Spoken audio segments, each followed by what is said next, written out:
Jay, that's strangely close to Daniel Jones from the Giants. Daniel, is that you? Beat the Chiefs. Show me. If the Broncos and Russell Wilson can show me that they can beat the Chiefs, then I will start believing. The crowd up. And so are this defense, and Kansas City won't snap the ball again. The Denver Broncos have beaten the Kansas City Chiefs. Dave Montgomery on the Lions, former Bear, gonna make this his revenge game for sure. David Montgomery gets the touchdown that ices the game. No! And there's the flag. There's flags. There's flags. There's flags. There's flags. Snap. Hold. Kick. Denver wins! Denver wins! Let's go! They open. No! What happened? Oh shit. What is up, ladies and gentlemen? Welcome to Only Football. What's going on with Baker, man? 25 yards. It's about to be halftime. We got 25 yards passing for Baker Mayfield.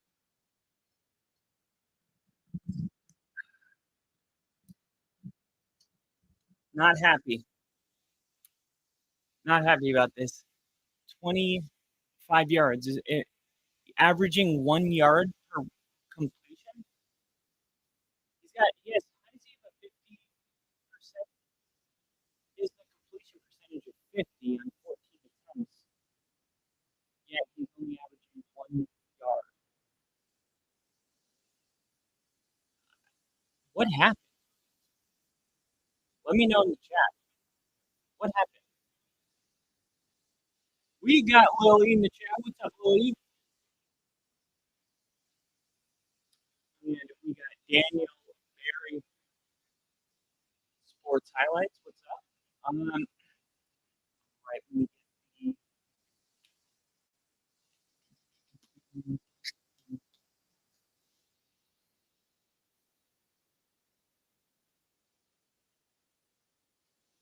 Jared Goff with the sack lunch. There we go. Background. Boom. Minimal and no display. And boom. And they're like swimwear. What is going on in this game? How does Baker Mayfield average 1 yard per completion? 1.79 yards per completion? I'm just like, so what? None of my bets hit?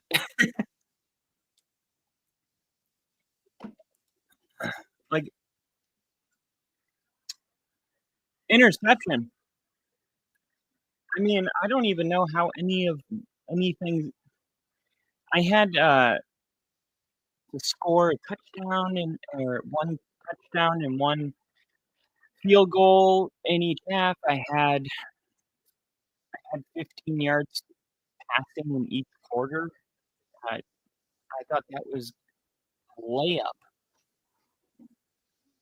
And I checked the box score a minute before halftime, and we got 15 yards out of Baker, and it's like, oh my gosh, what a nightmare of a first half. You may want to fix the echo, Brother K. Okay, sounds better now. Okay, let me know if it creeps up again. Here's Baker Mayfield, caught, and that's Sterling Shepard.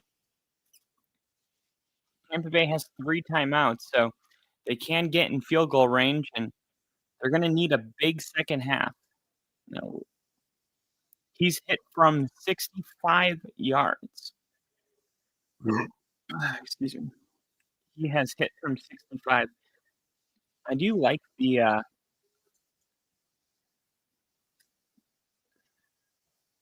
Tampa Bay right now straight up is plus 680. Jahmyr Gibbs and Rachaad White to have 5 rushing yards in each quarter. Tell me that's at least happened. Baker, 10, 9, 8, firing, caught. Tez Johnson. And then he fumbled the ball, but they're going to say he was down, and then they're going to call timeout. Remember, Tez Bryant, it's Bo Nix's adopted brother. He had his first reception last week, and it was a 70-yard touchdown. It was insane. Great catch by him. He played with Bo Nix at Oregon, and there was a lot of Bronco fans that wanted us to draft him, but didn't end up doing it. Tampa Bay did, and after that catch he had last week, they were like, I told you guys he's it's just one catch, but you know how fans are. So here's a 53-yard attempt with 4 seconds left in the second quarter for Chase McLaughlin to try to put Tampa Bay on the board. 53-yard snap, hold, kick is good. So there we go. Jahmyr Gibbs and Rachaad White to each record 5 rushing yards in each quarter. That has it for me so far. So I just needed that in the second half.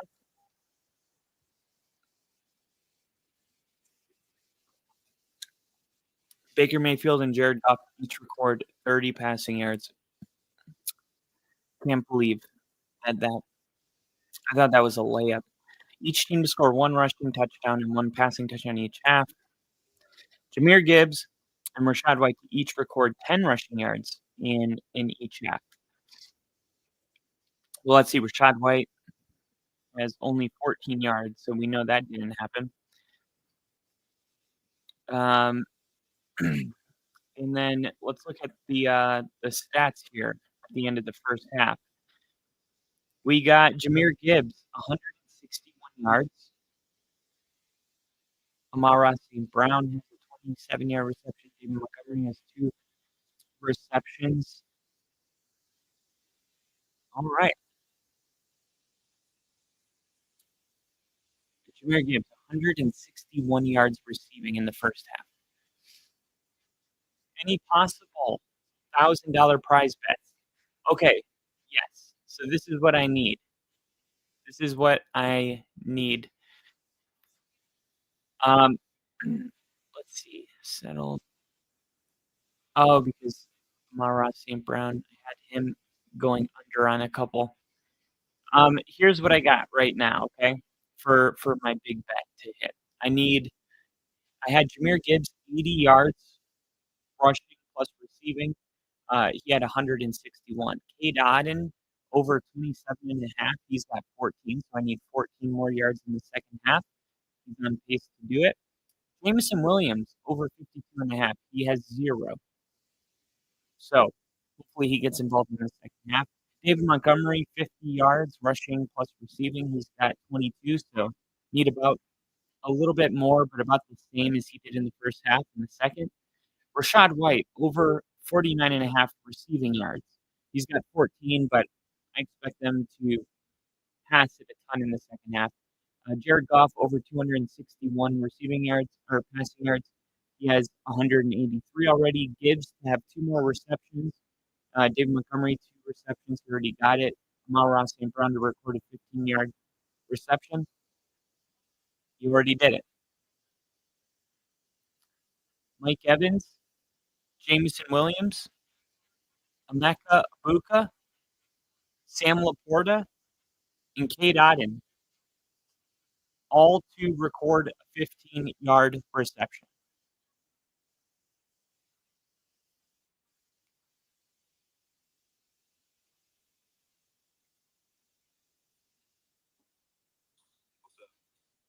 Catch you live on the air. Are you watching the second half?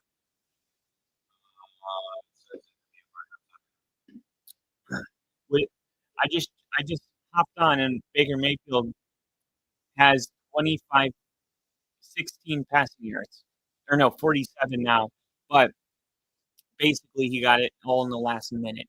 He had 1 yard per attempt, averaging 1 yard per reception with 15 yards. Yeah. Terrible.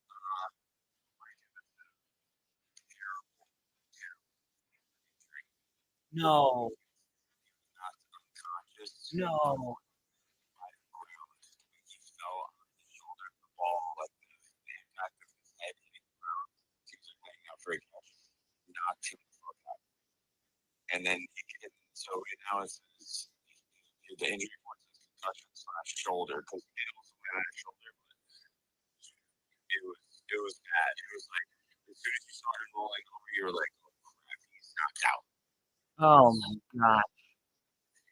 That is his first game back. He was questionable to play today, and I know it's not so true. That's my fantasy teams. That's why you don't do that.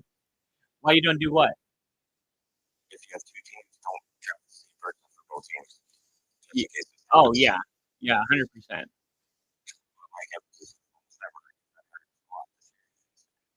Yeah, I mean, it's pretty consistent. With the Buccaneers, I mean, it looks like Kate Otten's definitely going to get the yards. I'm looking at the bet that we put in. I don't know if you've seen it, but Jahmyr Gibbs he's doubled his 80 yards receiving and rushing.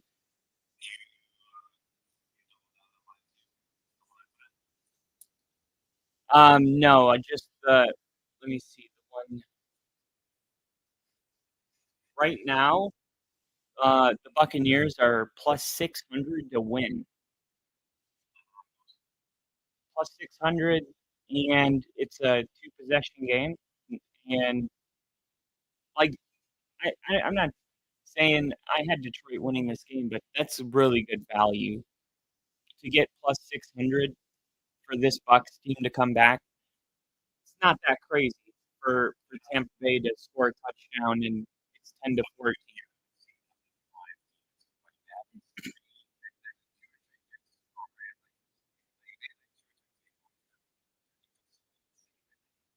True, but Baker Mayfield's MVP.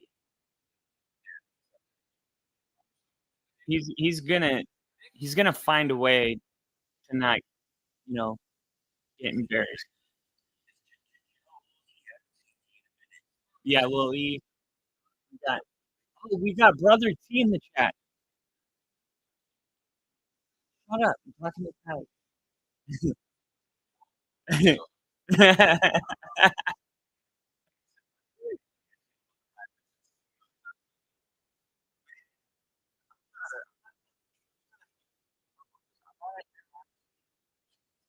I'm one of those guys that's like, yeah, it was kind of time for him to go. Like, as a Packers fan, you can't be a bitch about like that kind of stuff when like you had two back-to-back Hall of Famers. Like you can't be like, oh my god. And obviously, Jordan Love, but last Sunday when he threw that, and he rips the smelling salt. It's either smelling salt or Zin.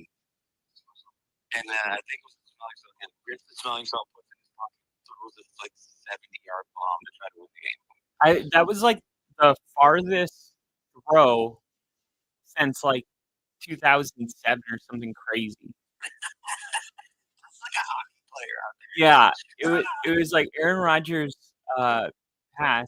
It wasn't completed, but it was the furthest attempt since like some ungodly amount of time. You're just like, what? Yeah, he can toss the ball, man. You knew too that he was like, even though it wasn't completed, he was like, yeah, but that was pretty cool that I got to show the world that I can. I still got it. It might take a little bit. Smelling salt. Man. Do you think that's what it was?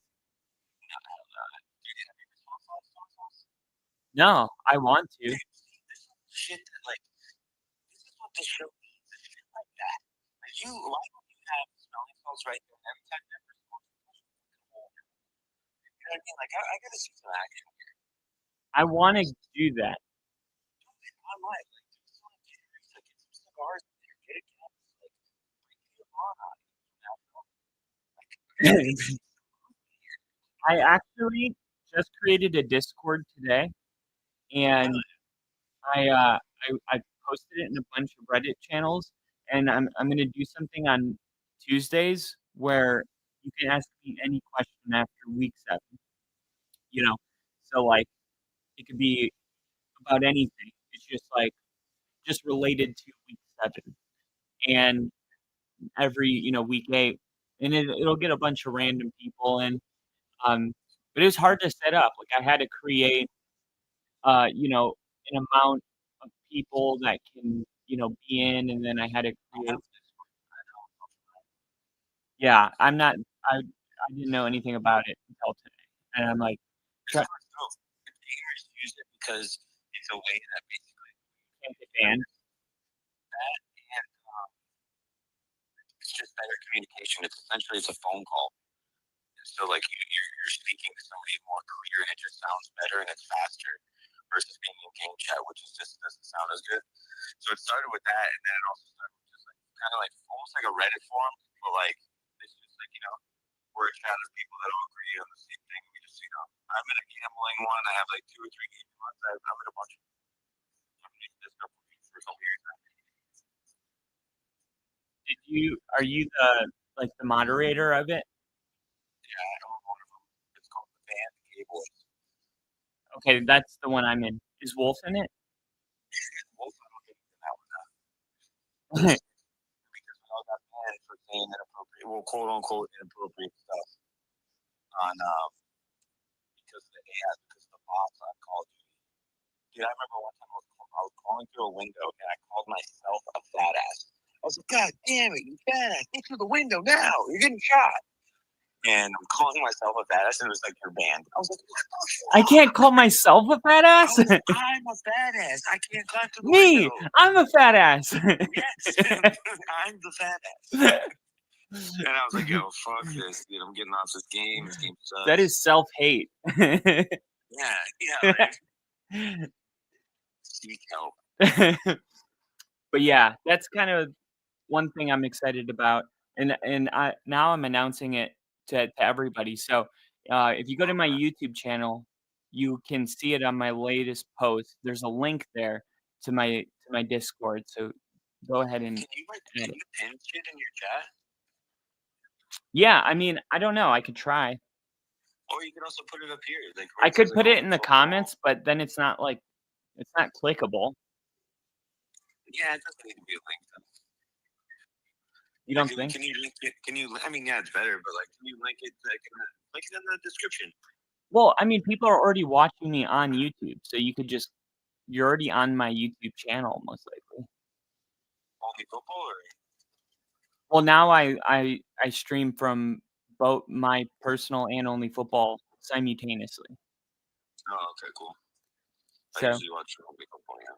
So I can say just like, go to my latest post. Yeah. Gotcha.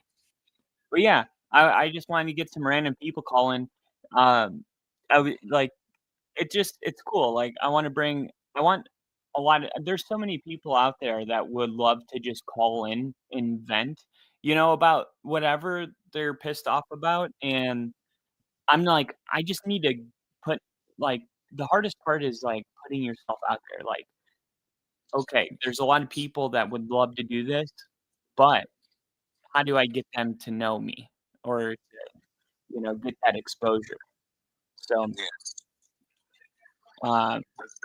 yeah, but I think it'll be cool. Like, even if I just get like 7 to 10 people, that could be a solid 45-minute show. But eventually, I want it to be like there's a lot of people and we don't spend too much time on something. It's like a bunch of people call in, we talk for like a minute. We don't even like say formal goodbyes. We just go to the next. Yeah, that's dope. I mean, especially if you like, you get somebody who's like, oh, this is my team this week, or this week, this person's team is the Monday night game. Have them call in at halftime. Exactly. That kind of shit is awesome. Exactly. Yeah. Anything's better than Joe Buck and Troy Aikman. No, I feel like Troy Aikman's always hammered. He's just always so red, and his eyes are so like. Well, I think maybe he's just a little drunk, but he definitely drinks hard during the week. So do I. So does John Elway. Like if you were a great quarterback in the '80s, you're an alcoholic. Did you know Dan Marino was such a partier that his agent was like making him get drug tested? It was being organized at the University of Pittsburgh because the NFL teams were worried that he was going to be on hard drugs. Yeah, have you heard of a guy named Michael Irvin? I heard he did cocaine, Yeah, Michael Irvin did crack. but was it proven? Yeah, he will tell you. Tell him that, Michael Irvin. He was a straight crackhead. How is he not like anymore? Yeah, dude. But now he's just naturally him. But How does he like maintain that without crack? I think he's like an old dude doing what anybody over the age of 45 is doing. With money, if they're all getting testosterone. Yeah, because he's definitely got. He's got a lot. Yeah, he's pretty jacked up. All right, Baker's back on. Sorry. That was good. See ya. Thanks for having me, bud. Yep. Want to see this band play. And Jen just said, "Give me 2 days to write something, put and we'll audition it." Hell yeah. So where's this Discord link? The Discord link is on my YouTube channel. If you go to my YouTube channel, I posted it here. I'll just give it to you again. So share screen. YouTube. Okay. So here's YouTube. Let's see. Let's go view your account. So if you go to switch account,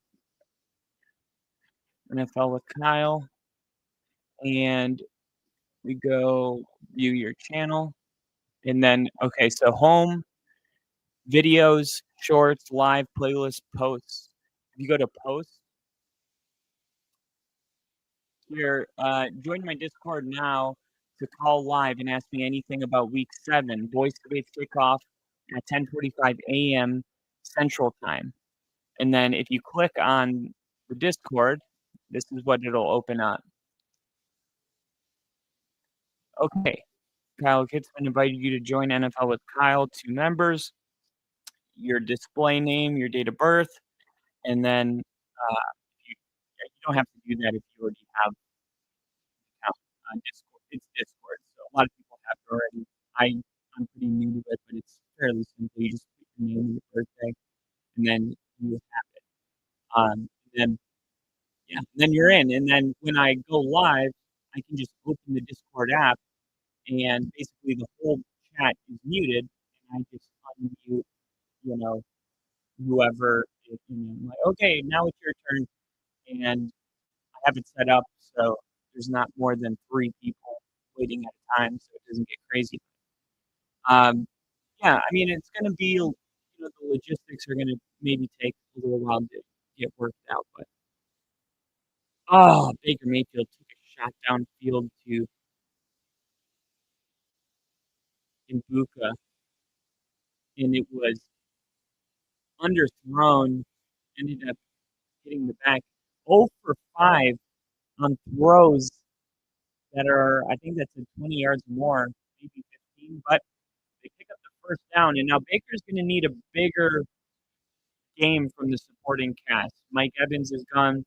They still got Mbuka, but Sterling Shepard and Mbuka are coming off the field now, probably a run time. Todd Bowles, man, I've been doing a lot of studying on Todd Bowles from a defensive standpoint. And, they call Todd Bowles, they call him Dr. Blitz because how good he is at dialing up. Oh, no, the ball came out.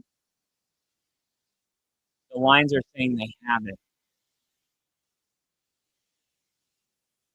The ruling on the field is the runner's forward progress was stopped. Ooh, this is a huge call. This is a huge, huge call.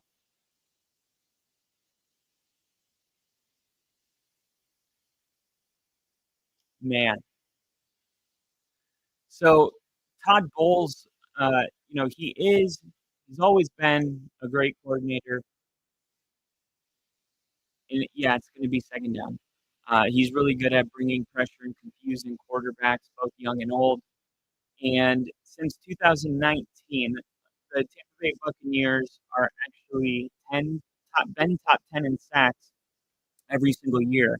And a lot of that has to do with the scheme and the pressures he runs. And he's been excellent in his design, and we're going to talk about it at the next one. Here's Baker Mayfield, second and 14. Shotgun, quick toss, batted down. A lot of batted down balls. Why did he run that?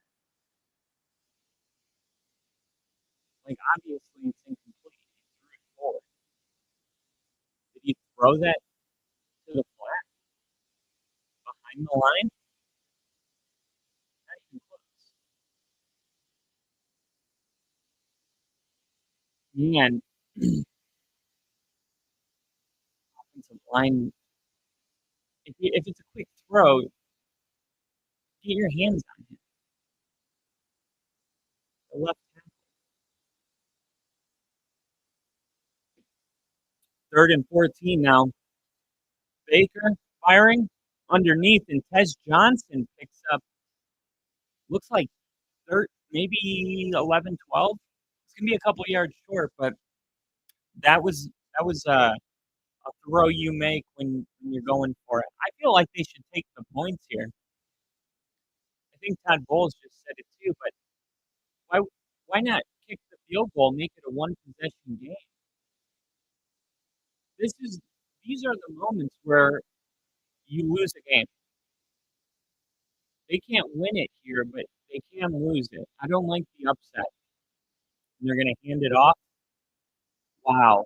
And they picked it up by the skin of their teeth. I'm not in love with that call. You get the field goal, you get down to a one possession game, and you make the entire team feel like, hey, we got new life. But I mean, if they had 7 points on the board instead of 3, maybe I would be okay with going for it. I'm like, you get a touchdown and tie it up, but like even if you get a touchdown, you're gonna need another. So, I don't know. Maybe we'll go for 2. If they get a touchdown here, is Tucker out of the backfield. He's only gonna pick up 2. Sean Tucker. By the way, there was an interesting, not interesting. It's really sad, but there's a lot of details that haven't been released yet. And that is ex-running back Doug Martin died in custody after a break. He died in police custody after he was involved in a break-in at an Oakland residence. So we're going to be looking into that to see if I remember Doug Martin. But that's wild. 2nd and 8. Tez Johnson, and here's the screen and a jump, and he's going to touchdown.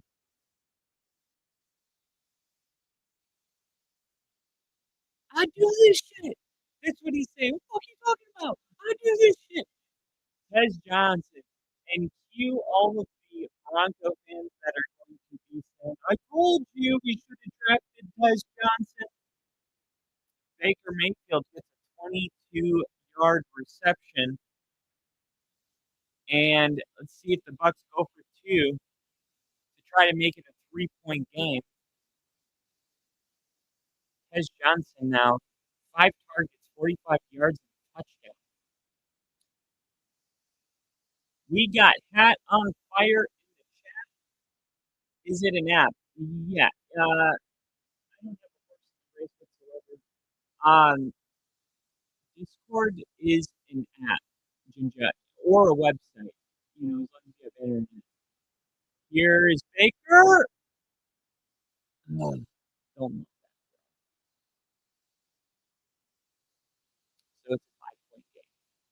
mean, I got no problem with going for 2 here, and I there's a couple times in a game where there's no downside to doing things. Like, I said the same thing yesterday when Denver went for 2 because I was like, if they go for 2 and don't get it, either way they're going to need 2 touchdowns. This is a very similar thing where Tampa Bay goes for 2 and they get it. It's a 3-point game. Okay. But if they don't go for 2, they take the extra point. It's a 4-point game and they would need a touchdown. So, right, if they don't get the 2-point conversion, they also need a touchdown. The difference is, you're down 4 or you're down 5. Either way, you would need a touchdown, and a touchdown with a good extra point puts you up 3, or it puts you up 4. So it makes no difference. Either way, um, they're going to need a touchdown. So you might as well at least attempt it and see if you can make it a field goal.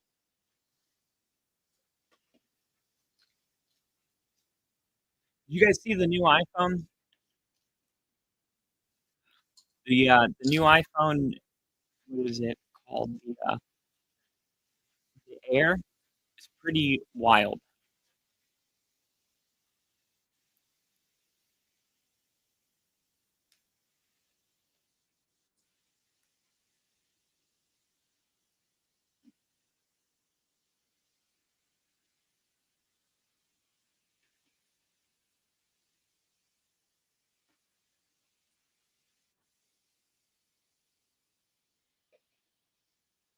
Mm.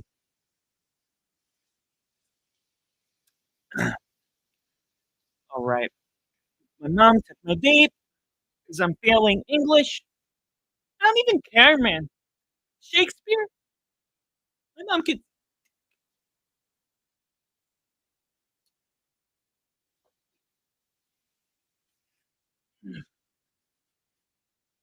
One second.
Oh, right.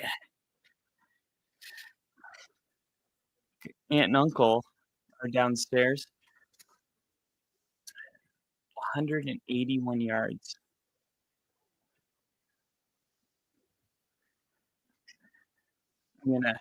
He said he doesn't want Gibbs anymore. Offer him a trade, and I was like, I'll take Jahmyr Gibbs. He said he needs a running back. Let's see.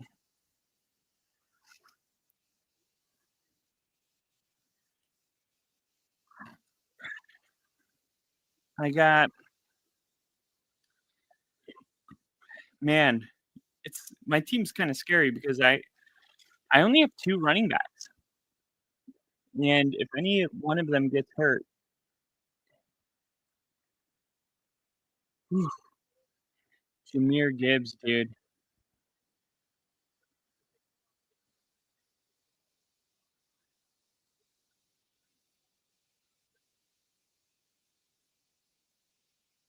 Nate Sewell. Look at him. Look at him. Oh gosh, how did he not make that block? He was all the way down there.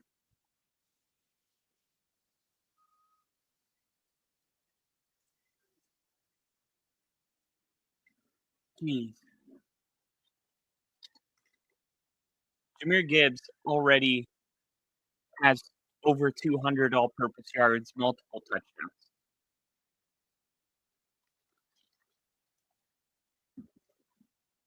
Unbelievable.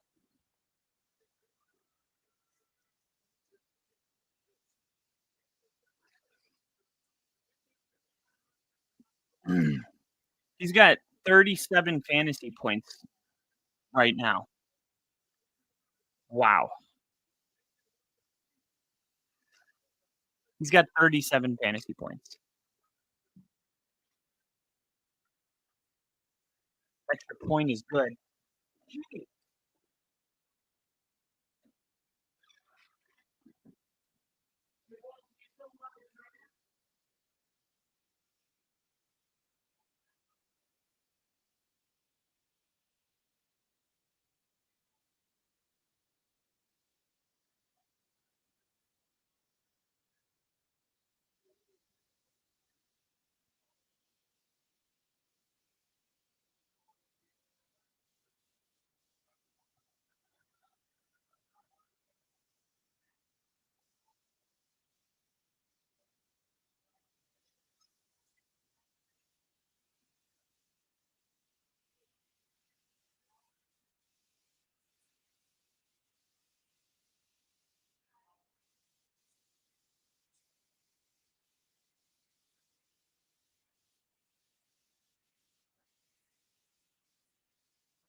All right.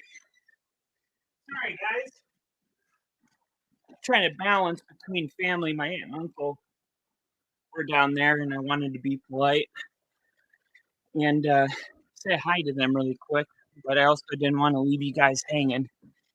So thanks for your patience. I love you guys for that. And Ginger, I'll give you a call. I'll give you a call when we're done, and I'll walk you through it.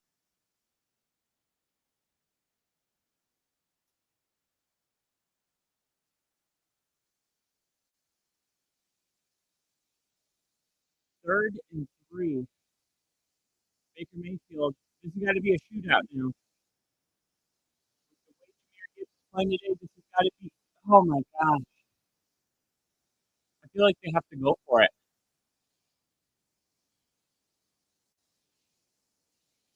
The punt team comes on. Okay. Well, Todd Bowles is going to need to do better in his defense. Okay, I took some notes. I don't know if you guys are actually interested in any of this, but I was able to go back and I looked at the Jets game, and I took some notes of a few pressures that he does, and you guys can actually see it. So let me show you. Okay. So these are gonna be broken down into 3 categories, okay? And this is his front, okay? So a front is whoever's lined up in front of the offensive line. So there's 3 different fronts. Tampa Bay runs a bear front, a load front, and a mug front, okay? Now on the bear front, you're gonna have the defensive end or the edge rusher on both sides.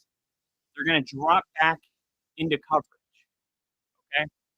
And then you're going to have 2 different ways you can do it. It could be cover 2 or it could be cover 3. And I'm going to show you guys the difference between that and the load front. The load front is where they're going to overload one side of the line to, uh, I guess, give more bodies than the offensive line has people to cover. And the way you get around, because it's like, okay, well, if you're going to overload the right side, they could just throw it over there. Well, that's why the defensive end from the other side, right, the opposite side of where the pressure is coming from, he's going to run like this across, and he's going to play coverage basically in the spot where the safety is coming from. So let me show you what this looks like. Okay. Once again, I don't know if you guys are into this or not, but this right here is the cover 3, and this is a load front, okay? You got a defensive end here, and he's going to run across and play coverage here, and that's because you're going to have the outside linebacker come down. So if you look here, you're going to have 1, 2, and then the running back is going to probably pick up this guy or this guy. So watch this. Watch this play out, okay?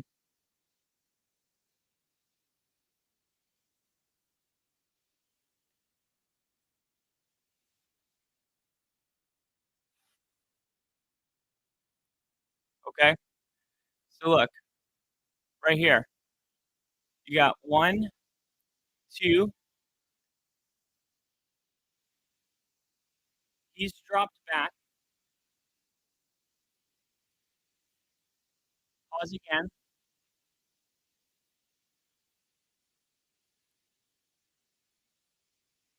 And they're able to overload that side. So here's how it looks. Pressure coming from this side. He's going to drop in. He's coming in. He's breaking breaking into coverage. Oh, you can see my mouse. Okay, cool. And then here comes the pressure.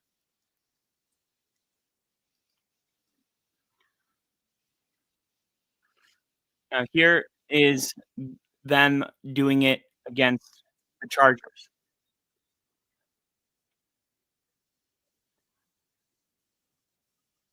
I love this view right here, the 24-man view, or 22-man view rather.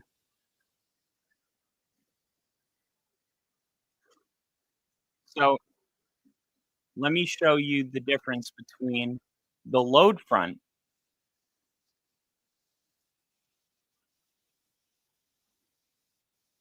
and the bear front and the mug front.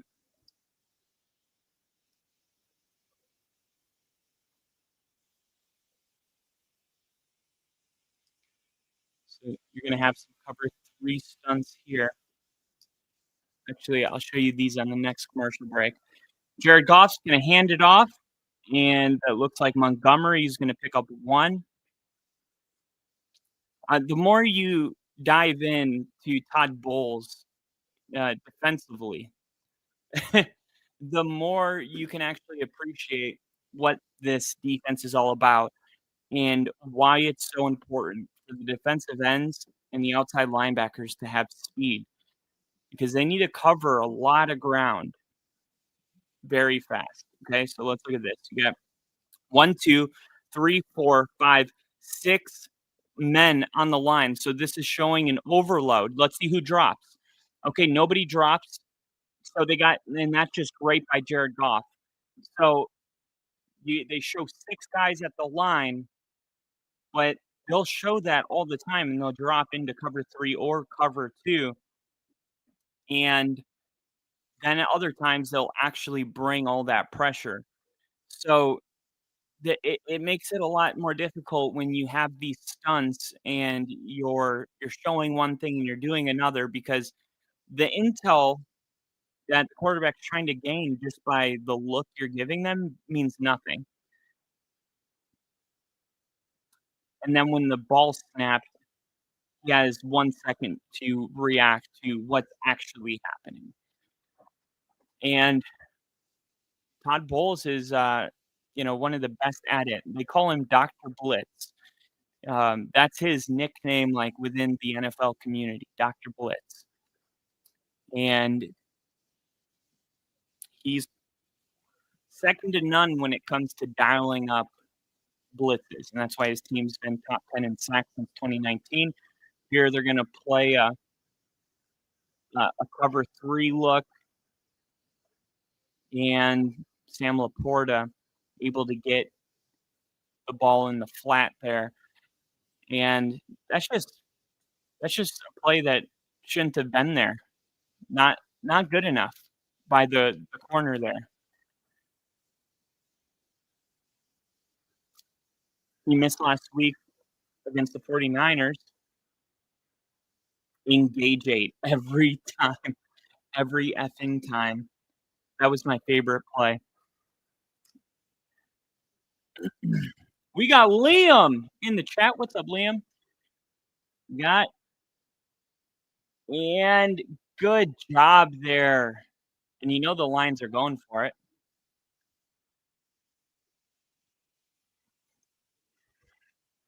You know they're going for it.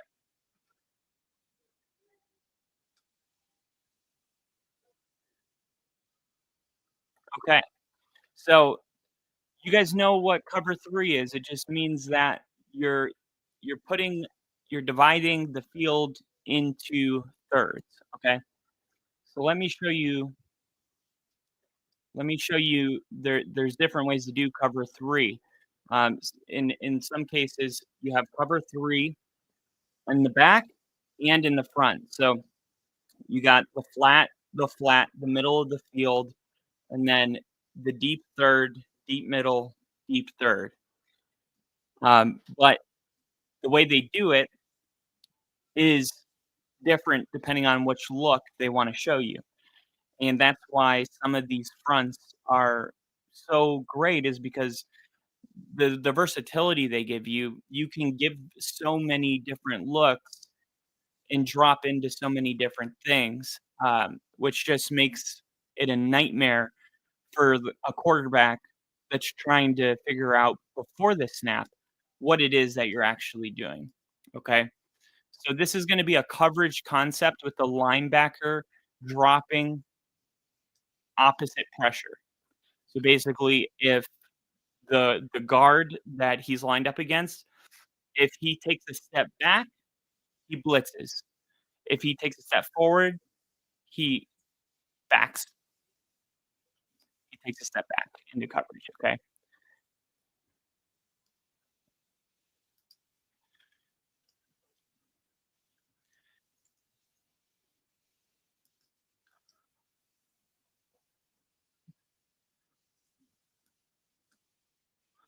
Okay. So over here, you got this guy going in, this guy going in, this guy going in, this guy going in, and then here looks like, pre-snap, it looks like he's going in, and he actually is going to drop. He's going to come in here. He's going to come up, take the skiff or the flat. He's going to take the back third. He's going to take the back third, and he's going to cover the flat here. Okay. Here's another look. This is the blitz concept. So here's the third, second third, first third.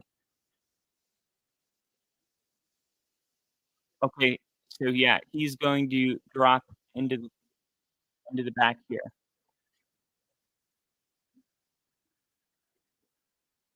Big Gibbs get it.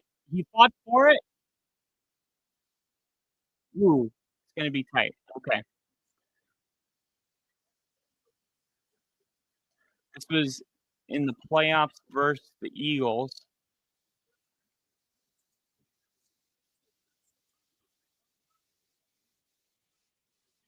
This is it in real time. So look at that.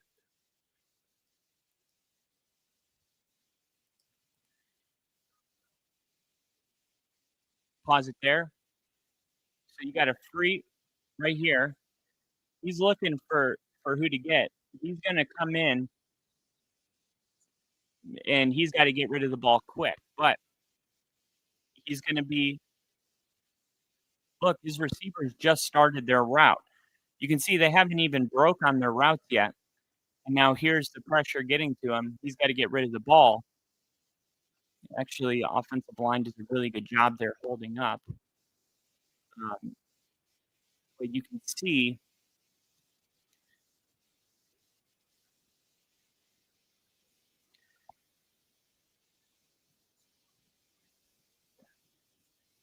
pressure gets there that time. You really you gain a whole new appreciation. I mean, I was up till 3 a.m. listening to these explanations of these blitzes and just rewinding them. I mean, these are only 2-minute videos, and I'm rewinding it. And like that's how long it was taking for me to fully understand what was going on. So look, here's an overload blitz. He's got to get the ball out quick. He knows where to go. Great coverage though by the linebacker.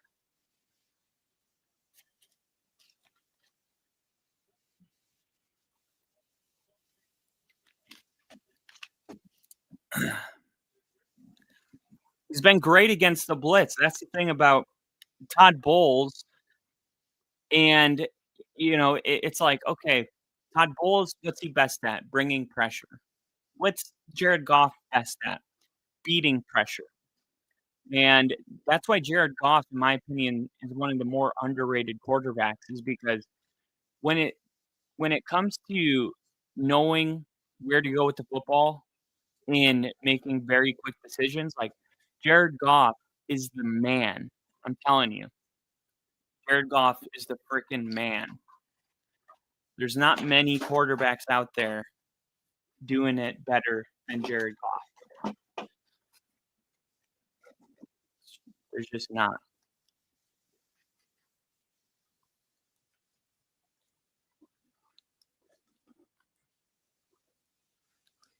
And Jen just said, I think immediate reactions, you have to be able to identify the mic. And if you can do that, just play off of him. That's very, very important at that position. Way more important than being fast or throwing 80 yards. Yeah. And that's like, what Justin Fields, that's what he's been struggling with. He's got all the athleticism in the world, but he can't make, quick decisions. He can't figure out what to do with the ball or where to go. So I showed you guys the load front. Okay. Now the bear front is just 5 guys on the line. Okay. So this is what the bear front looks like for a Todd Bowles defense. Okay. So 1, 2, 3, 4, 5 on the line. This is going to be cover 2. So both defensive ends or edge rushers are going to drop back. Middle linebackers going to blitz. It looks like a nickel corner. He's going to drop and play this half. He's going to play this half. He's going to step up and play the hole. And then these guys are going to be covering the flats. See, he's covering the flat over here from 15 yards deep. He's showing a press look. And beautiful. Just beautiful defense right there. Here it is again, this time against the Vikings.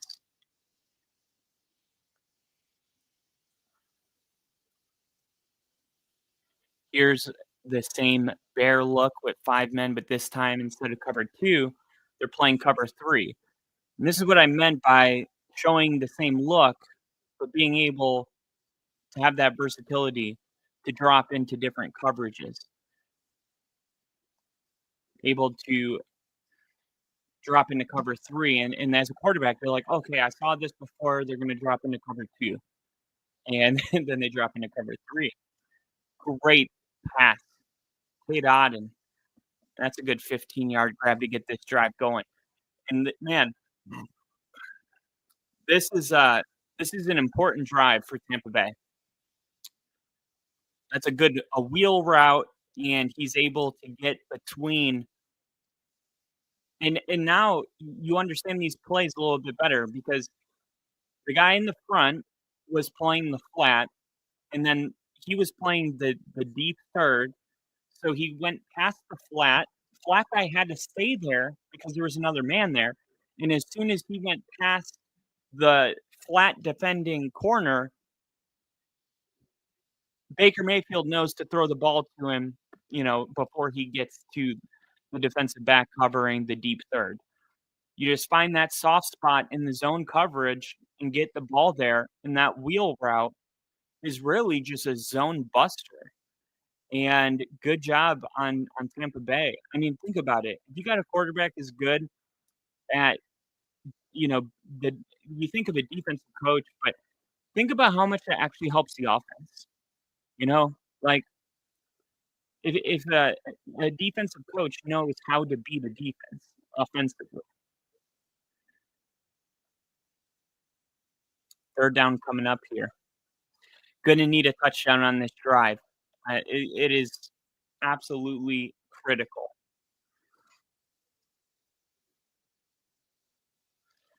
Ginger said, I was thinking about that yesterday. It's impressive how physically talented he is considering he's somewhat successful. I'm not bad at reading things. If he had Goff's recognition, he's MVP.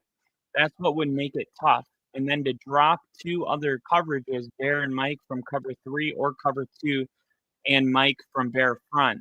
Tight end option route destroys it too. And, we got an early flag. Baker throwing. Oh, you got to catch that. You got to catch that. It's an illegal shift on Tampa Bay. Yeah, and again, like having the speed necessary because they always say a great coach, his players don't play scheme. He creates his scheme, you know, uh, to the players. Like if the players have this skill set, a great coach is going to design his scheme to fit the players. Um, that's like easy to say until you have been in the league for 40 years and your scheme, has been, hey, this is what I do for 40 years. I've done this type of a defense. You want me to design a new scheme, or what's easier? Get a player in the draft that can do what I'm asking. Oh, he's reaching for the first down. You know what I mean? Like, it seems like a no-brainer, but what's harder to replace? A top 5 defensive coach with 40 years of experience, or a linebacker that doesn't have speed sub 4.6? Arguably, it's the linebacker, right? You wouldn't design a whole new defense just because your linebacker doesn't have speed.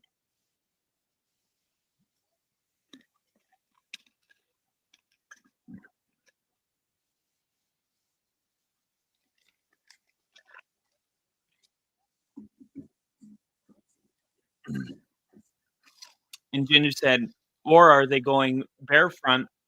Dane can run cover 2 and cover 3 from it with a stack side or not. No, they can. So from their bare front, they can run cover 2 and cover 3 from it.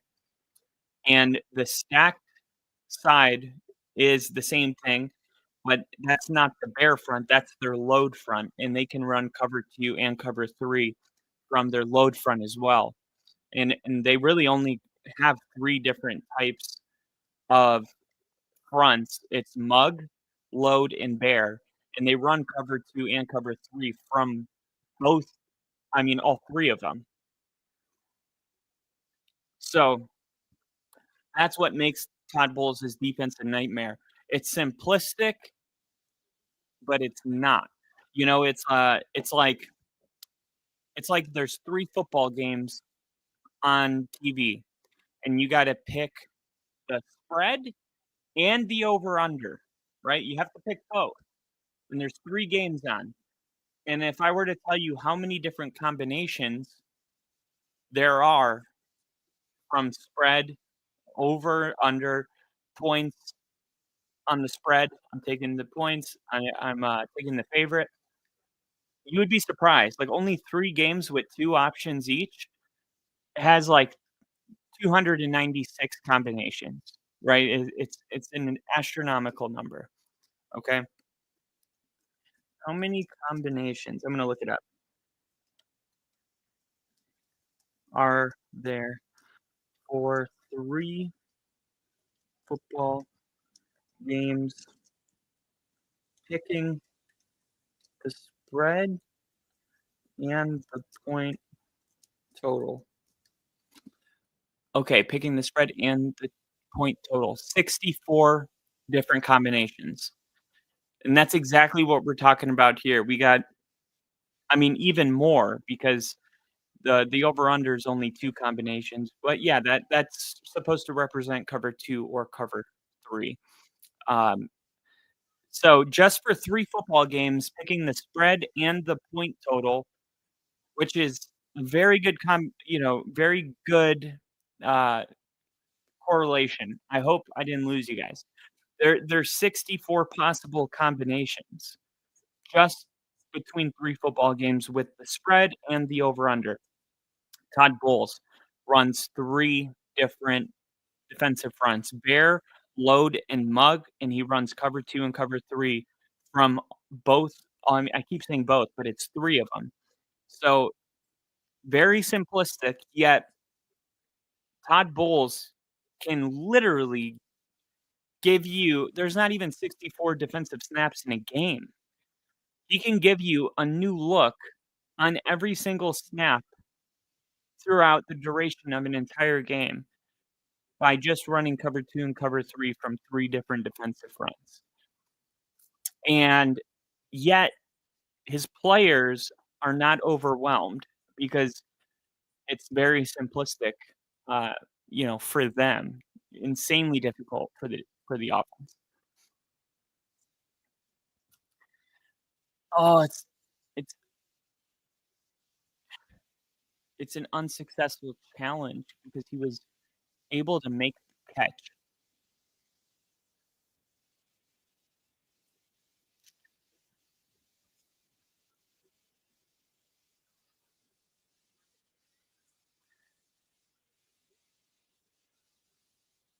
They're saying they believe in the booth that he was just short of the first down. And Ginger said, "Okay, I got you." Then once he overloads after he thinks he has you confused or guessing, there's too much. Exactly. So it's gonna be Detroit's ball, but didn't the ball get we're gonna say he didn't fumble it. I don't know about that. Then he overloads after. Once he overloads, he thinks he got you. Yeah, he has you guessing completely, and then man, it's close, but yeah, Baker's like, "It'll look good to me."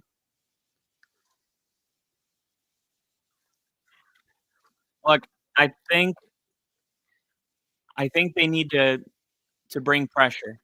I feel like that's the best thing. I feel like that's the best thing right now. They need to be really aggressive.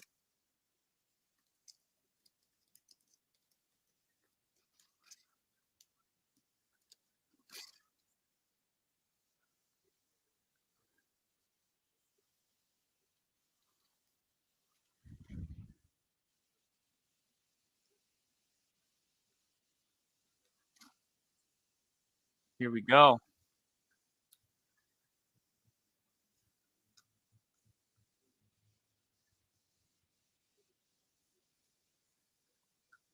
They're trying to figure out where's the ball when his knee is down. It's determined to be short. What's even more interesting is if you go back to like 2022, Todd Bowles' defense has actually changed over the years. So it is like it's continuing to evolve. But yeah, blitz heavy, cover 2 and cover 3 are pretty much the main staples of it. The wrinkles that there's 4 rushers coming, and they're not traditional down linemen. Most often, an edge rusher is going to drop into that shallow zone, and then the off-ball linebacker or defensive back is going to rush, and that makes a big difference because like you get a defensive back rushing, and you know they're so fast that they can actually be too fast, and it's like no, you sometimes you got to wait a little bit so that the running back picks up the free rusher, then that's your stunt blitz, where you kinda wait a minute, you act like you're in coverage, and then you go. And that's just another wrinkle that he adds to it, which is just, there's no way there's no way you can really do anything about Todd Bowles. You have to just react after the snap, and you better be a fast processor. Several teams throughout the NFL are using simulated pressures to try and confuse offenses, get unblocked rushers, and force quarterbacks to make quick throws, and then they kind of abandon. For instance, if you were playing against Seattle, you would want to do this because Seattle's leading the league right now in those deep developing shots downfield. Okay, and Todd Bowles is the best at trying to confuse those offense and get unblocked rushers in, because it does force the quarterback to dink and dunk. And there's plenty of times, like if it's 3rd and 7, 3rd and 8, You know, they're not worried about giving up 3-4 yards. They're trying to prevent something deep downfield. And Todd Bowles was the person who kind of ushered in the era of quarters. And I'm a big Vic Fangio fan. He definitely popularized it to a degree, but it was Todd Bowles who implemented it. And I actually have a book I'm reading about the history of different schemes and who created it. And a lot of times, it's one guy created it, another guy made it more popular. This is the case with Vic Fangio. You know, Vic Fangio popularized the era of quarters, but Bowles is definitely the guy that implemented it, and he was so effective at it in the Super Bowl with Tom Brady against Kansas City. Remember that Kansas City, Patrick Mahomes was like this untouchable force of nature, and they like shut the Chiefs out in that Super Bowl. And the whole league was sitting back watching that Super Bowl, and the rest of the NFL decided, hey, we're going to change to a too high structure against Mahomes the following year. And if you look at all the teams the Chiefs played the following year, they were all playing a too high structure against Mahomes because on film it looked like uh, it was the most successful way to play the Chiefs offensively.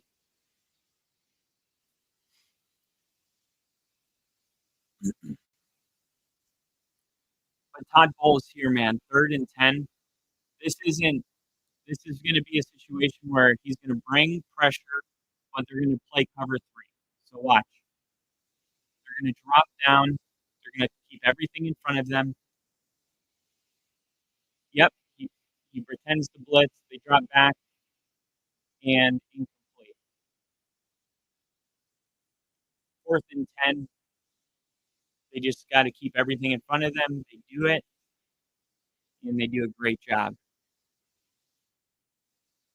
So they got 1, 2, 3, 4, 5 on the line, and then look, it ends up being 5 rushers, a couple linebackers drop into coverage, nothing there.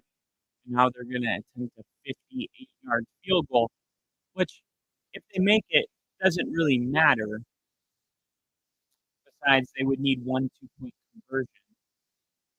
And he made it off the doink. Off the doink.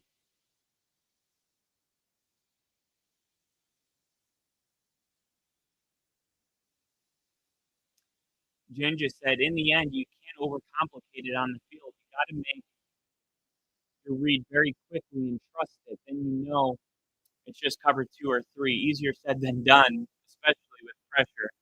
Incorporate having a Palomalu type dude roaming would be crazy. Everyone being disciplined is everybody being disciplined is that makes it good though. Read and react quickly, trust it. Absolutely. And Baker Mayfield once again is like, what is going on? That hit the upright. You guys are saying it's good? It's just been that kind of night in here for anybody at home that's maybe speculating that it was a miss. There it is, bouncing off the right upright, and it goes down. 58-yard field goal. So it's still 2-possession game. Got to get a touchdown. Got to get a 2-point conversion. Plenty of time. They still got 3 timeouts. Todd Bowles playing really good defense here in the second half. They're doing a really good job on 3rd and 8, dropping into coverage. So this right here, this is what we just saw on 3rd and 8. Okay, this is what we just saw on that 3rd and 8. We saw 5 blitz. This is exactly what it looked like. Okay, this guy comes in. This guy comes in. This guy drops back. He's going to move down and cover the flat here. This guy's dropping back and covering the guy's coming out here, covering the hook. He's covering the flat. Pressure coming from here, and then they're playing cover 3, in the back, keeping everything in front of them. This is a 3rd and 8. They just ran this on 3rd and 10. Here we go. First down, quick catch, Cade Auden, and that's good for 14 yards. This is the second time in the second half, first down has been a 14-yard gain to Cade Auden. Last time it was a zone buster on a wheel route. And they're going up tempo here. Stacked receivers at the top of the screen. Baker Mayfield dropping back, looking, firing, incomplete. And I thought maybe some contact, but no. Yasin is on the bike. This is what I always tell my brother on Sundays. I say, Yasin, dude. Gotta go to church.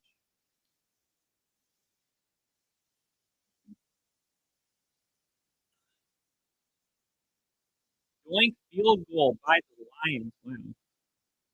Sounds a little more like.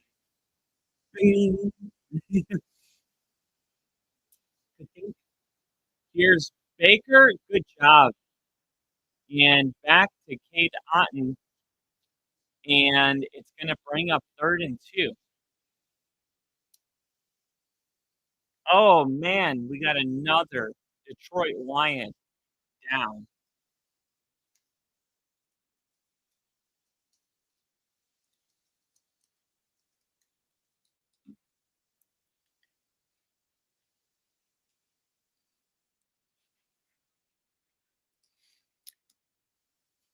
Now, PFF actually has a defensive scheme analysis where they'll tell you the type of coverage they're playing. And for Detroit Lions, I know we talked a lot about the Bucs. The Lions finally move away from a super heavy man coverage system that has had them line up man-to-man on 43% of their snaps since 2019, which is the highest rate in the league over that span.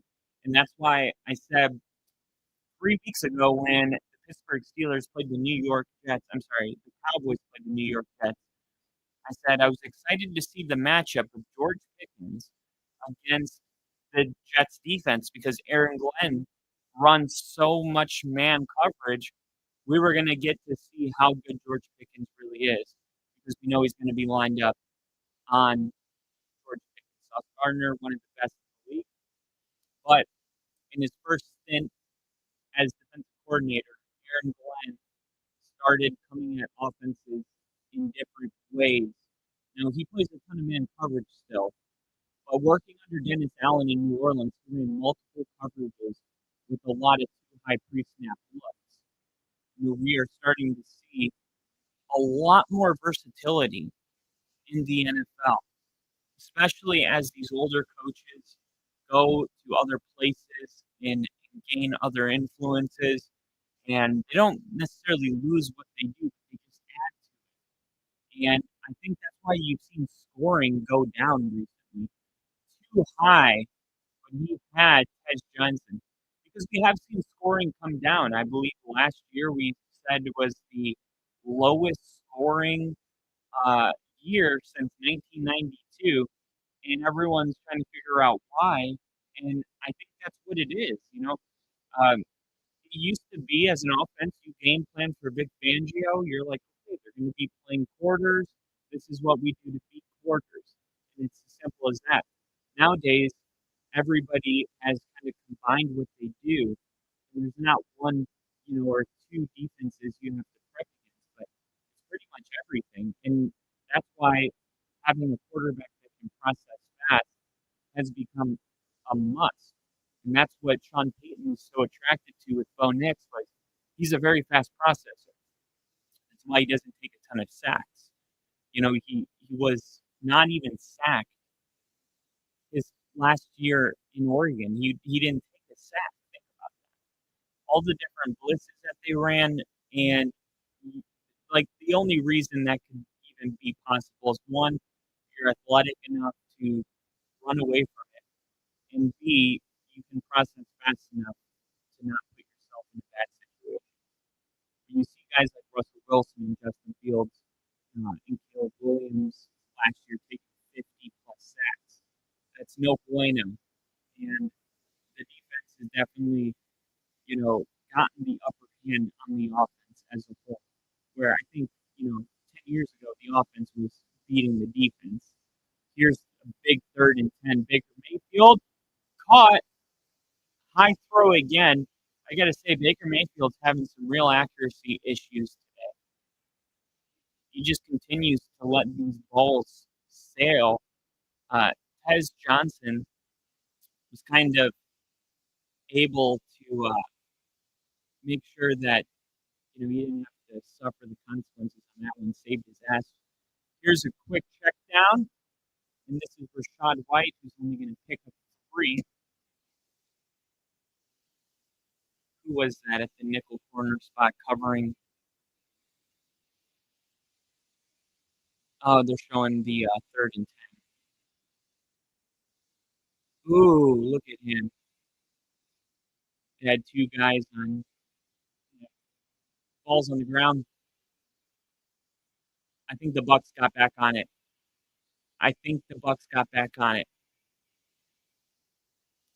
Let's see.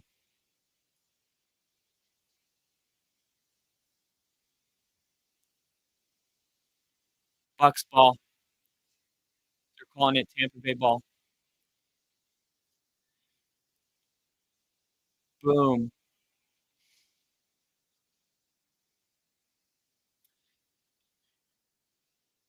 Man, this defense has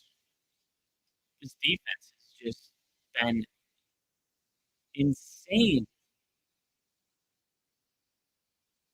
Absolutely insane this year.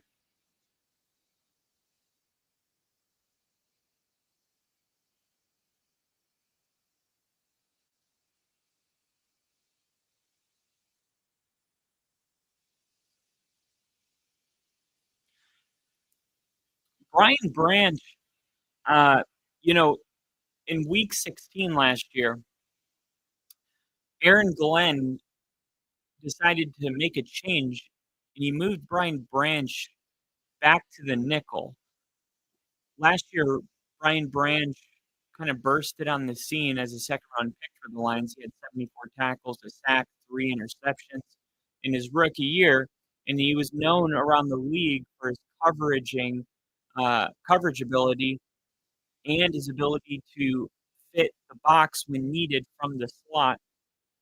But then Branch was squarely placed as, the best slot defender as a rookie.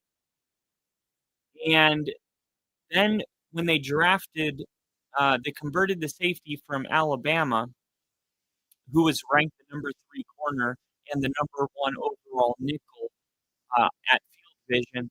His ability to lock down the slot allowed Glenn to run more man-to-man coverage, and still Glenn wasn't allowed to run man coverage at the volume he wanted to. But to start 2024, Brian Branch was moved back to his natural position of safety full-time, and that move was pretty surprising considering how great he was at nickel.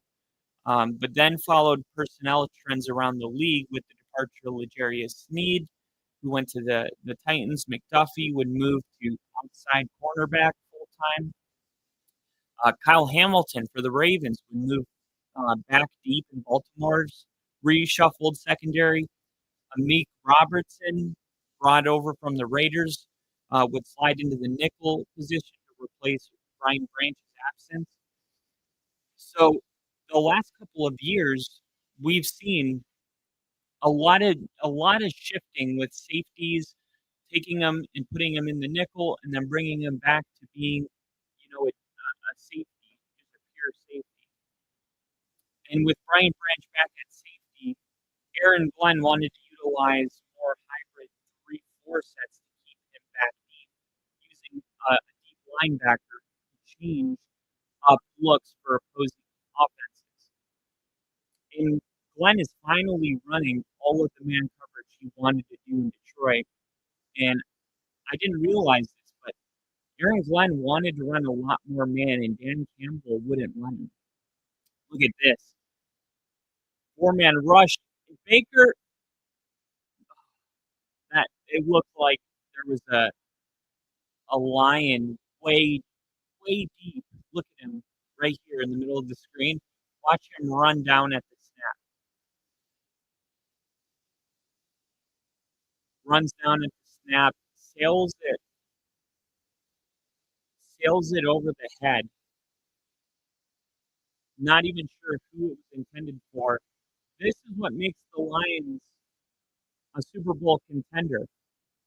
Having Aiden Hutchins back. It's like when the Steelers lose TJ Watt. There's just no replacing him. 4th and 5, I've got to have it, and it's caught. And is there anybody Baker Mayfield trusts more than Cade Otton and Jinja, they use branch like Derwin James? Yeah. And Derwin James, I believe, is the best safety in the NFL.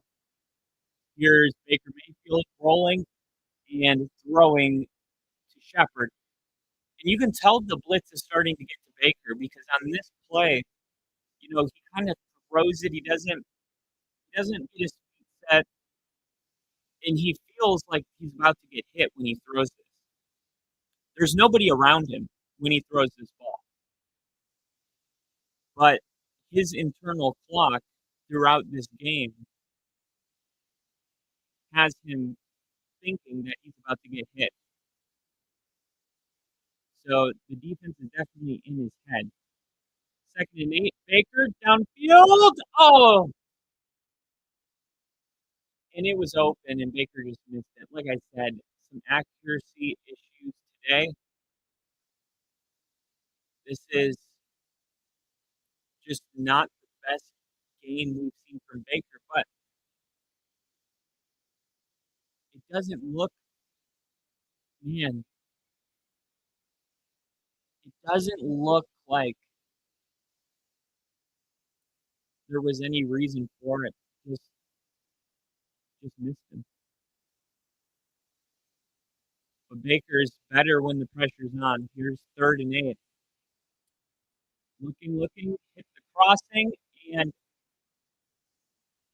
it's getting to a point where you're just anticipating it. It's like, okay, you're going to run a crossing route, and you're just going to try to pick up 3 because you're in 4-down territory, and you're going to go for it anyway. Yeah. And that was just the obvious. I mean, and look at the speed. That's why speed's important at the safety position. Look how fast he was 15 yards deep, and he came up and made that tackle only a gain of a couple yards. Baker taking a shot to the house, and it's going to be pass interference, automatic 1st down. And he's dancing, and then he stops dancing. Pass interference. And it did look like he got a hand around his waist and prevented him. Look, let's see. Watch his hand. I think it gets around his waist here. Yeah, right there on 17. Yeah, I thought it looked like an obvious penalty in real time. Not shocked that this one got called.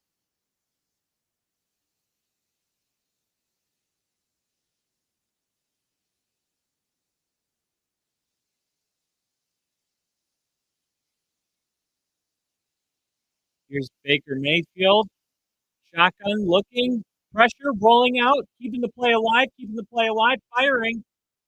And the timing on that's just not great. Like if you're gonna throw that ball, you got to throw it a little bit earlier than that. Look at him. He rolls out. He's got his receiver smartly coming back towards him, and he just kind of sits there. Because if he runs anymore, he's going to run back to the line of scrimmage, and it gives the Lions time to close on the space that was there. 2nd and 8. Baker Mayfield looking, back foot. Oh, in a great defensive play. Looked like it was going to be a easy touchdown. Maybe Baker could have thrown it a little higher, but he just sailed the ball earlier today. He's 0 for 7, I think, on 20 yards or more. Maybe he's trying to be a little less aggressive with these throws. And like most of this drive, it's coming down to third down. Baker Mayfield, 184 yards passing on 44 attempts. Going end zone, no flag. And Rashad White was the intended receiver.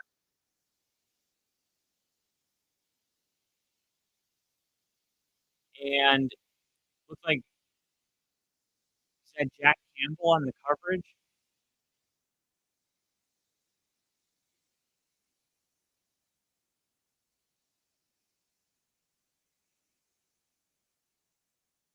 You think Baker Mayfield did this on purpose because he has more fun when it's fourth down?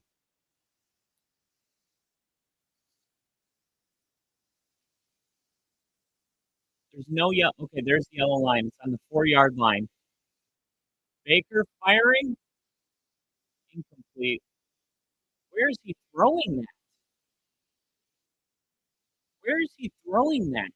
There's 2 guys there. What are you doing?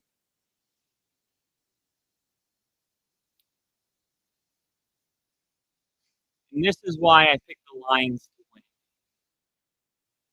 And this is why I said in our power rankings, I don't understand why the Bucs get to be at number 1.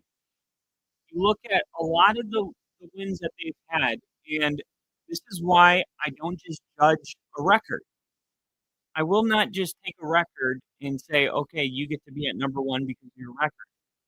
You got to look at the luck rankings. And I don't think luck actually means luck, but what it means to me is that there's been a lot of games where you needed a 4th and 13. I'll put it this way. Show me a team that has a lot of gritty wins, as they like to call it, and you will probably find a team that could very easily be 2 and 3 instead of, or 2 and 4 instead of 5 and 1. And I believe all of the Bucs wins have been, 3 points or less. There hasn't been many blowout wins from this team. And look, I think the Bucs are a good team, and I do think they deserve a spot in the top 5. But it's like the Lions lose, and everybody puts the Bucs at number 1, and I'm like, okay, so if that's the case, then why are the Lions the favorite? If you guys all believe Tampa Bay is the best team in the NFL, then Detroit shouldn't be the favorite. The team that's the best in the league should always be the favorite. So that's when you get to find out if people are just doing it because of their record or not. So I had the Lions at number 1 in my power ranking because I felt like their loss against the Colts against the Chiefs. The Lions just got away from their identity in that game. There was a touchdown that was called back, and give credit to the Chiefs. Like, they were the reason the Lions couldn't, have a game like their normal selves. They got in their head. They played better. They controlled time of possession. They had their best offensive game in a long time. But it's just one game, and that's why I'm like, yeah, I still think Detroit's the best team in the league. It's a week-to-week league, and you're gonna have every now and then you're gonna have a team get the best of another team, but that doesn't mean that team's not great. You hear what I'm saying? Like, The Lions, in my opinion, are the best team in the NFL because if I had to take one team to play any team, right? Any team in the NFL, you need a win, and you get one team. You get to take one team. It has to be for me the Detroit Lions, and then the Colts would probably be my number 2 team. But the amount of weapons that this offense has, the way they're playing with Aiden Hutchinson, look at this formation. Oh, it's 4th down. The way, and that was a good job getting the ball really quick.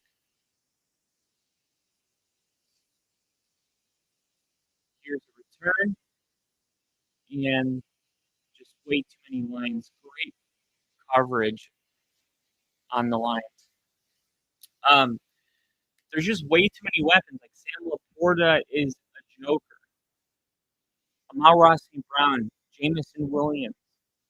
I mean, just look at their 2 running backs between Jahmyr Gibbs and David Montgomery, and Jared Goff, who I believe is a top 5 quarterback. And now with Aiden Hutchinson back, look at how their defense is holding this Tampa Bay offense under Brad Holmes. These are all weapons. You got to give Brad Holmes a lot of credit, man. He's been drafting very well. Here's Baker Mayfield rolling out of the pocket. Got to throw it. Caught. And that's Emeka Ibuka, I believe. Yep. Still a 2-possession game. They got to score before the 2-minute warning, so they can at least stop the clock at the 2-minute warning. I think they got to take a shot to the end zone here. That way, if you don't get the onside, the game's not over. Got to take a shot, and man, Baker's just not throwing the ball well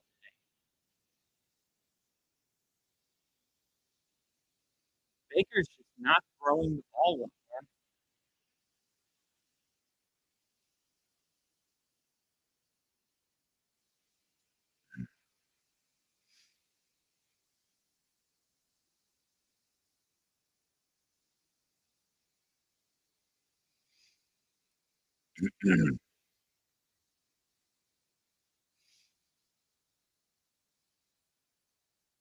Second down and 10. Sack. Lunch.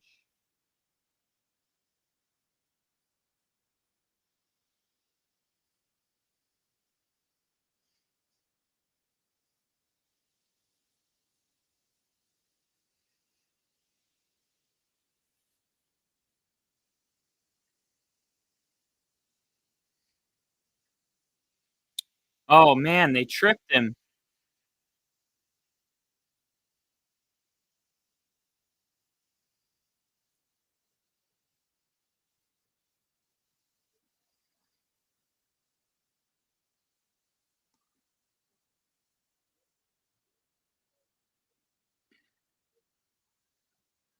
Incomplete. Now it's 4th and 21.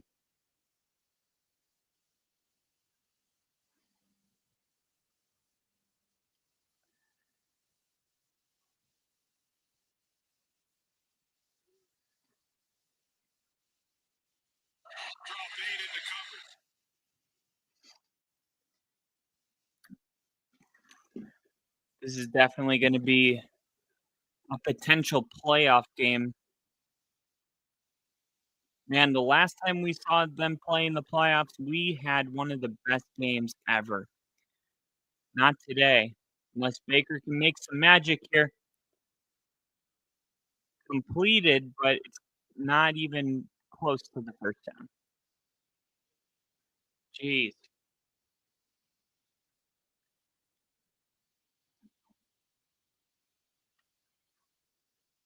Baker's pissed.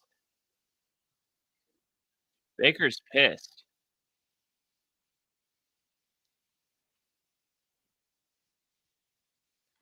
He's like, first they trip me.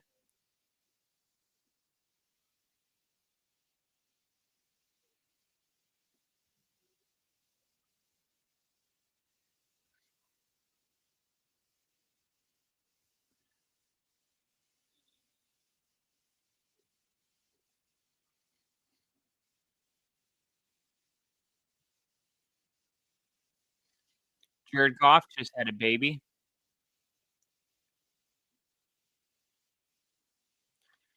Jared Goff. Montgomery just slides down.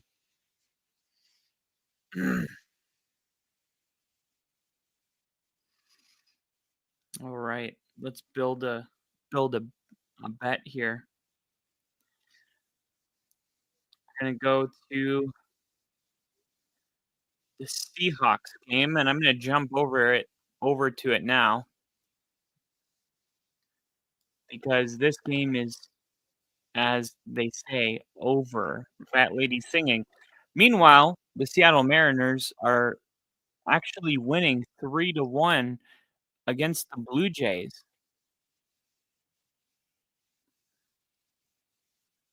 This is the American League Conference double. A double play. Did they get the double play? They're at the top of the 7th. Let's see. 1, 2.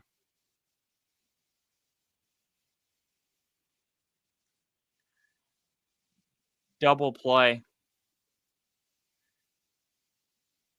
All right. And this is game 7. So Seattle is going to be playing Monday Night Football, and right across the street, they may be going to the World Series. What a night for Seattle. What a night for the Seahawks. Now, where is the Seahawks game? I can't find it. Seattle. Where the hell is the Seahawks game?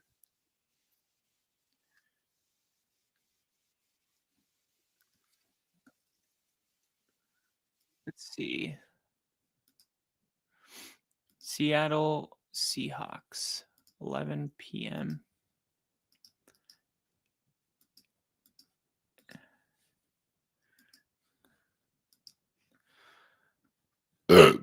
Excuse me.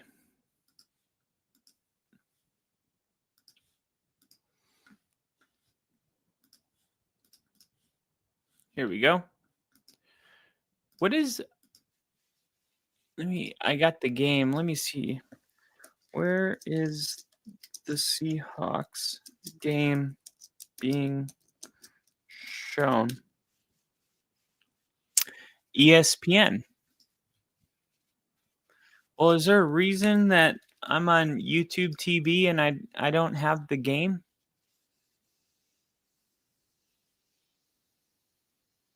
Oh, I have to wait until this game's over. Well, I'm watching it right now. They thought this game was going to be over already. But I'm oh yeah, they can't. They're not. ESPN can't show it. That's crazy, dude. Switch to the effing game. This one's over. Why are you gonna make us sit here for 2 minutes when there's a brand new game on? Why would you make us wait? ESPN making everybody sit through the final meaningless minutes of the Lions game before showing us the Seahawks Texans game is absolutely ridiculous.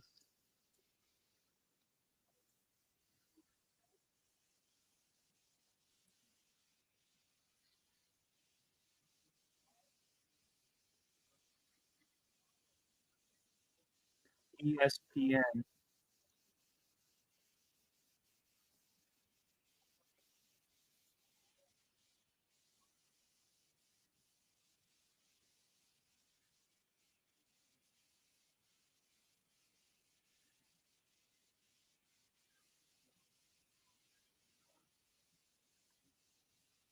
Here we go.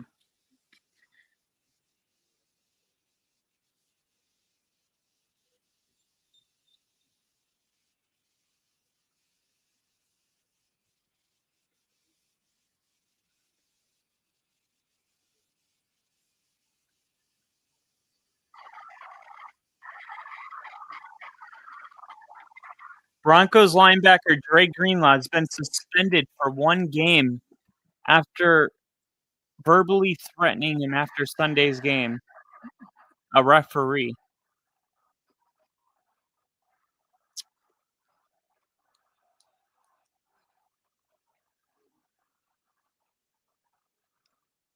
He threw a flag.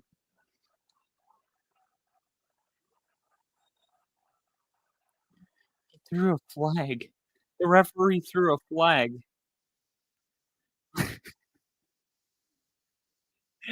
The game was over.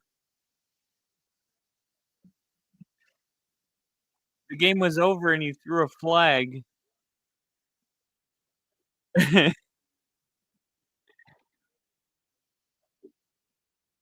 Is that real?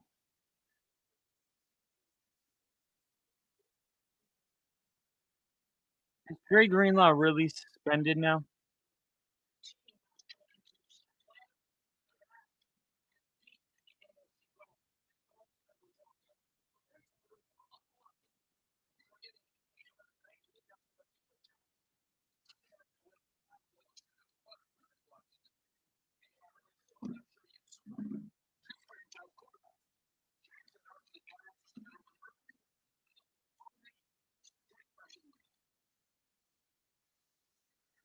Alex Singleton.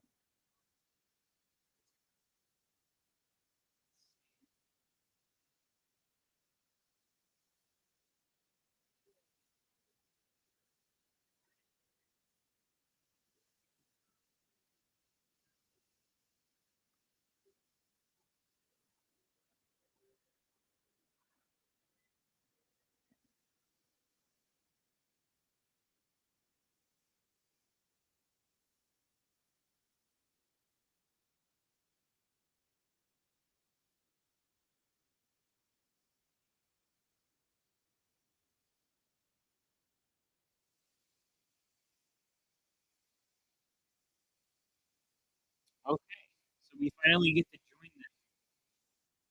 And the only update I got was from Crafty. Crafty used my soul update. Here we go. The Seahawks got a touchdown. Here we go. I'm gonna go to have a. Let's see. Let's go.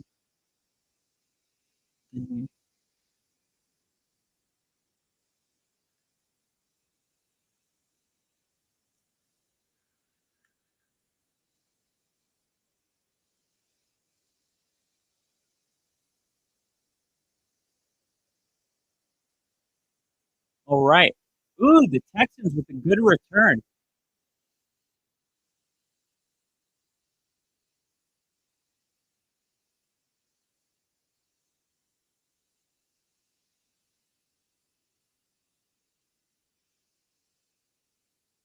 All right.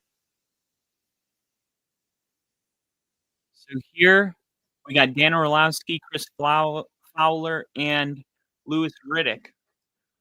Last doubleheader of the season. Oh, man. Well, ladies and gentlemen, don't forget about me. I was here for you guys for the doubleheaders. I know that this is the last one, but remember your boy. We're gonna raid. We're gonna raid today. I want you guys to give me some good raid channels. Hook me up with some good raid opportunities for halftime.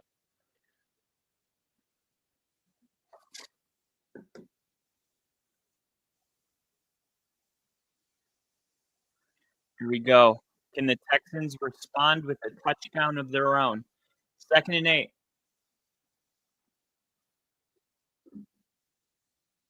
Here we go. Able to throw it to the running back.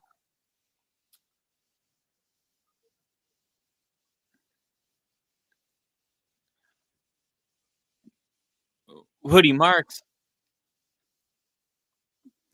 Better tuck that ball, son. Look at him holding that ball with his palm. Colts are the only team in the league that has only a single non-win. And if there wasn't that leverage penalty, the Broncos would be the only team in the league with only one loss. Yeah, I'm salty because that leverage call was on every single field goal in that game. I'm salty. And honestly, you gave up 10 points in the final 3 minutes to the Chargers, and it was an unnecessary roughness penalty that got the Chargers in field goal range. I just, gosh, I can't let it go because we could really be 7-0 right now.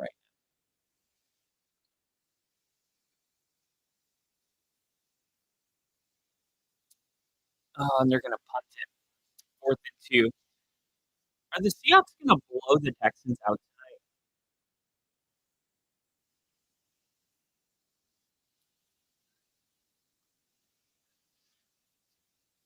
Is that what's going to happen?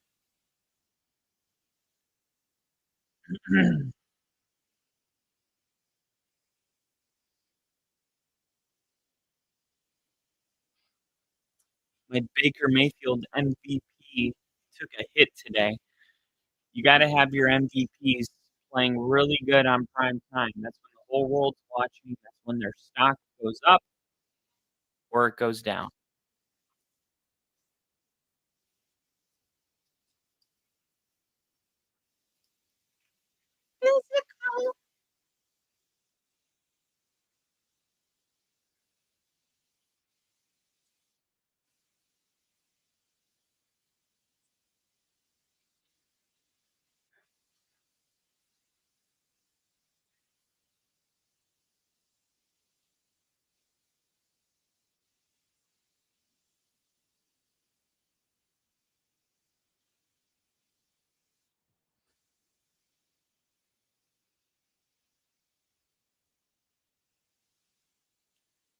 All right.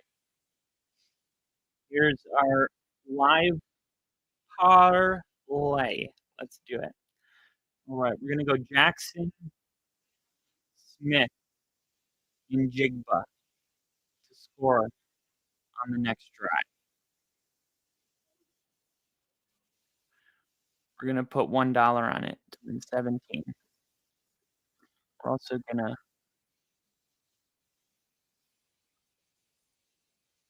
let's see,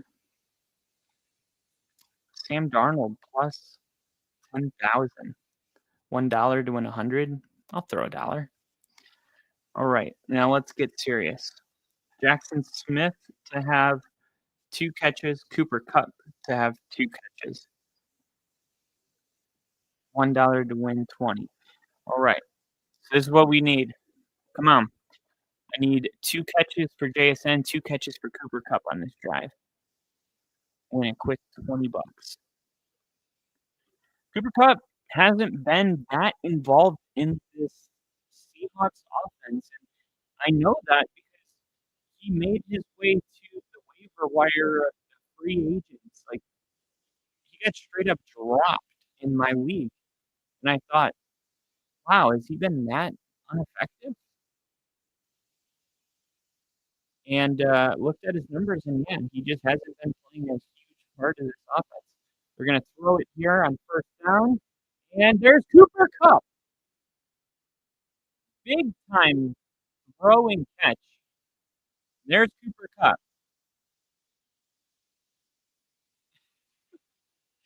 The Kyle curse. Jonathan Taylor, currently front runner for MVP, in my opinion, would not be opposed to that. Who decided to do a shitty remake of your Brannigan song? The Kyle curse. The curse. That's a good curse, right? It's a good curse. We're going to throw it again. And Darnold just ends up throwing it away. Outside the tackle box, but no flag grounded. Sam Darnold, 55 starts from 2018 to 2022. He went 21 and 34. He had a 60% completion percentage. And in the last 24 games, he's almost got the same amount of touchdowns. Leads NFL in completion percentage, passing yards on throws of 20 plus air yards. You are seeing him push the ball down the field, and JSN is getting the separation. And it's funny because you've heard a lot about the speed of JSN coming out of college. Is he fast enough to get separation? He is fast enough. Yeah. He was a 4.5 guy. A lot of people didn't like that, but look at on the field when you see him run, like he's getting open. He's getting that separation. And a lot of separation is how well you run your routes. There's a lot of fast guys that run terrible routes. Jerry Rice was not a fast receiver.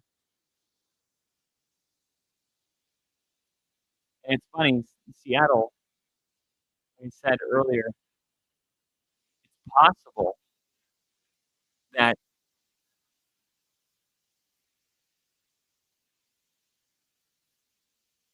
fourth and one, I feel like I'm running a QB sneak here. We'll see what they do. It's definitely not a full yard. It's definitely fourth and inches. I'm trying to get him to jump here. And there they go. And shove from behind. And it works.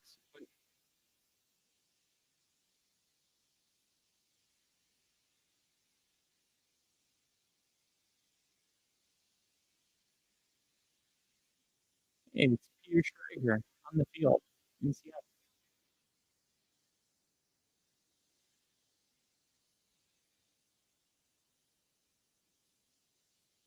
It's weird not seeing him part of Good Morning Football anymore.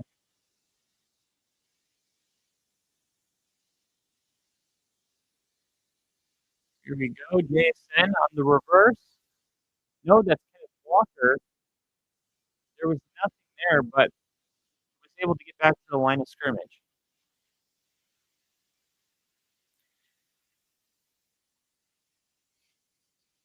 And with the drive continuing, I need one more to JSN or one more to cut, two to JSN.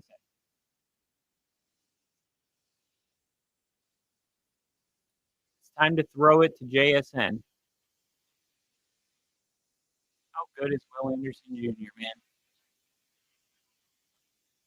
This Houston Texans defense is giving up the fewest amount of points per game, yet they're 2-3, which tells you a story about their offense, right? But their defense doing a good job. Great test for Seattle offensively today. Charbonnet, he picks up the first down, and they're going to be 7 yards away from the red zone.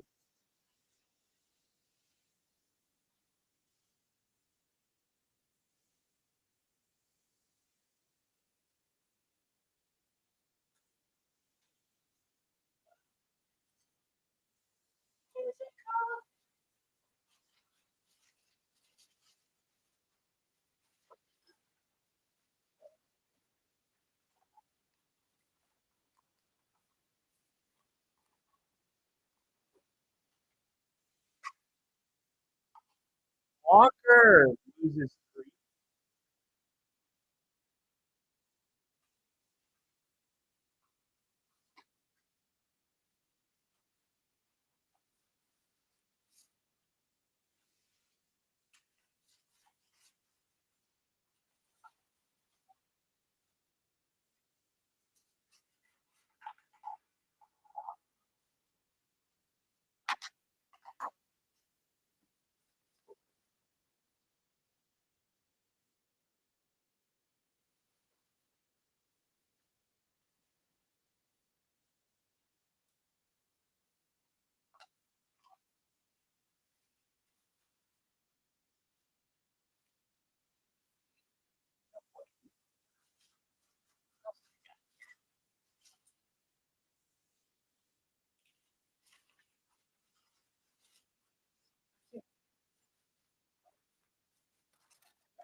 Oh, I got some chewing tobacco.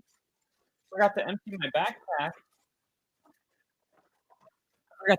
backpack. From my Wisconsin trip. A lot of good shit in there. All right. Sam Darnold.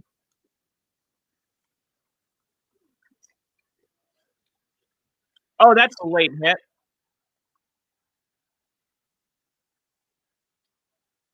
What the hell was that? He just picked him up and body slammed him a full 3 yards on the sideline. The play was completely over. That is bull crap. We should be ejected from the game for this.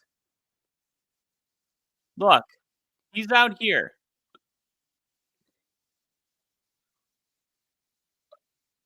I'll tell you what, it looked a lot. Yeah, look at him. He's jumping. Oh, he's the. No. Now that I know who it is, fuck that. He needs to be ejected. No, this guy has. Look, this guy's had enough passes. We know who he is. If you want to know who he is, go on the Only Football Podcast YouTube page, go to Shorts, and I have an entire short dedicated to him making dirty hits, purposely trying to injure specifically the vulnerable positions, the quarterbacks, whether it's knocking Trevor Lawrence out cold, hitting Caleb Williams out of bounds late, week 1 this year, body slamming Sam Darnold, touchdown JSN.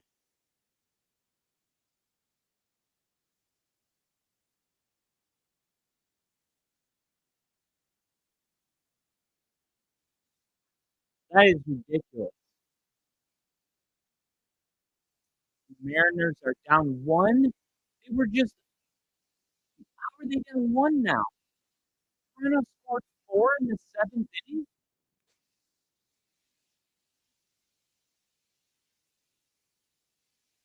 Oh, they had a 3-run home run. Oh my goodness.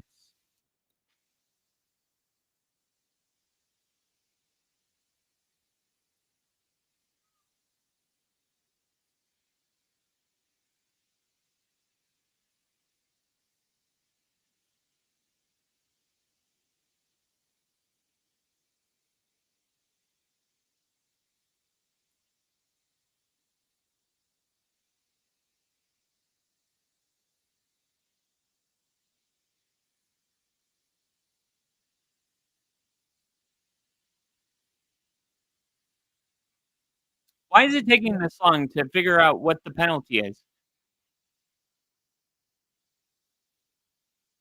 I did have JSN scoring a touchdown on that drive.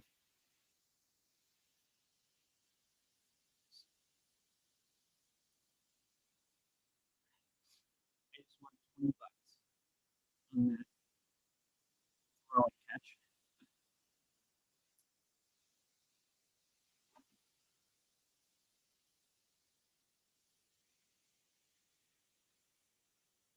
And Lily, the Blue Jays hit a home run with 2 on base. I think the Seahawks could go to 5-2, and the Mariners could go to the. No, because I had Mike Evans having a 15-yard reception, and he got hurt. Field goal is good. So it's 14-0, and ultimately, penalty doesn't matter, and I win. $18 on JSN score touchdown in his 3rd drive. The odds were plus 1,700. So now we can let's do the same. Let's go quick bet. Quick bets. Houston Texans 3rd drive.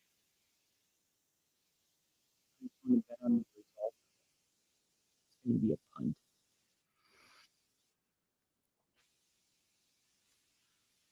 Let's go. Quick bets. third drive. Player to catch a pass. Let's go Nico Collins, Dalton Schultz.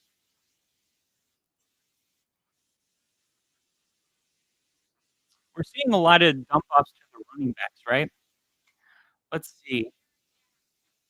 Woody Marks to have 2 catches is at $2,200 plus 2,000. We're gonna put $2 on that 40. Woody Marks. I think this pass rush is gonna be coming after. And then let's do an Xavier Hutchin, a Woody Marks together. Put $1 there to win 10. Doing good. That was a good quick $20. And let's see the touchdown. Houston. Let's see Houston to score a touchdown. And let's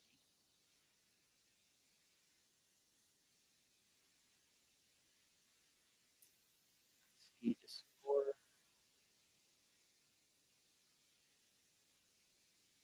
I gotta have a 3 play.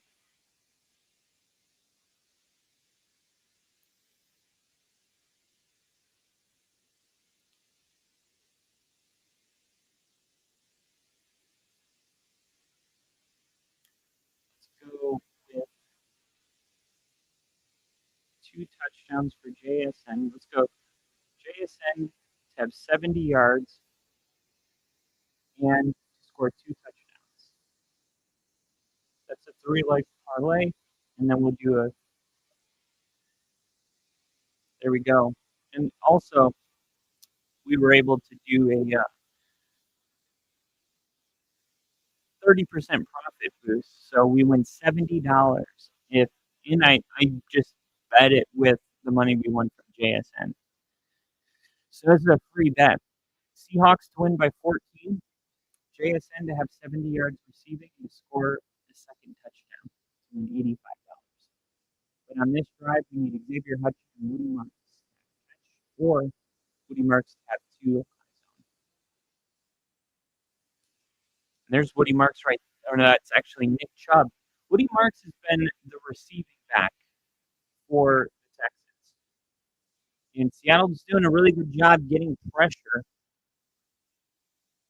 So I do expect him having to get the ball out quick. There's him getting the ball out quick. It's Nico Collins. Got Katie George. Yeah. That's the name of the game, though. Can't control those injuries. There's another Higgins. Is he related to T. Higgins? Texans? Here we go. The handoff. Nope, it's a fake. And it's a throw. And it's to Nico Collins. Nico Collins is having himself a drive. Let's go Nico Collins. Nico Collins touch.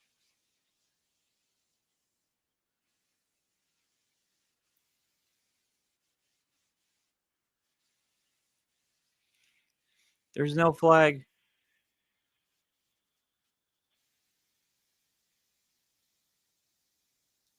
Ineligible man downfield. Number 79. Offset. So the catch is going to be no good. CJ Stroud, first 3 games 0-3. He's 2-0 though. In his last 2 games, his completion percentage has gone up 18 points to 82%. And his pass per game has gone up almost 40 yards per game. So starting to see the field well. We saw him his rookie year be a sensation. Last year, not so much. Sitting at 2-3 now. And this definitely feels like a big game for the Texans, right? You either get to 500 and you drop a Seattle team to 4-3, which brings them close to 500, or you turn into a 2-4 team and Seattle goes to 5-2, and we're slowly starting to lose that parity that we talked about when teams like Seattle win games like this. So let's see if Houston can hang in there and get it done. And here's a quick throw. Oh my God, Nico Collins. It would have been an easy 15 to 20-yard game. And he just drops it. Look at him. Xavier Hutchinson was running routes. His brother, Quinn Hutchinson, played football with my brother at East High School in Jacksonville, Florida. He played at Ponte Vedra Sharks, which was a high school expansion team that didn't exist when we were in high school. But 3rd and 10, and it's going to be tipped and incomplete. And now it's 4th and 10. And Texans got a punt. Self-inflicted, man. Self-inflicted.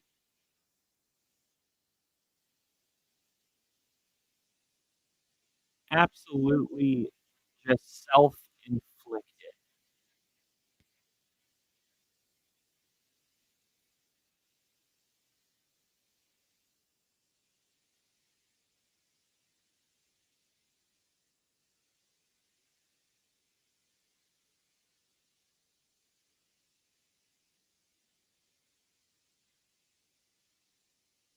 All the way across the field.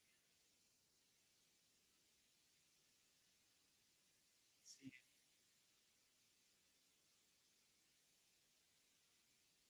Think Jason's going to have a game, huh? Think Jason's going to have 8 catches, 125 yards today.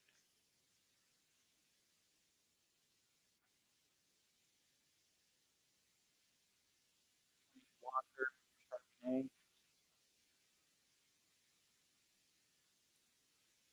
I think Walker gets around 40. I think Charbonnet is going to hit 50. Jason gets 3 touchdowns. I think Charbonnet gets 2 as well.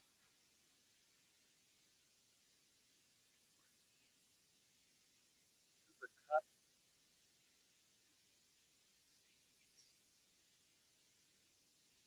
Gets 3 catches. Nico Collins. We're going to put 6 catches on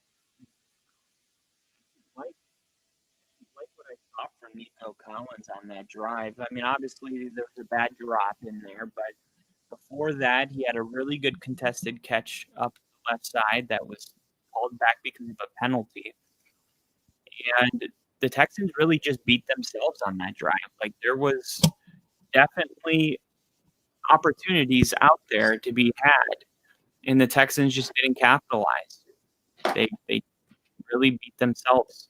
So you hate to see that in a game that's already 14-0 if you're a Texans fan, but you just gotta, hope your defense can get a stop. Like I said, this is the number 1 defense in the league when it comes to points allowed per game, and they've already given up 14 points. So you can look at that one or two ways. Number 1, they're not going to be scoring any more touchdowns for a while, or number 2, Seattle is going to exploit them as frauds today, and they're going to have those numbers averages go way up after today. Depends probably what your what team you're rooting for, depending on which one you believe. But I'll say this: it looks like Seattle has had no problem moving the football so far. Nothing fluky about it. 1st and 10, Darnold under center, Kenneth Walker at the back. It's going to be a handoff to Walker. He's going to try to spin, and he's going to lose 2. There's just nothing there. did a good job keeping his feet moving, spinning, rolling, fighting. The Texans do a good job, and that's why it's so important to swarm the football defense because he spun off, kept moving, kept the play alive, and because the defense swarmed, there were other people ready to meet him when he revived the play a couple times. That's why you need a swarming defense.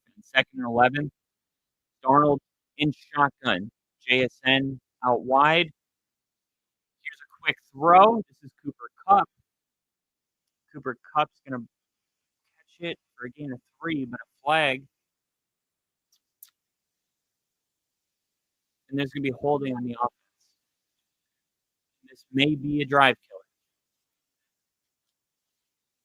The difference between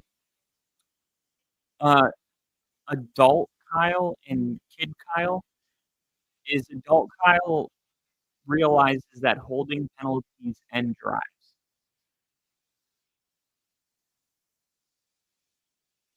And we'll see if they can overcome this one. But 2nd and 21, that's a difficult place to be. Texans are in good shape to saying, yeah, we're not going to let them score for a while. And there's JSN. When you can drop down and pick 16 of it up in one play, that puts you in good shape. JSN, man, unbelievable. Unbelievable.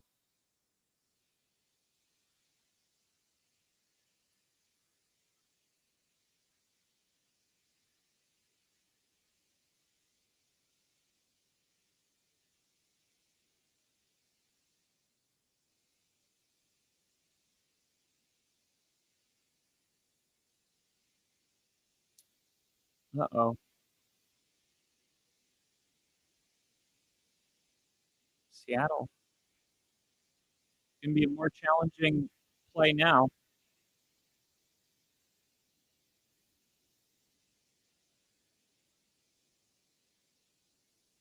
So now it's 3rd and 6. And that turns into 3rd and 11. So maybe go back to JSN. Sam Darnold leads the NFL in throws 20 or more yards downfield. So they have plays down the field. And here's one, dude, incomplete. Just outside the reach of Horton. Number 15 for the Seahawks. It was there, man. It was there. He's just coming across the field, trying to use his speed. The coverage is tight. The ball is just out there. I mean, that is great defense. That's just better. Well, they didn't catch it, so I can't say better offense, but it's so damn close to being an amazing play by the receiver and the quarterback. Instead, they're going to punt it, and it's going to be returned.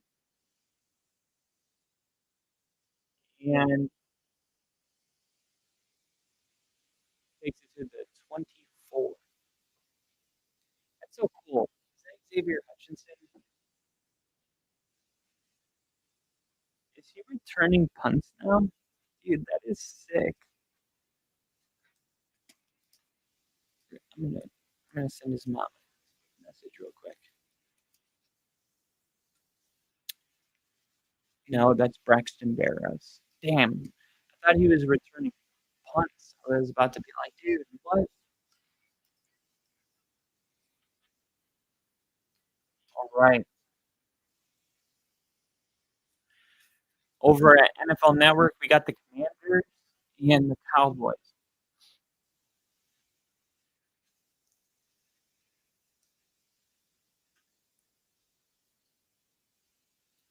Let's see here.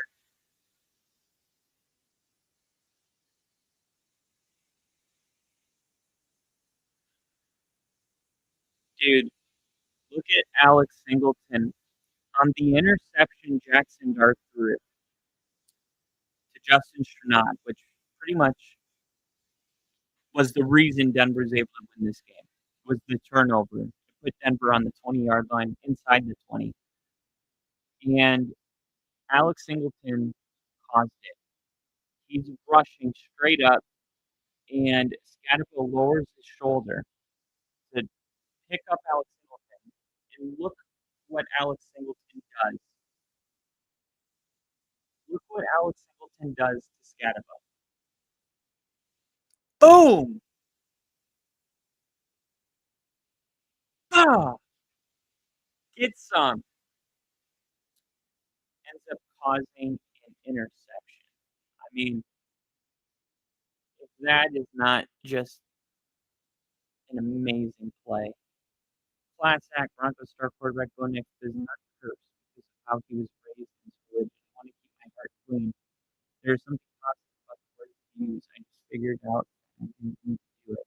This is about Christian. Love to see that. Doesn't cuss when talking trash. Although, me personally, I believe it's all about the condition of your heart. I'll talk to God about this one day. But personally, I believe that you can tear somebody down or lift somebody up with the power of your words. And that is ultimately what is most important, is to do good with your voice. Here is a first down throw, and it's going to be incomplete.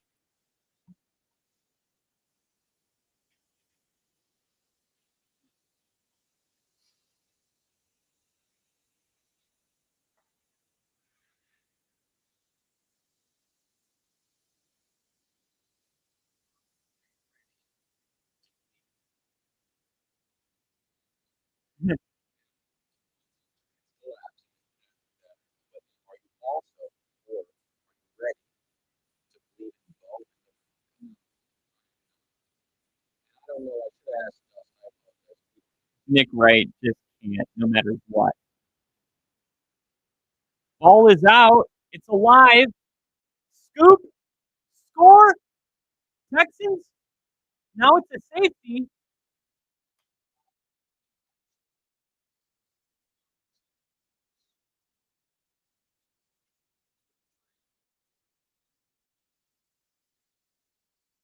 It's a safety. I don't know why it took that long to figure it out. It was pretty obvious.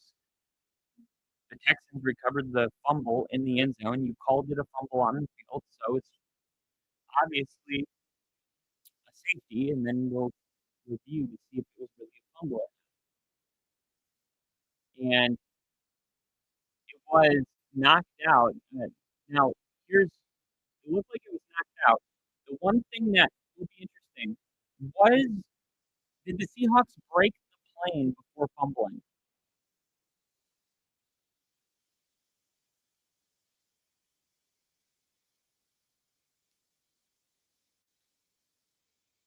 The ball went backwards, so even if it was a forward arm movement, the ball itself went backwards. But I'm going to rewind it and take a look. Let's see, okay? I'm looking at it right now. They went to commercial. I'm going to take a look, and we're going to stop. Yeah, that ball's out early. That, and Seattle's feeling good about this right now, but let me just say, this is a blown opportunity. You pick this ball up, and that is a high effort play by the Texans. That is arguably, depending on what happens today, this could be a game-saving play. Look how far deep. Who is this? Number 27. Whoever number 27 is, 27 on the that's Woody Marks. That is a rookie.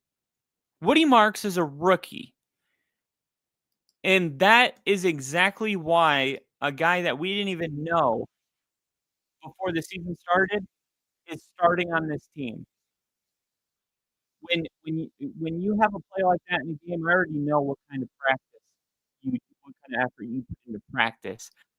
That is incredible. Woody Marks comes from 30 yards back. It finds a way to break this ball up inches before the Seattle defender crosses the goal line. Ultimately, would have been a touchdown for Seattle. And instead, it turns into only 2 points, which keeps it a two-possession game. But I can't say enough about Woody Marks and the effort and how that might have saved the game. It goes from a 21-point lead to a 16-point lead because of a guy who came from 30 yards back and knocked that ball loose.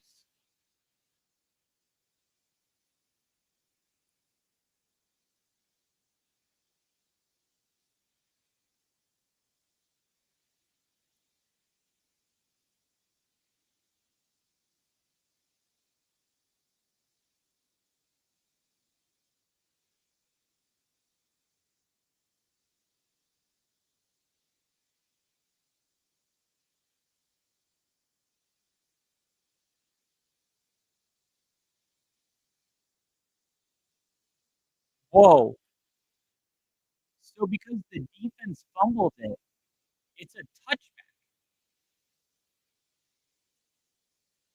Oh my gosh, this is insane. And Houston gets the ball at the 20 now.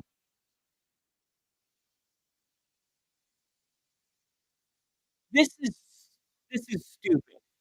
This is a stupid rule. The defense fumbled the football, and because they fumbled it into the end zone, Seattle recovers it, and it's a touchback. I cannot wrap my brain around this right now. I can't.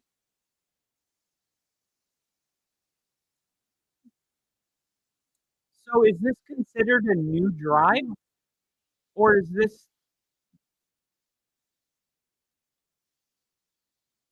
it is over. Toronto wins.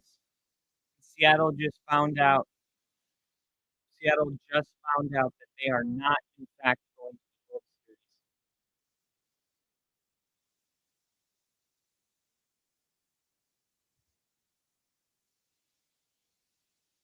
Wow. So what to make of this?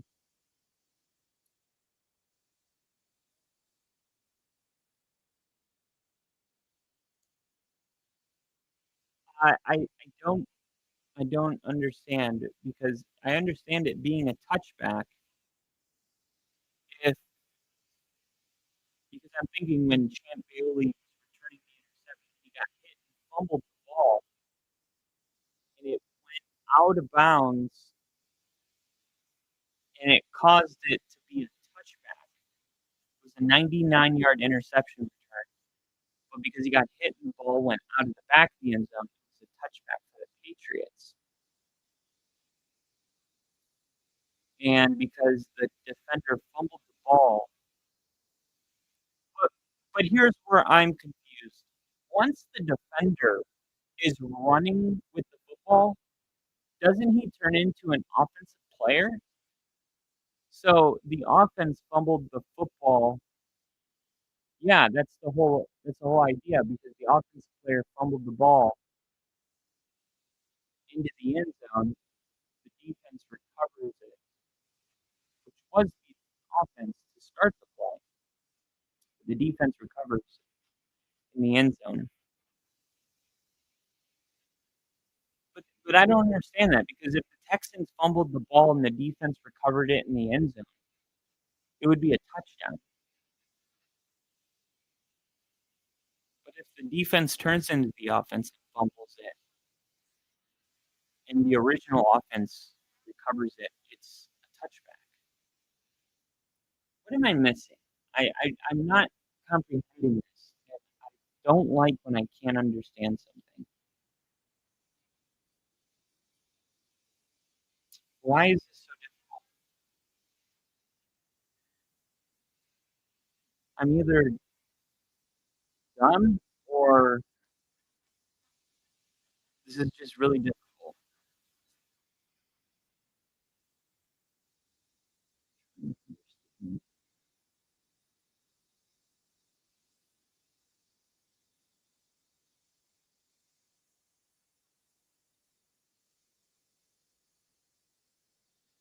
Maybe if I go on X, Twitter, and let's see Seahawks. Let's see if anyone's talking about this.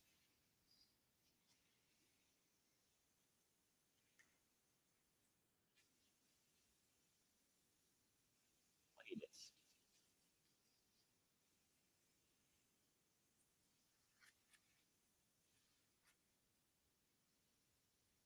This sucks. I know I'm not the only one who this has affected. My folks are 83 years old, huge fans of all sports, including being Seahawks season ticket holders for 50 years. I feel so bad they will never see a World Series for the Mariners. This was their chance. Hey, they got this close. They could get that close. I don't know the condition of your parents, but that Seahawks team atmosphere is going to be depressing now. Something to keep in mind. Seattle Seahawks will win, but at what cost? Mariners did everything right tonight and still couldn't get it in. Heartbreak in Seattle. At least they got the Seahawks to look forward to. Honestly, I don't even care if the Seahawks went 56-0. I'm just happy the Mariners lost. What a hater. We got Rick in the chat. Not able to hop on, bro. Sorry. Also, something is up with the mic. Sounds like it's going in and out. Thank you. And Rick, you thick bastard. We miss you.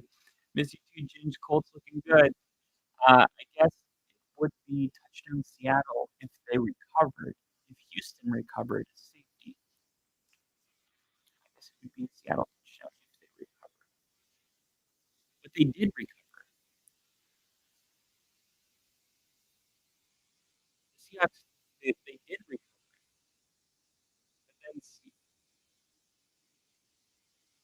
But then Seattle recovered it. I mean, and then the Texans recovered it. So if the running back ran with the football, got hit, and the ball bounced out and it was a fumble, and the Texans recovered it in the end zone, it would have been safety.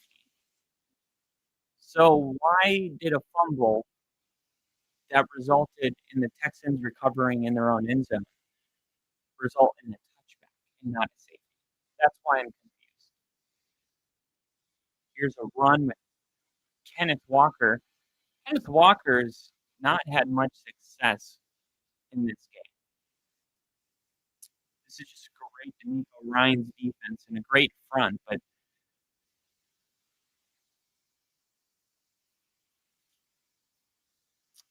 luckily for the Seahawks, they're the most successful team at throwing the ball 20 yards or more downfield, so we'll see. There we go, successful 5-yard run. Let's check on that mic really quick. See how it's sounding. Check one, check one. Check 1, 2, 3. Check 1, 2, 3. Let's see. Check 1, 2, 3. 4, 5, 6. How does it sound? Okay. Turn it down a little bit. Turn that down. Let's see.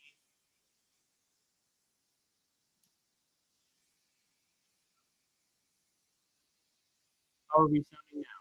Check 1, 2, 3.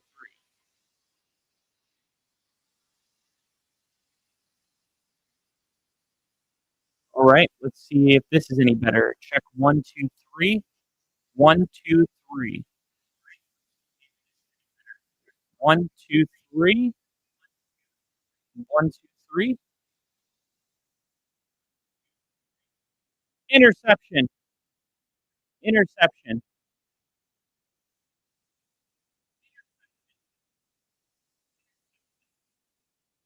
And, it doesn't sound great. Let's see. See if that does anything. Check 1, 2, 3. Check 1, 2, 3. 1, 2, 3. 1, 2, 3. Ladies and gentlemen, switch back from the bomb, the bang, the bang, diggy, diggy, didn't see the boogie, the drop the boogie. Bomb with the bomb, the bang, diggy, diggy, didn't see the bomb with the bomb, the bang, diggy, diggy, didn't see the boogie, the drop the boogie. Bomb with the bomb, the bang, the bang. My name is Kid. Bomb with the bomb, the bang, diggy.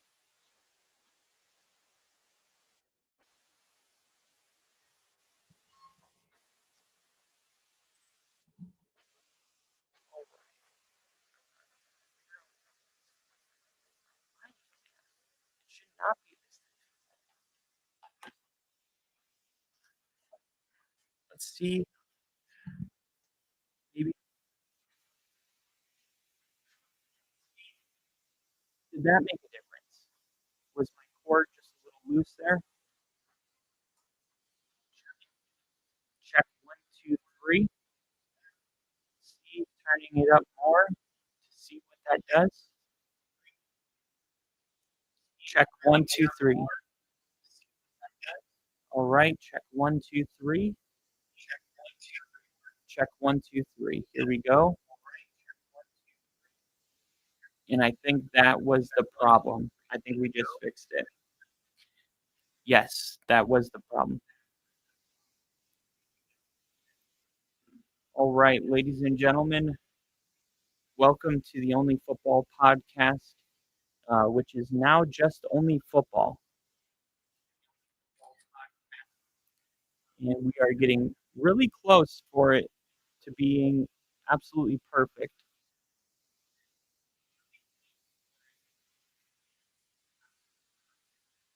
And let's just see what that sounds like. We'll put it away a little bit. Here we go. How does this sound?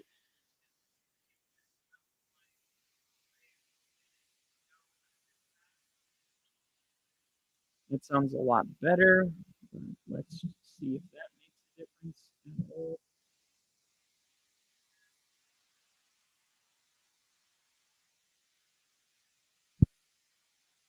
Not make it better.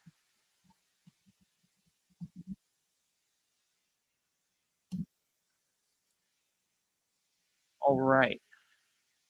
Check 1, 2, 3, 4, 5, 6, 7, 8, 9, 10, 11, 12. 1, 2, 3, 4, 5, 6,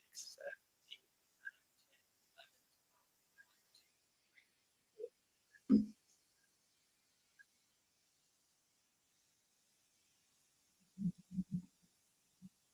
Check 1, 2, 3, 4, 5, 6, 7, 8, 9, 10, 11, 12. Check 1, 2, 3, 4, 5, 6, 7, 8, 9, 10, 11, 12.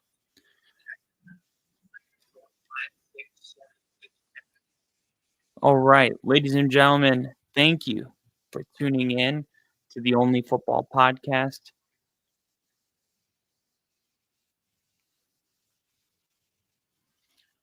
And I'm listening to it right now to see how it sounds. And I think we got it fixed.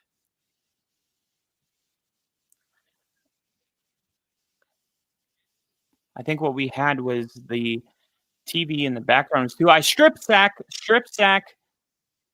It gets recovered by number 79.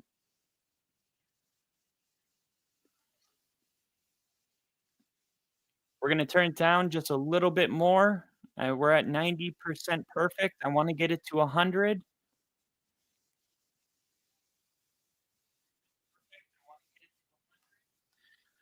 And let's turn down just one more notch. Here we go. How are we sounding?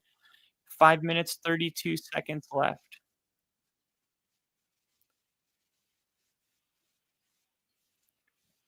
All right, I think we got it right here. This is a $500 microphone, so if it doesn't sound absolutely perfect, it's because I'm doing something wrong.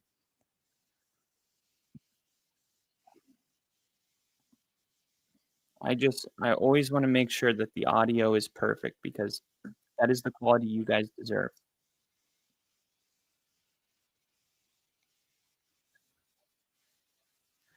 All right. 5 minutes and 5 seconds left in the second half. And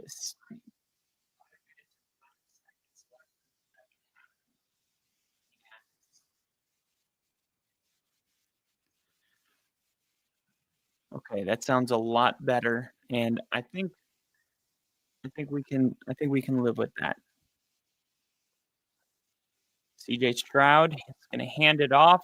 Nowhere to go. Absolutely nowhere to go. And 4 minutes and 30 seconds left in the second quarter.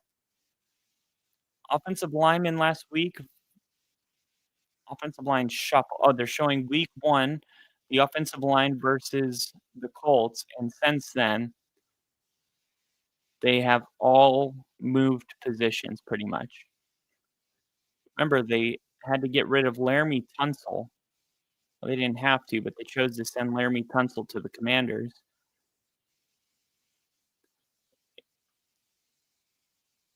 And that's turned out to be a costly thing.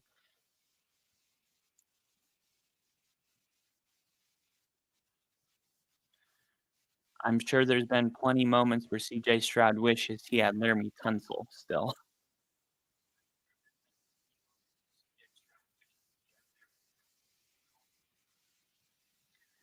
All right. Something just still sounds like it could be a little bit better, and I'm trying to figure out what it is. Let me see if the microphone is this close to my mouth. Is that a good thing or a bad thing?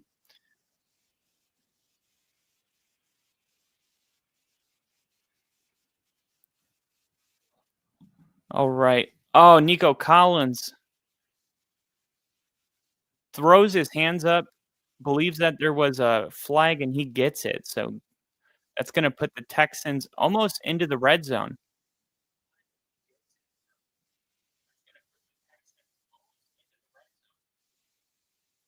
There we go. We got it. We got it. Thank you guys for bearing with me during that audio check.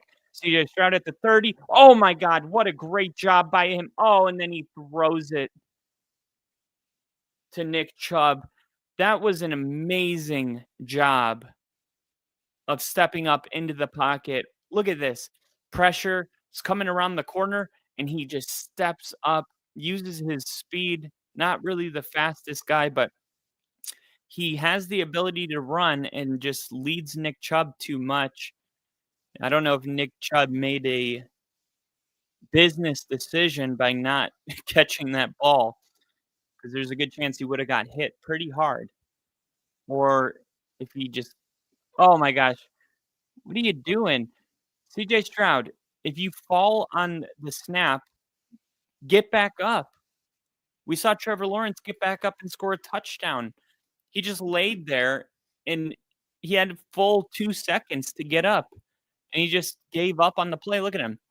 He trips.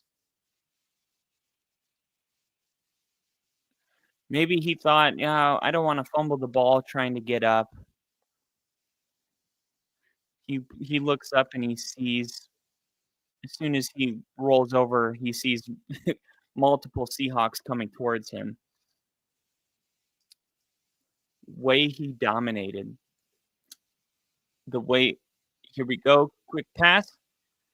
3rd and 15, and that's gonna set up a field goal. 12 was perfect.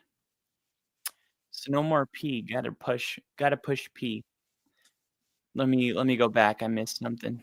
Kyle's audio is very choppy as a Texans passing game. That's how old we are. He references "and the chicks with beepers" in that song. A 12-year-old couldn't save their life telling you what a beeper is. That's hilarious. Bone with the bone, the bang. This is for the kids that don't have no answers. The midnight dances and the Cadillac and the chicks with beepers. The northern lights to the southern. Get in the back and try to love someone.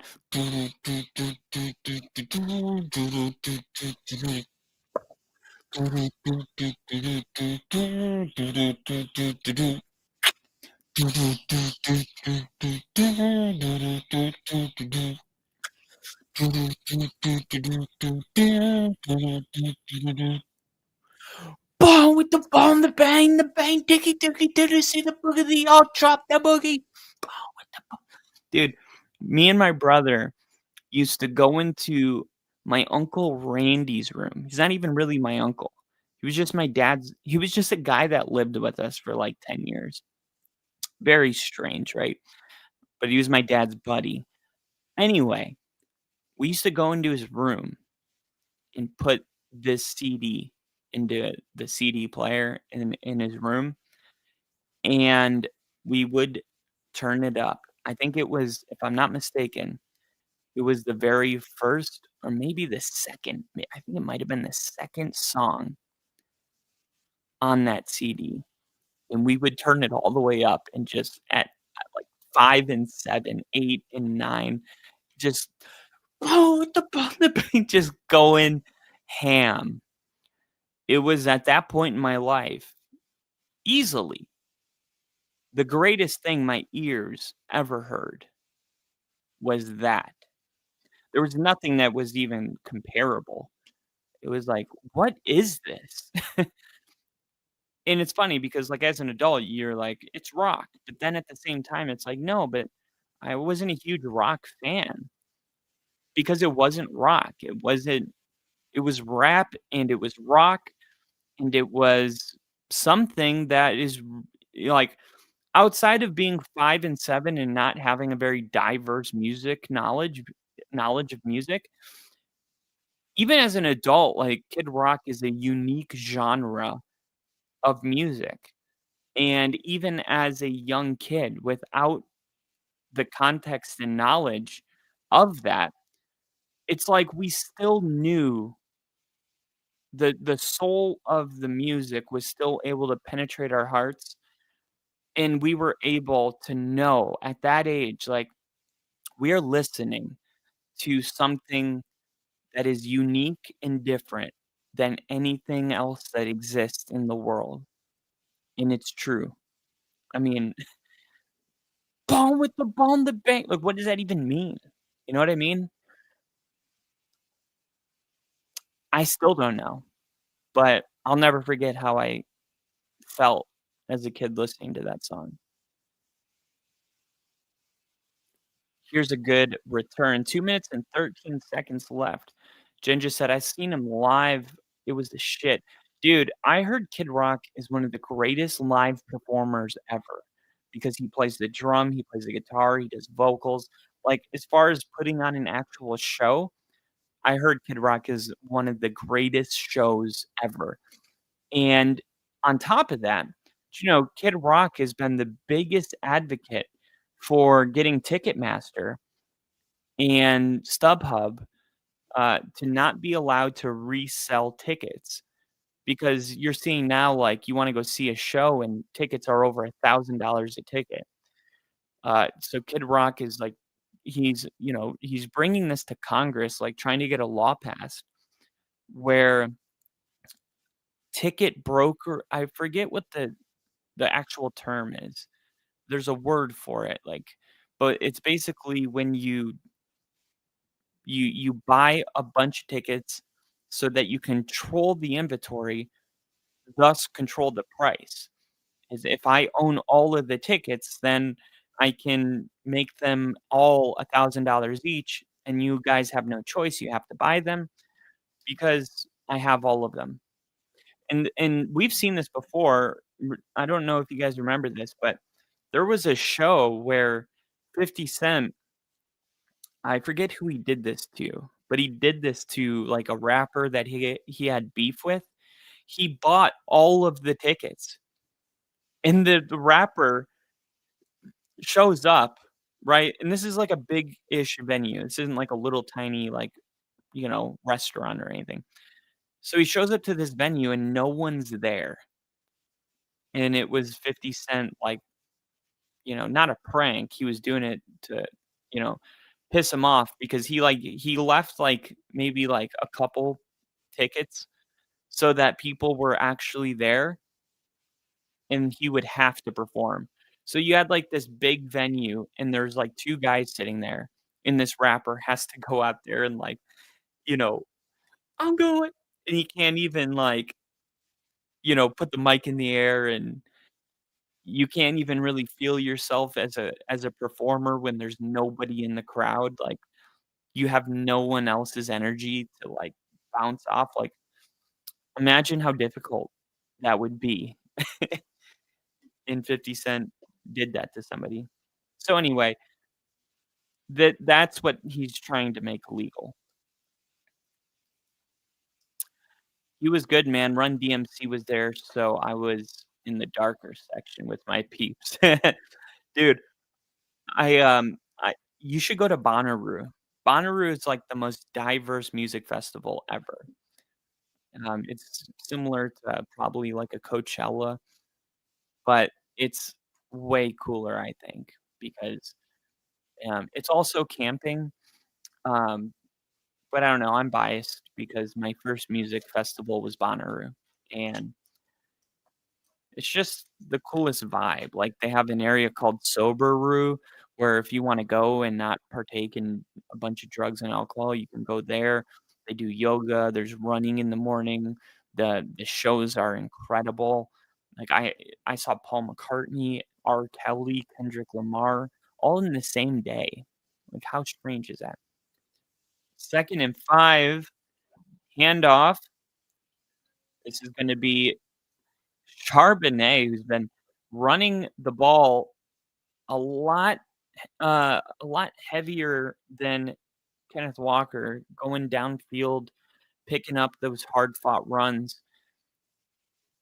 I'm still mad that Shakar, whatever his name is, I'm still mad that he didn't get kicked out for that hit on Sam Darnold.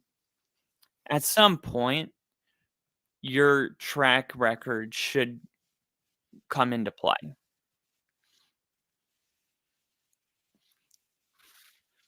Dude, they picked up the blitz perfectly. Look at the Texans try to overload the right side. They bring the safety, I think that was the nickel safety or the outside linebacker, they bring him downhill, and Seattle picks it up perfectly. Ooh. Sam Darnold fired the ball a little low, almost picked off by Lassiter. That's Kamari Lassiter.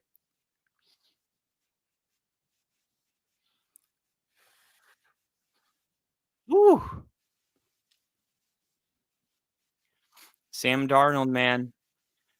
I just don't understand the Vikings moving off of Sam Darnold after what he did last year. And the JJ McCarthy thing, it's like, yeah, but he had JJ. What's he supposed to do? Trade him. Like, why is it so difficult? Like, I feel like the Vikings are no different than a person that has an addiction to gambling, and you're like, you don't have to do this. Like, why do you feel like you have to do this? Because I used the first round draft pick. Do you know how many draft picks in the first round don't work out, period?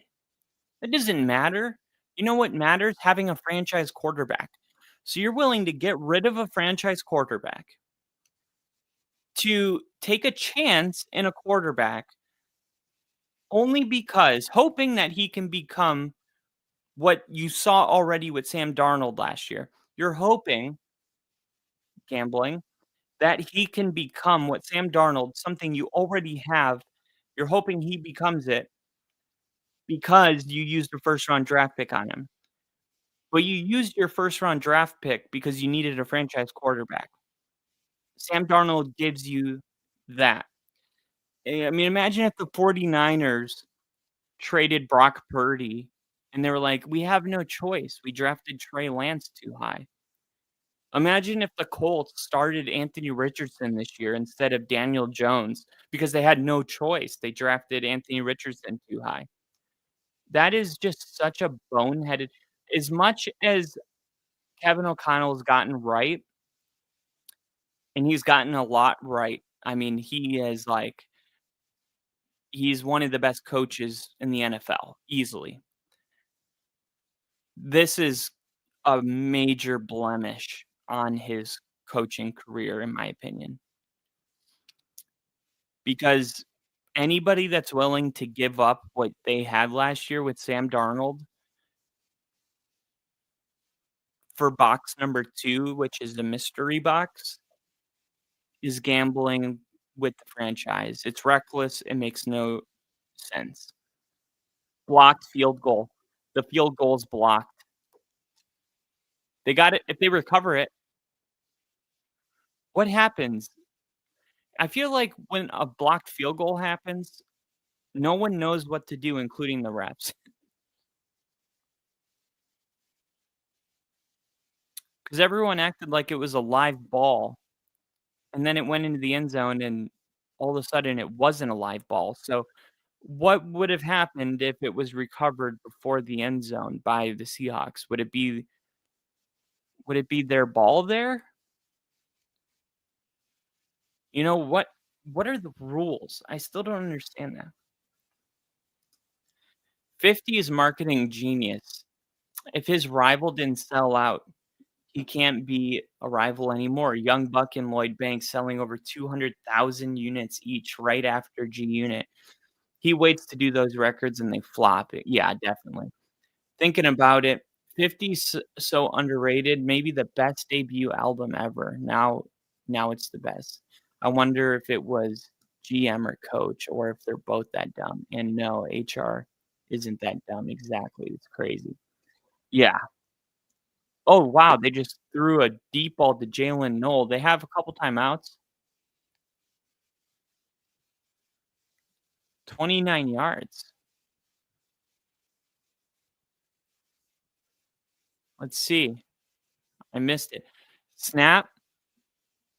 Oh, yeah. That's a good throw. See, CJ Stroud will give you a throw like that, and it's like, this guy can flat out play, man. We just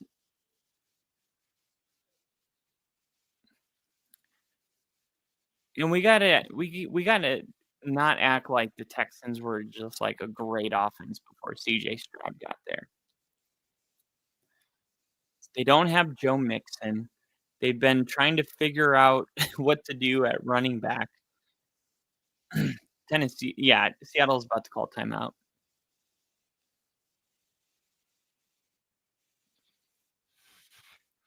Mike McDonald did not like whatever it was that he saw. He was running out. I believe in Stroud too. I think he's just anytime. It's same thing with Jaden. Like we talk about sophomore slumps, but it depends. Like if a quarterback shows you a certain ceiling, it's not like that didn't happen.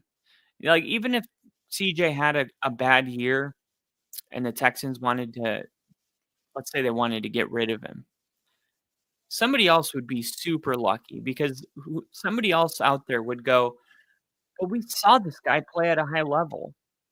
Like, unless you've been in the league for over 10 years, like, okay, maybe if you're, 10 years in the league and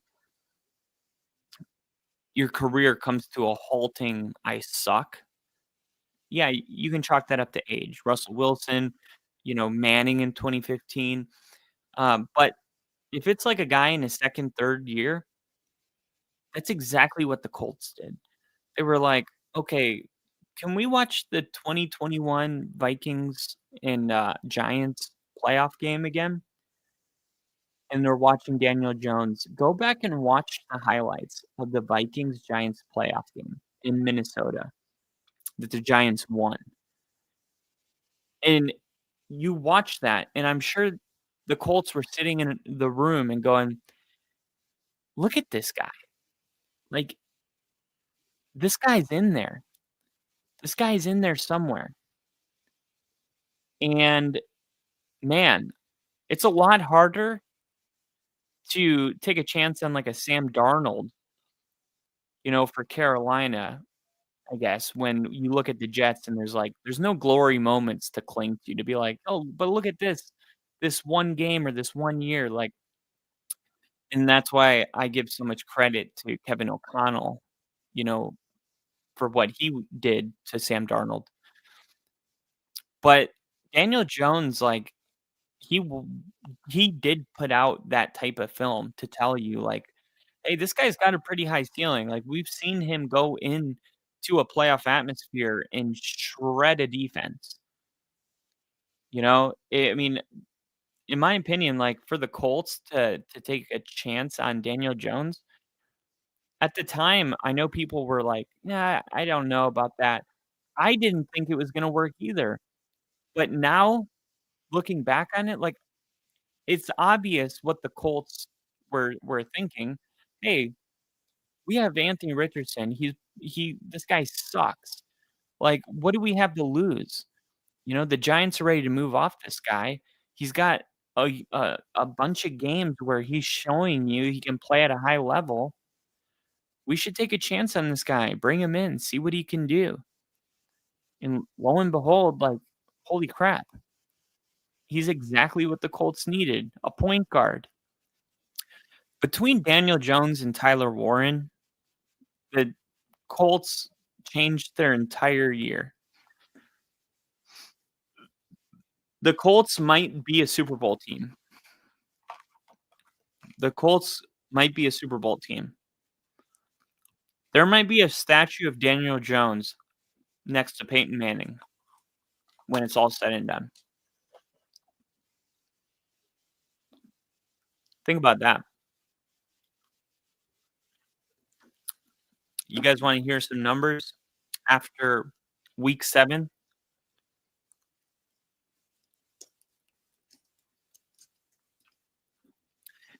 Here's some numbers now that week 7 is in the books. NFL team rushing yards per game. The new top 6 teams. You got Buffalo at number 1. And let me just confirm. Buffalo. Let me see Washington. Let me go Washington, Dallas. I just wanna confirm that these numbers reflect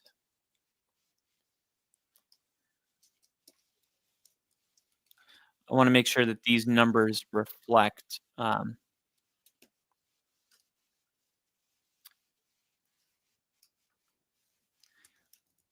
week 7. Alright, so player stats, team stats, rushing yards, 136.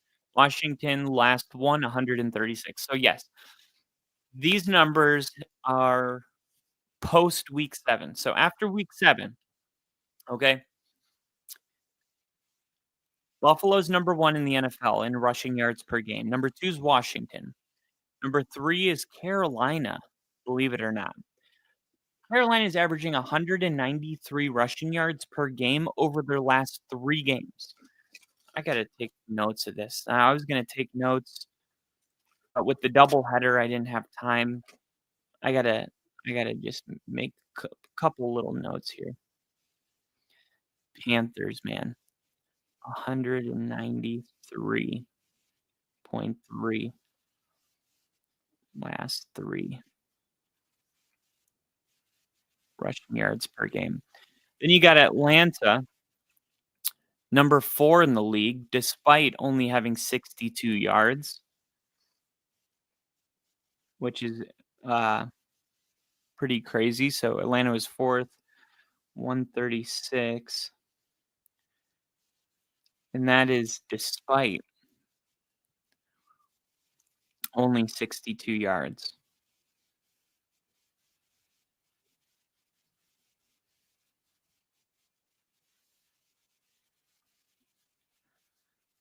Jeez.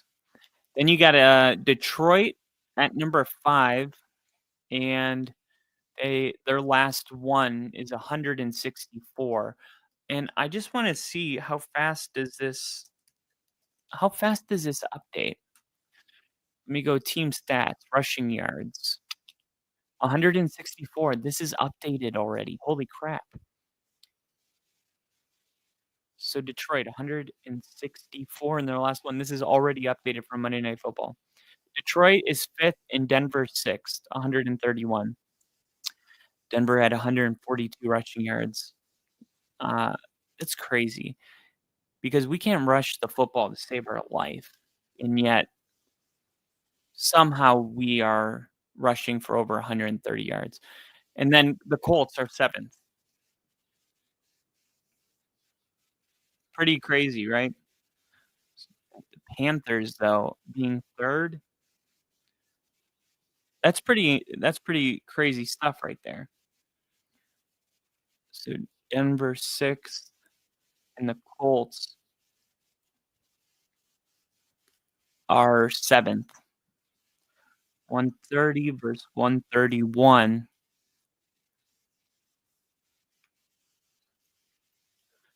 Colts are averaging 142 yards at home, which would put them in 3rd place overall. But weirdly enough, only 114 yards on the road. It's a big difference. It's a big difference.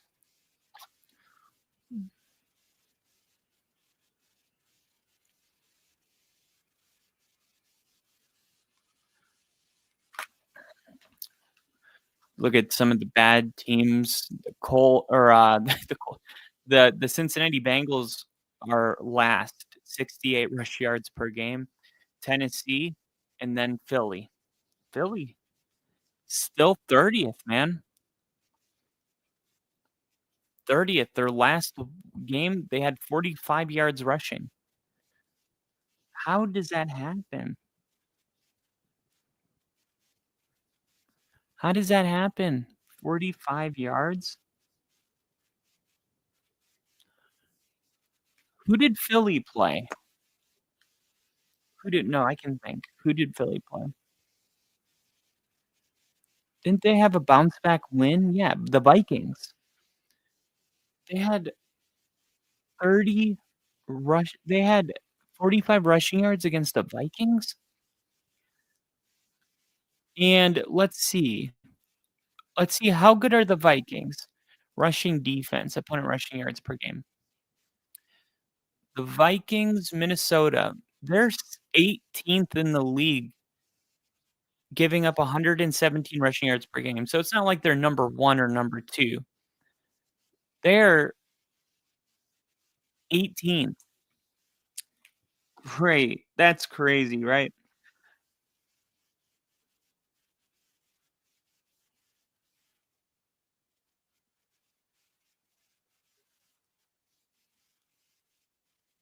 They're giving up 118.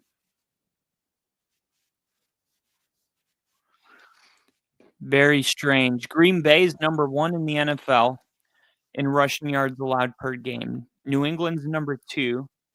Seattle's number 3. Cleveland 4. Detroit 5. Colts 6. Houston 7. Jacksonville 8. Carolina 9. Denver 10. So Broncos are 10th. They would have been a lot higher, but they gave up 119 yards on the ground on Sunday.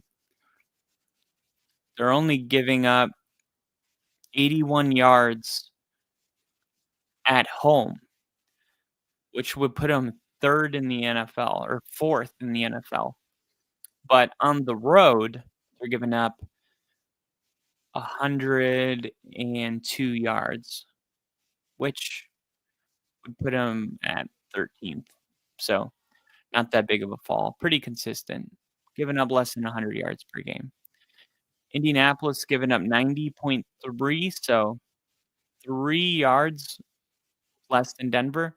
So really, Indianapolis, Houston, Jacksonville, Carolina, and Denver are all between 90 and 93 yards a game.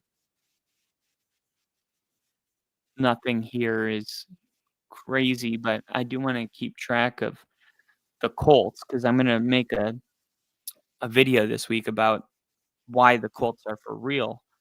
Also, Detroit. Detroit is 5th.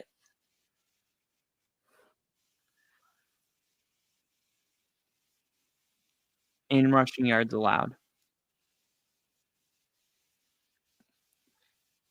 And what do we know? When you're a top 5 rushing team and top 5 at stopping the rush, you're probably going to be the best team in the league.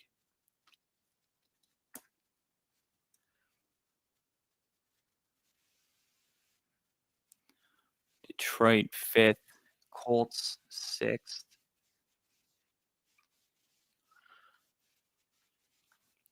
Green Bay, look at New England, 2nd in the league.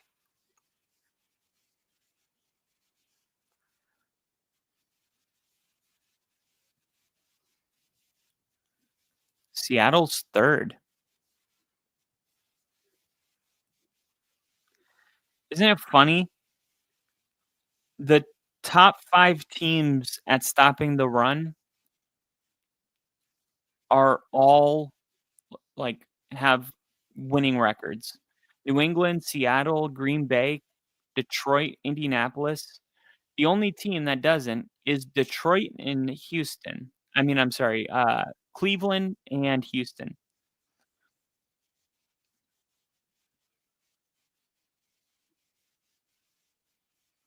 Only sub 500 teams, top 6. And let's see, right? Why would Houston and Cleveland be in the top 6? And they're the only 2 teams that are not with a winning record. Well, let's see. Where are they in points per game? Houston is 20th. They're averaging 21.6 points per game. And Cleveland is 30th. Wow. Cleveland's 30th. Only 16.1 points per game. So the Colts are number 1 in the league, 33 points per game. Last week, Dallas was number 1, but the Colts, after scoring 38 points, that's weird because the Cowboys scored 44. Let me see. Last week, nope, Indianapolis was still number 1. Okay, Dallas was number 3. 10, 20. Okay, yeah. Points per game. Indianapolis, Dallas, Detroit, Buffalo, Seattle are all top 5. And look at Kansas City. They're 6th. After spending the last 2 years 15th in points per game, they finally approached the top 5 again. All right, we're back to this game, which, like I said, when Seattle was up 14-0, one or two things was going to happen. Seattle was going to run away with this game, or Houston, who leads the NFL in points allowed defensively, they are going to stop Seattle from scoring for quite a while. And that seems like what's happened here, because Houston only gives up 12.2 points per game, and they gave that up on the first 2 drives. Here's a handoff by C.J. Stroud.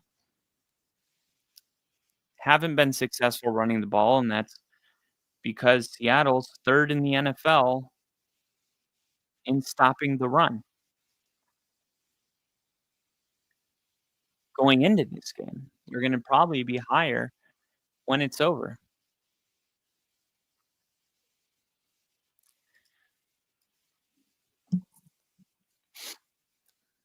Philly Tampa, New England, Kansas City, Rams, Green Bay, all doing really good at protecting the football. Here, Stroud stepping up, interception. And he's going to get up and run. And he's got time. He's got space. He's at the 20 and goes all the way to the 15-yard line. In Seattle on the opening drive, a flag, late flag. There's a late flag. And let's see what the penalty is, because these penalties, they can be killers. Seattle's been good this year. They're 4th in penalties. Illegal blindside block on the return by Seattle. So yeah, Seattle's been pretty good. The Rams, weirdly enough, Cincinnati's number 1, tied with the Rams as the most disciplined team in the NFL as far as penalties. Then Atlanta, then Seattle, and then Detroit. Let's see, where's Houston? Houston's 14th. Denver, Chicago, Jacksonville, Green Bay, all down at the bottom. Denver's got to get it cleaned up. They had 12 penalties. 12 penalties on Sunday. I don't know if I have been that mad in a long time. But yeah, they got to get it cleaned up. Still think it's weird that Philly couldn't run the ball for more than 45 yards against Minnesota in a dome, against a team that's ranked 18th, giving up 118 rushing yards per game. They ran for 45. And it's really weird because Philly came off 2 back-to-back losses after being 4-0. And the only thing different was that they stopped running the ball 18 or more attempts to Saquon Barkley. So I thought if I were them, I'd be like, let's go back to what we were doing when we were undefeated and feed Barkley. But apparently they didn't do that, but ended up getting a win anyway. Here's a run with Kenneth Walker. Crowds booing because the offensive line came and pushed the pile, and Kenneth Walker appeared to be was going to be pushed 10, 15 yards forward. But they called forward progress. Why did forward progress get called? It was stopped for like a second, but then you got that push. I think they called it too early. Here's Walker. He's going to spin on 3rd and 3 and only pick up 1.5. So it's going to be 4th and a yard and a half.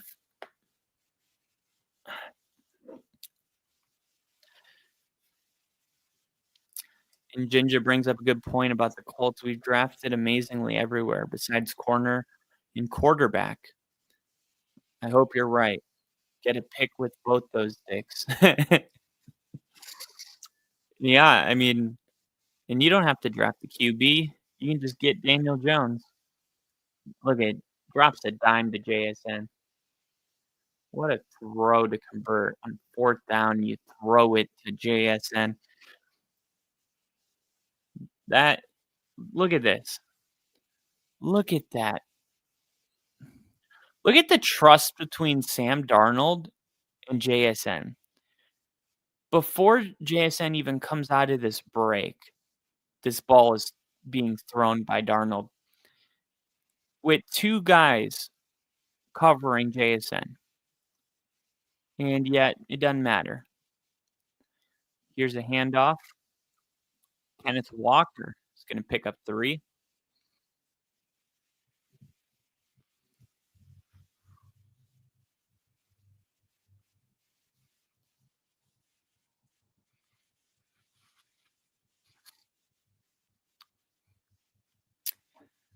Second and 7.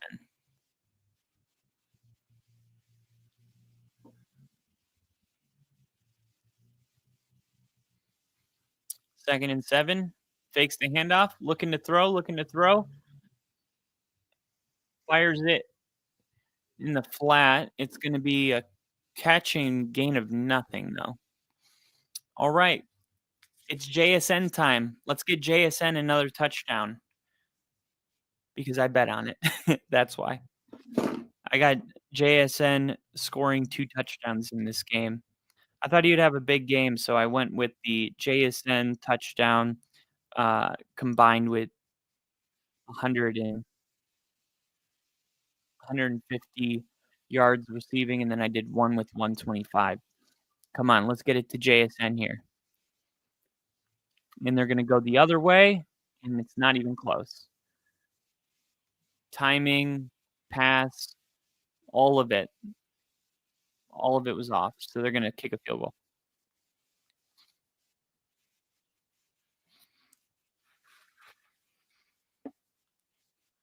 JSN, though, 125 yards. He's got 78 already, so I had Seattle winning by 13.5, JSN having 70 yards, and him having 2 touchdowns. So if he can get one more touchdown, I'll win $85 there. And then Seattle's got to win by 14. Right now, they're up by 11, but haven't seen a lot offensively. And then I put one in that pays out a lot more. Nico Collins, 6 receptions. He's got 4. Cooper Kupp, 3. He's got 2. I mean, no, he has 1. Charbonnet to get another touchdown. JSN to get 1 more touchdown. Charbonnet to have 11 more rushing yards. Kenneth Walker to have 18 more. JSN to have 2 more catches. And then JSN to have 125 yards. That pays out $656.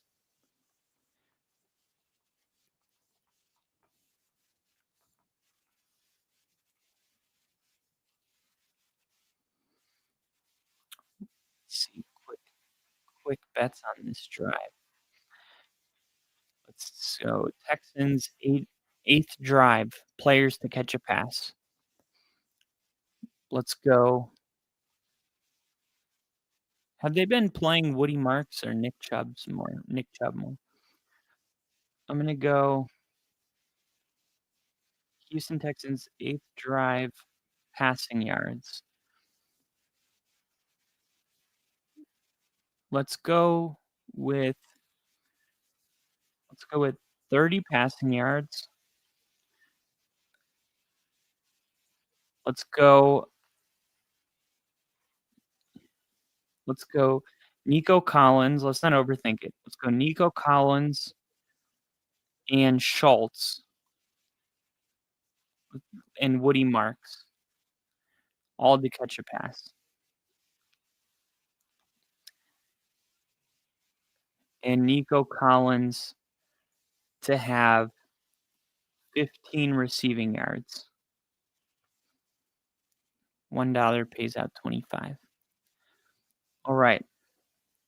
So I love this because then it's like you're betting on each drive. CJ Stroud, 30 passing yards. Nico Collins, Woody Marks, and Dalton Schultz to have a catch. And Nico Collins to have 15 yards receiving. $26. $1 payout. Remember the 2022 Rose Bowl, CJ Stroud and JSN. They used to be a team. Not anymore. 15 receptions, 347 yards, and 3 touchdowns in that game. Stroud had 573 passing yards. This is going to be returned, and he's going to get the 30, and he's going to get to the 33. That's a good return. That's a good return right there. That is solid. So here we go.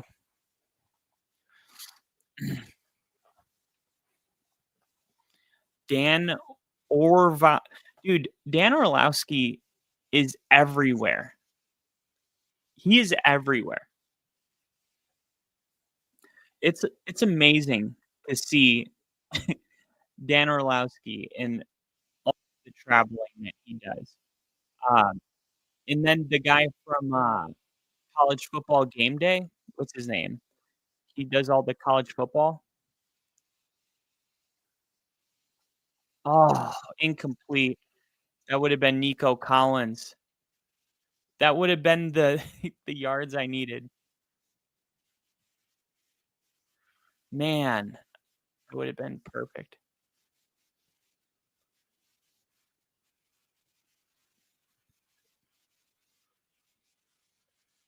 Second and 10 now. Seahawks defense, 19.5 points allowed.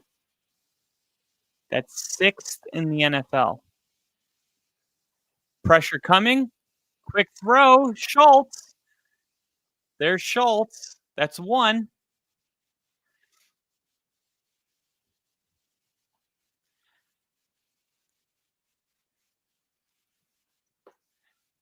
There we go. That's exactly what I needed. Now, going deep. Oh, he just throws it away.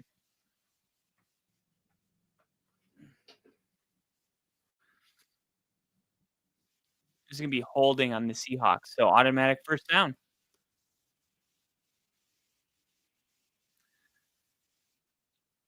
Is this finally the drive for the Texans? And that's on Hutchinson. He wasn't even looking for a flag.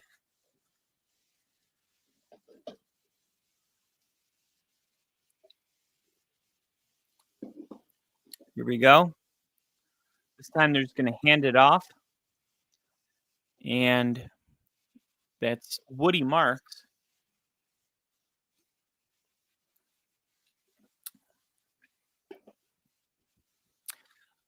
I feel, I got to say, it's so, there's a unique challenge being an expansion team. I remember where I was when the Houston Texans were announced as a football team.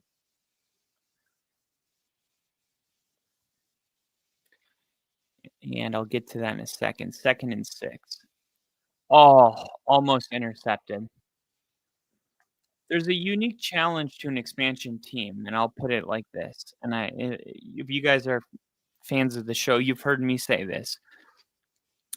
I have a deep belief that we do not pick our passions in life. Our passions choose us. And the way I always tell people is at 6 years old, I decided from opening a book I was going to be a Broncos fan. I care so deeply that I've never missed a game. What kid at that age is capable of just deciding, I'm going to do this, and then all of a sudden they really care? 3rd down, and somehow able to hang on to it. Now they're saying incomplete. And what are they going to punt it now?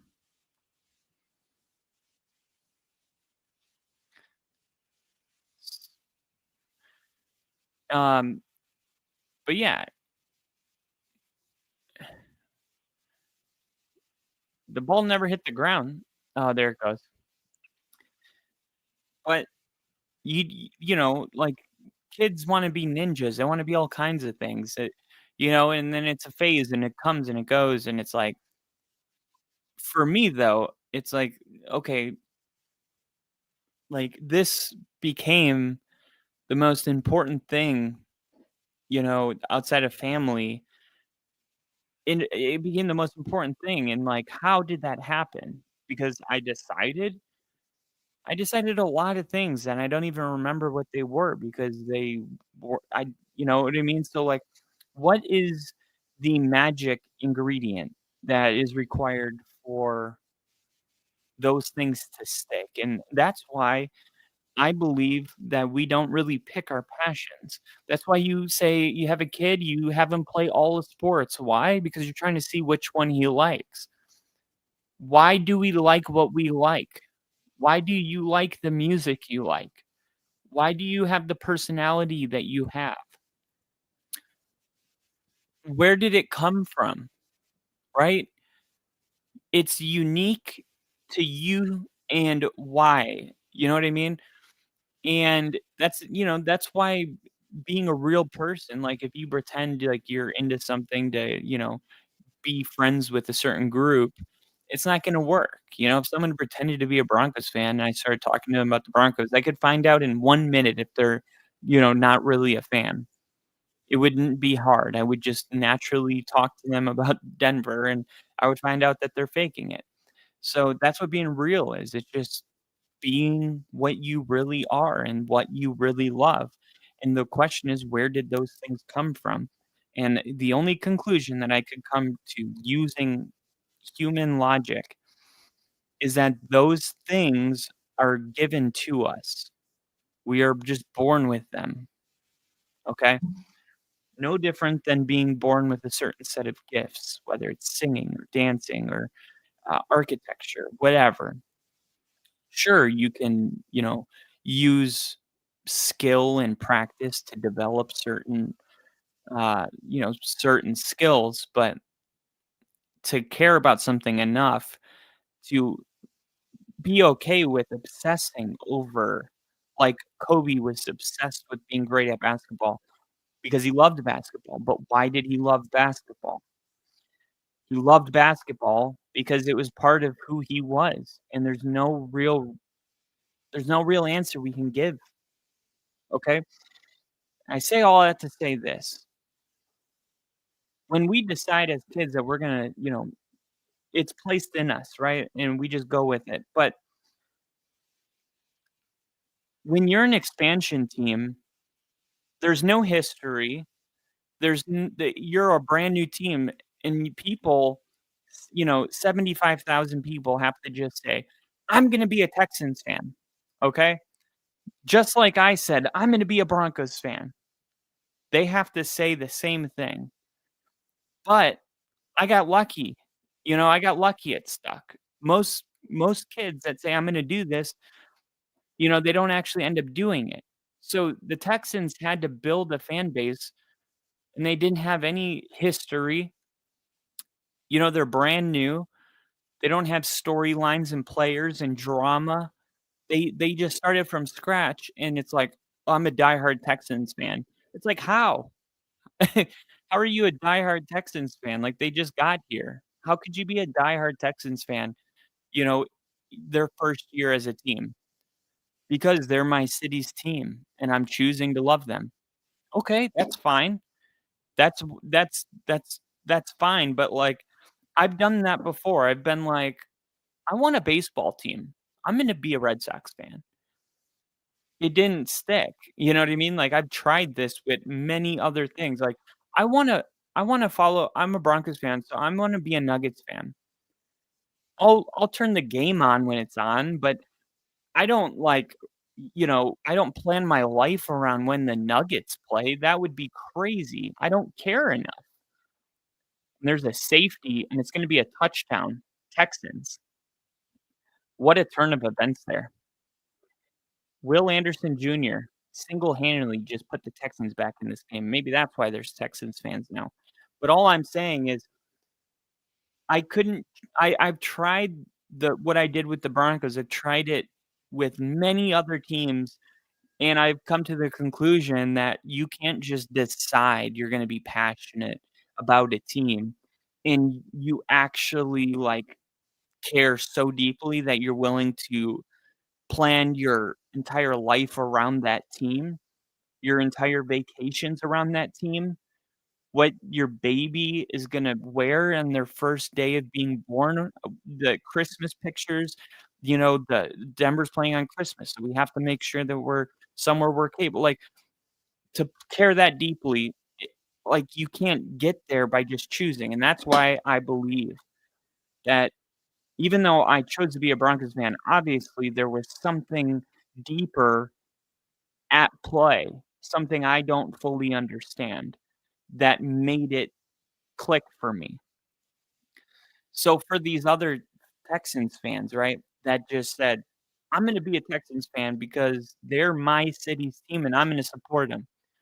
You can buy tickets, you can buy a jersey, you can show up in the stands, but how do you get 85,000 fans that care so deeply that they are diehards for life? When you have a team as old as the Green Bay Packers, it's easy. You got, let's say there's, a handful of kids like me that just chose at a young age and it's like somehow it's stuck and that's a very small minority. There's My grandfather was at the game when Vince Lombardi, walked in that stadium, as our head coach. Like I saw Super Bowl 1. I was at the Ice Bowl. There's people in my family that have a patch of Lambeau Fields grass in the deep freezer in their basement. I can't tell you, like, how big of a deal the Green Bay Packers are to the people in Wisconsin. And let's say out of every generation, there's, 5% diehards, right? 5% of every generation in Green Bay is a diehard fan. But over the span of, 70 years, that you have enough to fill the stadium to where you're not just filling the stadium with fans anymore. You're filling the stadium with fans that all care more than anything in the world, they care about the Packers. And it takes years and years to get there. But when you get there, you see Green Bay has a 100 or a 50-year waiting list for season tickets. Why? Because they've officially gotten to the point where there's not one person that doesn't wanna, give up everything they have to go to a Packers game. But how do you get there as an expansion team? You have no history. You have a bunch of people that just decided to support the team, and that's great, but how do you fill that stadium with people that care as much as the people in Green Bay care about the Packers? Or Denver, they have the longest active home sellout streak in the NFL. They have John Elway, Manning, and statues, and Pat Bowlen, and there's so much history around the team. You could just walk around the stadium. It's like a museum out there. Texans came in 2002. There's no storylines. I think there's no retired players from the Texans yet. They haven't even had a Hall of Famer, I mean, not retired, Hall of Famer. Uh, DeAndre Hopkins will probably be the first Hall of Famer. TJ Watt. TJ Watt is the first Hall of Famer. So they're getting there. They're getting to that point where there's some history. And the most important thing probably is just, you know, kids growing up seeing, "Oh, my parents are Texans fans, so I grew up and the Texans run the team." Because kids don't know, like, about the history or how long they've been a team. All they know is, like, mom and dad like the Texans, so you probably right now are starting to raise those children are becoming adults, those children who didn't know the Texans were an expansion team.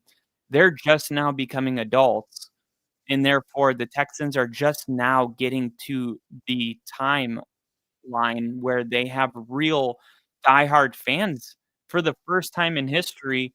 It's probably happening right about now. And, it'll take decades and decades until it resembles anything close to, what Green Bay, Chicago, Pittsburgh, Denver, these storied franchises, Seattle. It'll take a very long time to get to that point, but I just think it's something that doesn't get talked about enough. When you talk about the challenges of being an expansion team, people go straight to draft picks and personnel. I think the greatest challenge is having a fan base to back you.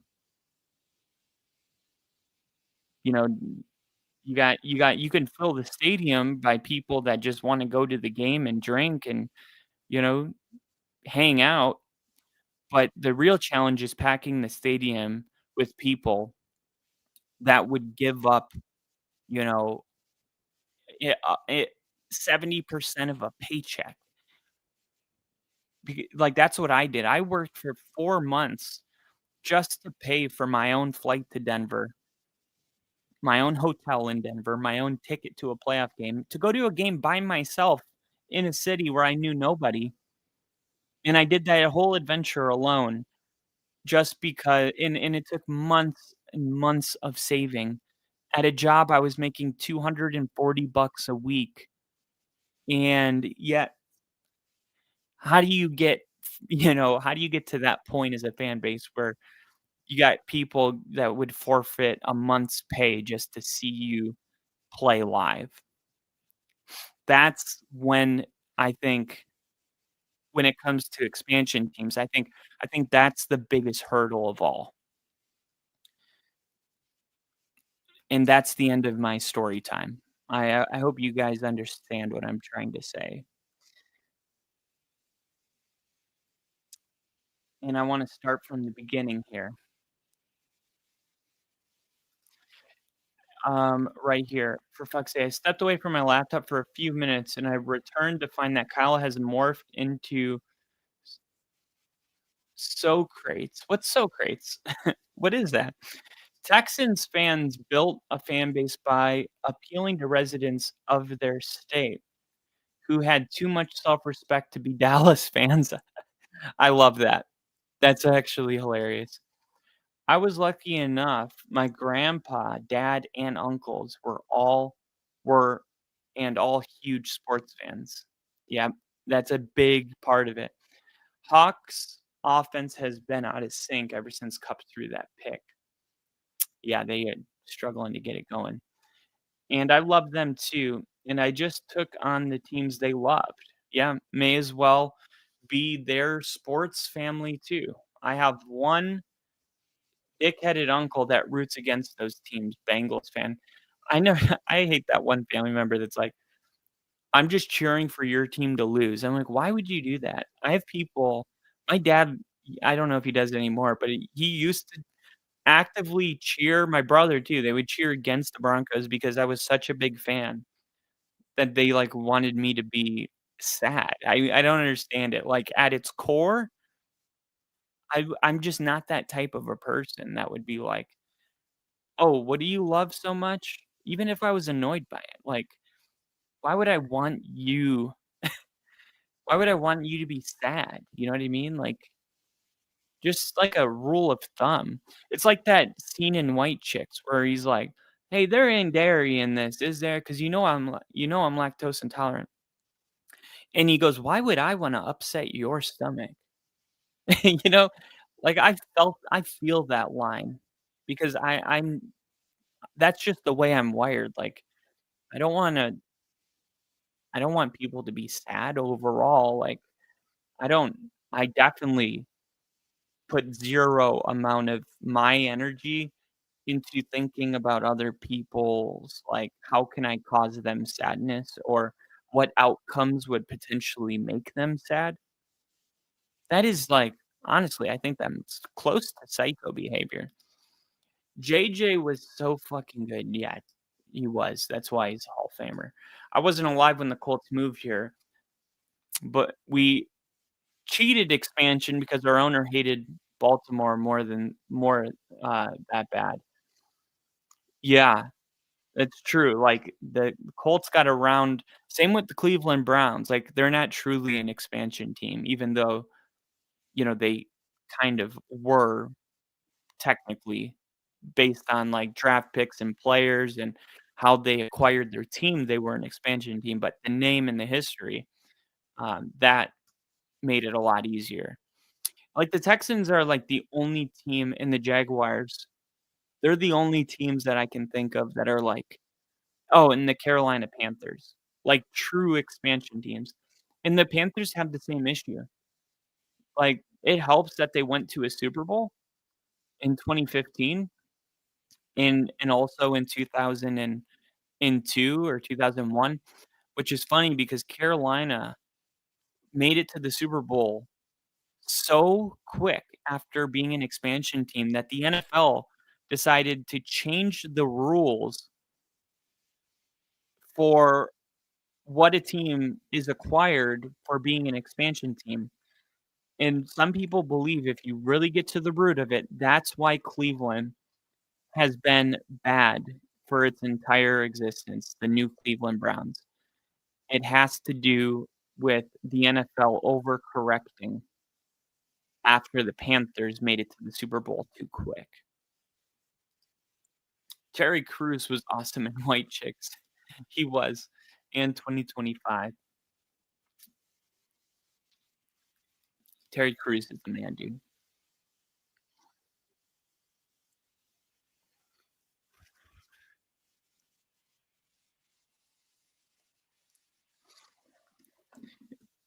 I think I'm gonna clip this because I'm gonna clip that whole little story I went on because I think it's interesting that I've never heard this side of, you know, Texans ever discussed. I never hear it discussed. People talk about the challenges. Never ever do you hear about the challenge of having fans that passionately care. It is so important. I remember, and I do this after every game I go to. I couldn't do it for the Colts game because I don't know how that stadium works, but the Bengals game, the Seahawks game, the Seahawks is the same way, the way their stadium is. But I'll just say every game I go to where it's permitted, I wait for the Broncos to come out. I did it when they played the Chiefs and got beat by like 40 points. I wait for the players to leave the stadium and then their bus that gets a police escort either to the hotel or back to the airport. I go out there and I wave to the team and I give like thumbs up and I clap. And they go for it on 4th down and don't get it. Houston. Wow. Seattle takes over in plus territory. But yeah, I clap and it's like I let them know like I am with you guys, like ride or die. Like, hey, you lose by 40, I lose by 40. Like there's nothing that you guys can do that will change how much I care. And I want to make sure when the players are leaving that they remember, because to them, let's be real, for a lot of these guys, it's just a job. No, they care deeply because it's their livelihood. It's a very different thing.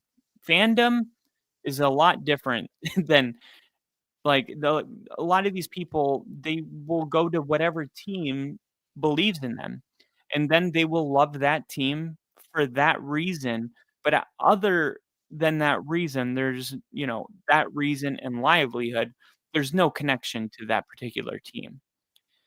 So I want to make sure that our players, when they're leaving, they remember that there are fans like me that care deeply enough to stand in the cold, wet rain after losing by 40 just to make sure that you guys know how much I care.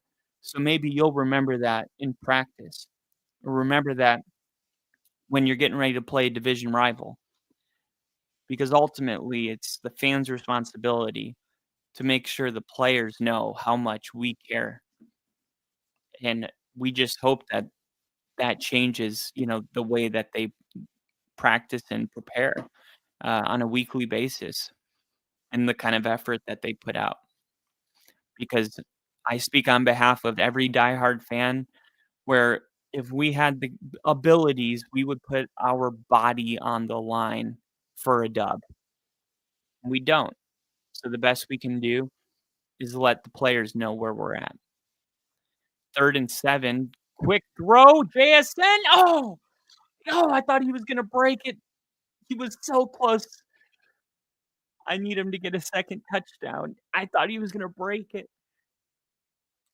I had JSN with 2 touchdowns, 125 yards, and I thought right there he was about to break one.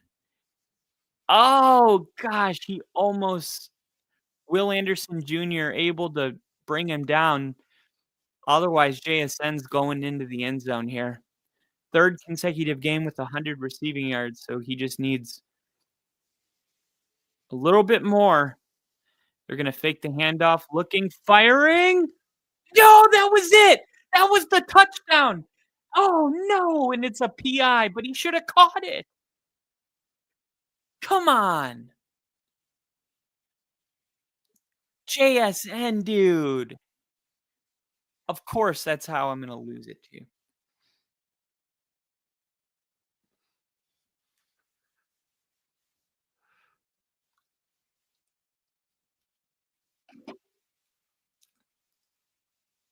Dude, you got to catch this ball. The NHL, the Vegas Aces, made it to the Stanley Cup in their first year in expansion. It happens sometimes. The NFL owners got mad over some fluky shit. Sounds like Jerry. Didn't wait there, but awesome enough. Still got to see them leaving. Yeah. I mean, it was so cool. I just thought about COVID and how lame every event was because people weren't there without us. There isn't a them. Yeah, honestly.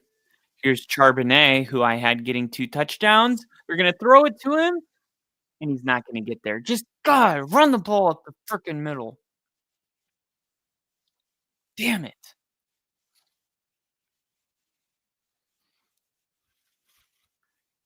But why is JSN out?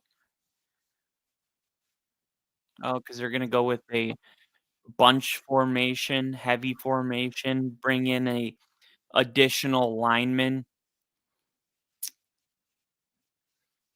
Let's see if any of these linemen report eligible.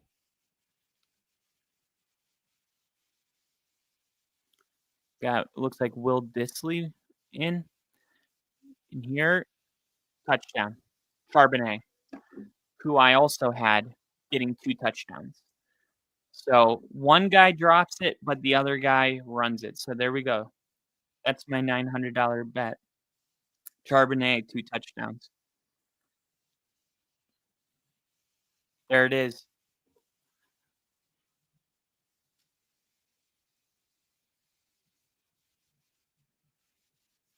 Boom. So all I need now is and JSN needs 2 more receiving yards. And he has 125. And I think no matter what happens, the game is close enough where Seattle's going to continue to push the ball downfield. I need JSN to score a touchdown. Kenneth Walker to have 7 more yards rushing. Charbonnet to have 10 more yards rushing, which I expect a good dose of running after their next touchdown. Cooper Kupp, 2 more catches. Nico Collins, 2 more catches. $900. No, $656.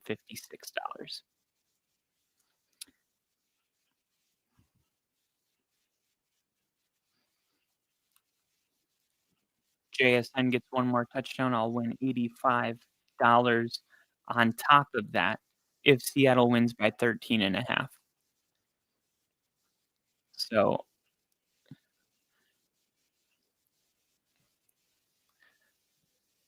could win about $800 here in the next quarter, depending on how JSN does. Oh, he's got to take this out now. Catches it, drops it. Now he's taking it out, and he's going to get stuffed at the 19. Finding tobacco was a dub, by the way. I'm smoking a ciggy. Oh, you remembered that. I'm going to throw some in right now. I found this stuff. It's pretty awesome. It's a whole pack for $1.99. It's Chattanooga Chew.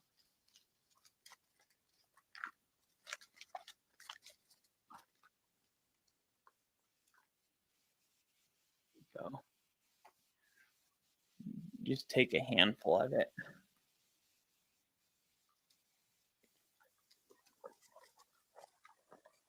Here we go, CJ Stroud.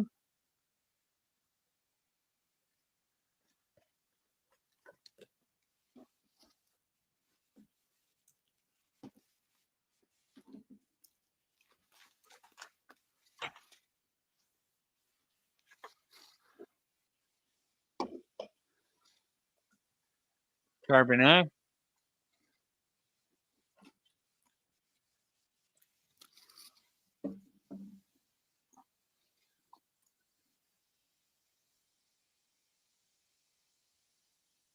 Hell yeah. Hell yeah, brother. Do it. Throw in deep. Incomplete. And just like that, it's third down. Yeah, man. This Texans, man, this offense.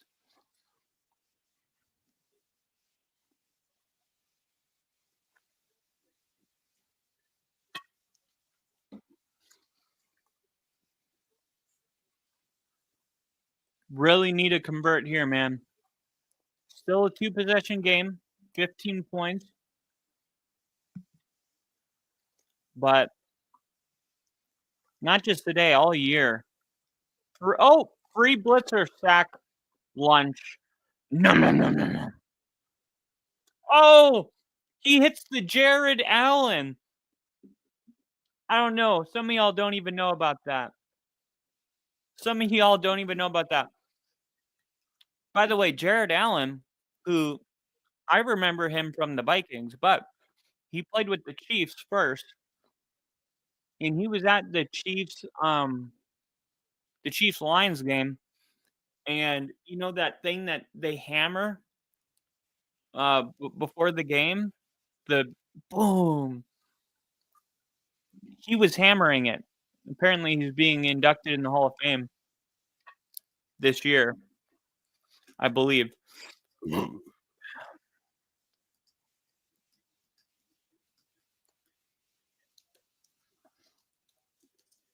I used to do that sack dance when I played football.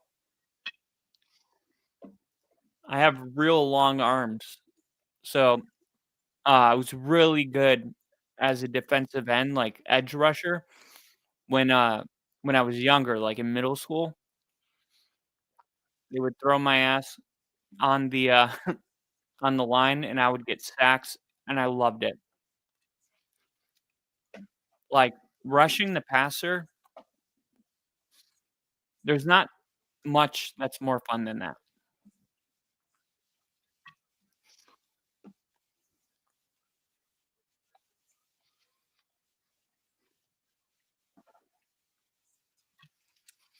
And Lil E, oh, is that? Oh, that was chewing tobacco?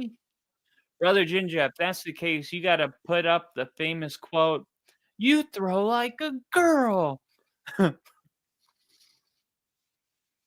Nothing worse than that. The Jared Allen arm rill and what? Arm roll. So he does this. This is the Jared Allen. You get on a knee and you wind it up, and it's like the Jack in the Box.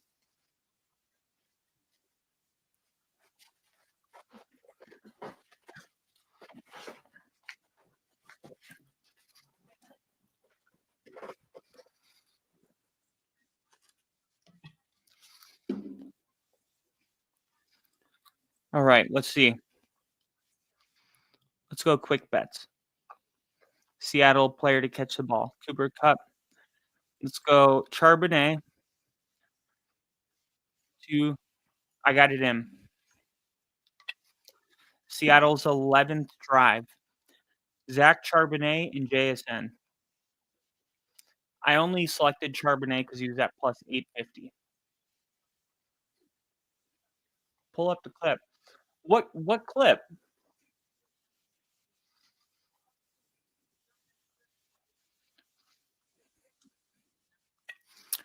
What clip? I wanna do it, Lily.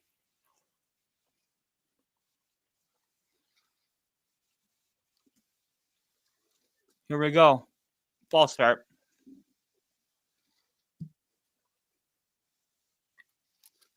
Awesome. Well, now we're going to get a throw to Kenneth Walker.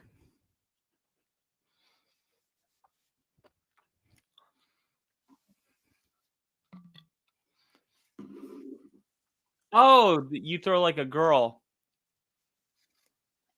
I can. I'll get copyright, but I'll do you one better. I'll do you one better.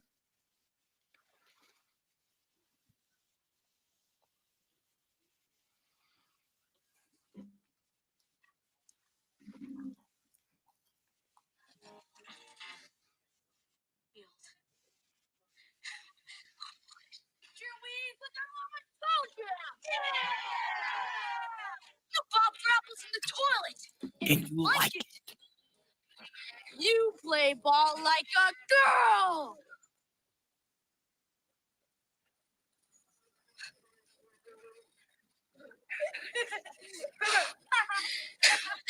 What did you say? You heard me.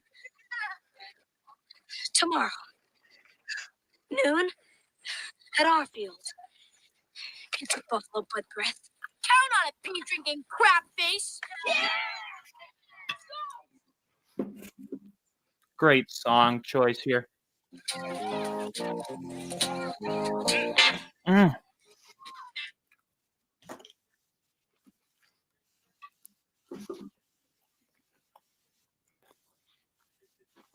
I don't even know if that's like an actual song. It just sounds like the 70s. Sounds like Fleetwood Mac.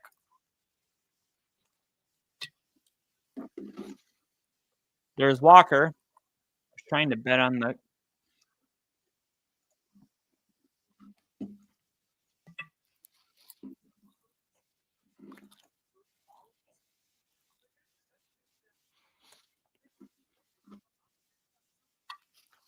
Dude, he's half a yard short.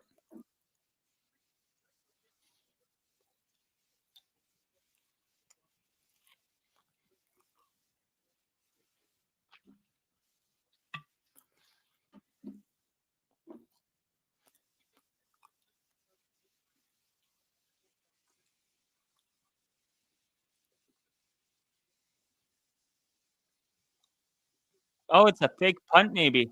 Look at this lineup.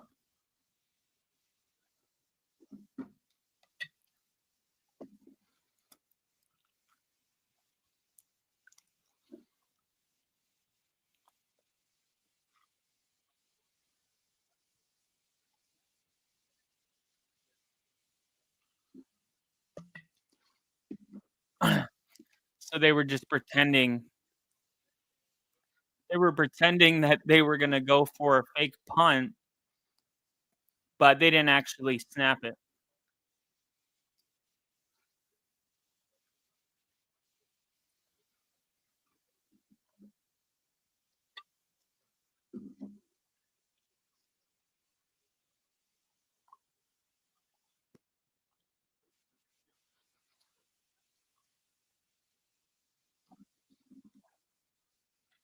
Oh my gosh, almost blocked. And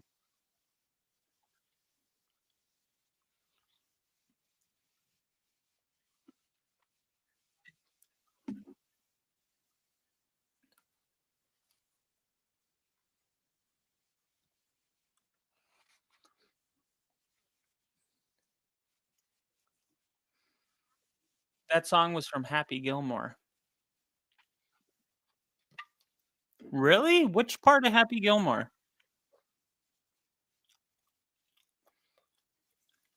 This song?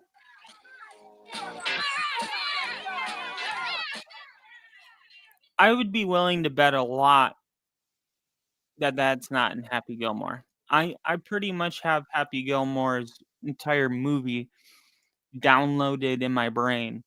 Let me see. Hold on. I'm not saying you're wrong, but this is a hot debate here.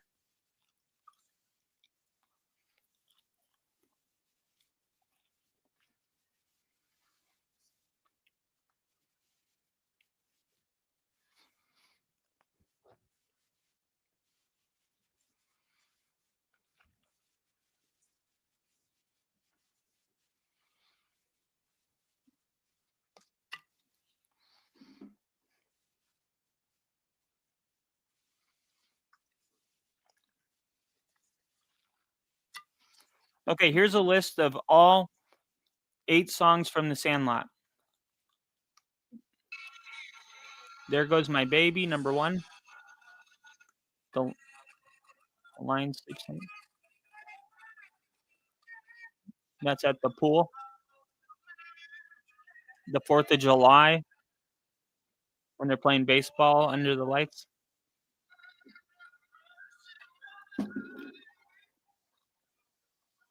Oh no, this is the 4th of July. This is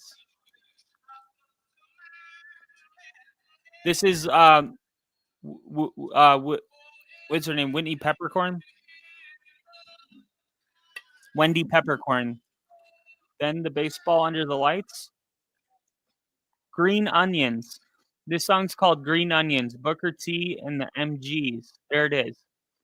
Booker T and the MGs. Now let's go to the first off, we're gonna download that. Green Onions. Booker T and the Green Onions. Download. Boom. And now we're gonna go and incomplete Nico Collins. We're gonna go Happy Gilmore soundtrack.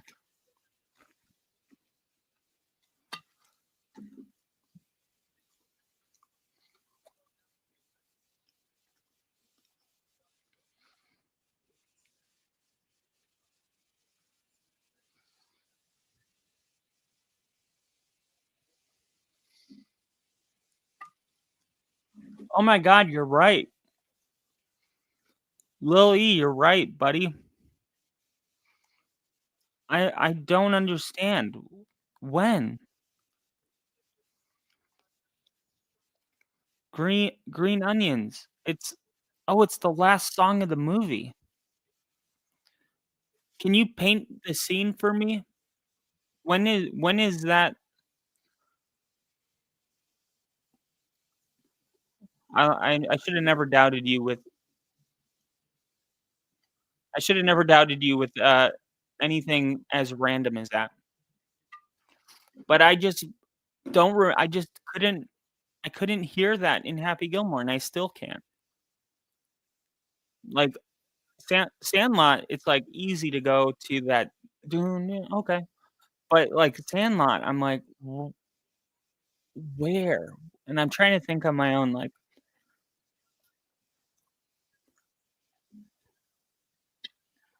the only place I can even think is like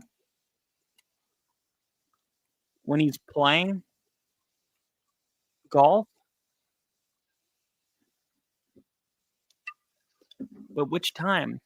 Doesn't ring a bell.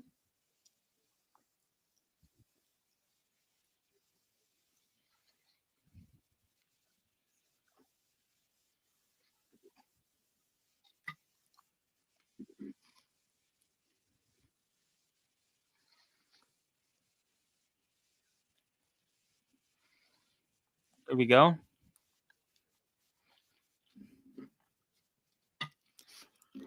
Okay, I got it right here. Green Onions.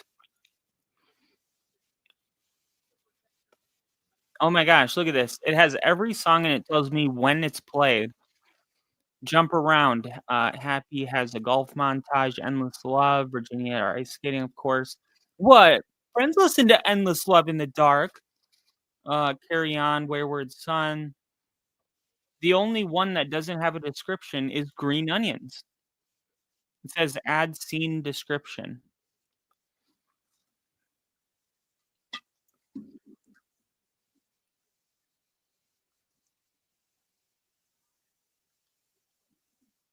During his first tournament when he moves up the leaderboard.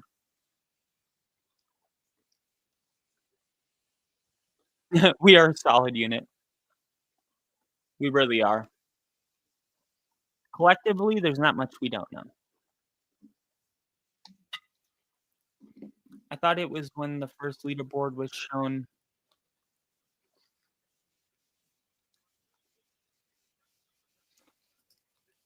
Yeah. When he signed some titties, should have been She's only gotten hotter. Is that true? That's awesome. Good for her. Okay, big 3rd and 9. This is big. Look at Seattle, dude. They're showing and they're bringing it. And this is a big opportunity because they picked up the blitz and it's just thrown way too far.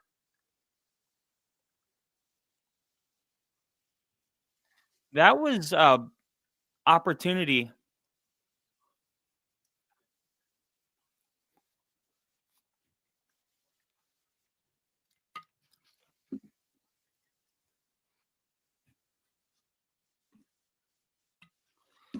That's exactly why Mike McDonald isn't going for it on 4th and 1 because the Texans haven't even proven that they can get a first down. Ooh, a hard run back to take it.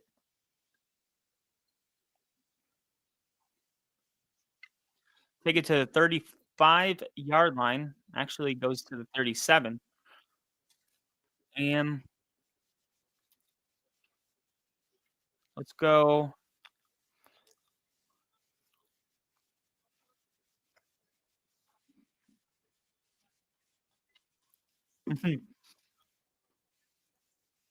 Modern Family mom. Your boy would break her in half, though. She's about 84 pounds. I feel like there is such thing as too. I feel like I need something to grab onto. You know what I mean? Just a little something to. Okay, I won't.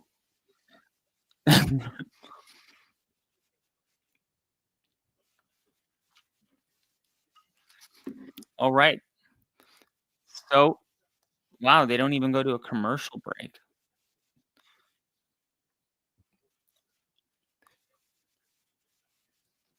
All right, let's see. Texans are plus 7,000 to win.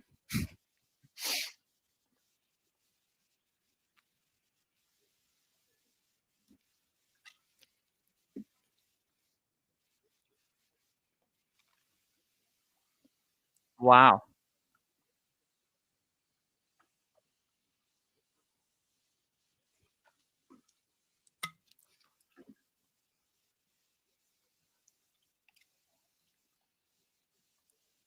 I think it's worth it's worth $1. $655. I mean,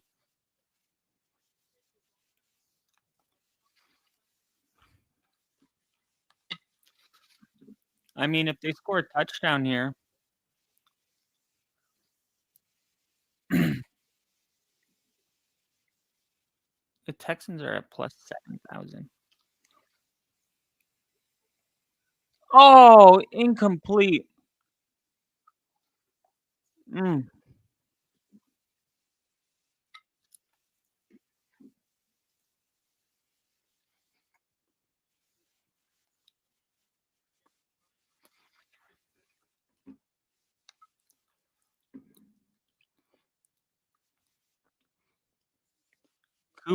JSM plus 650 to have 150 passing yards, but he only needs 23 more yards. So if he has another 20 plus yard reception, that's gonna hit.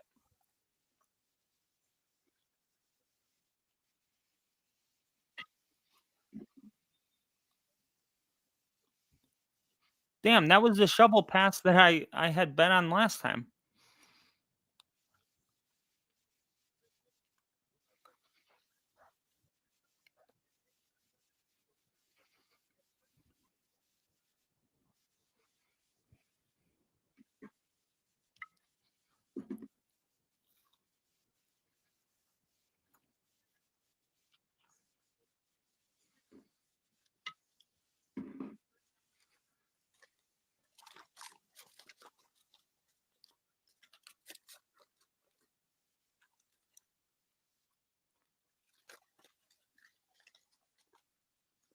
Fumble. Texans ball.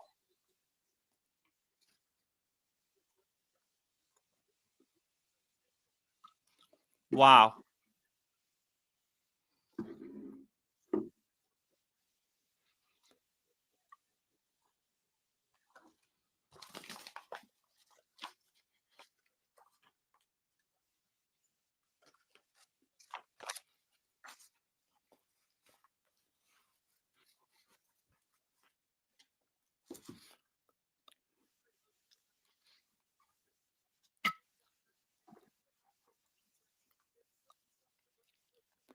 I got it in. Houston Texans money line. Xavier Hutchin and Harrison Bryant to score a touchdown. $534.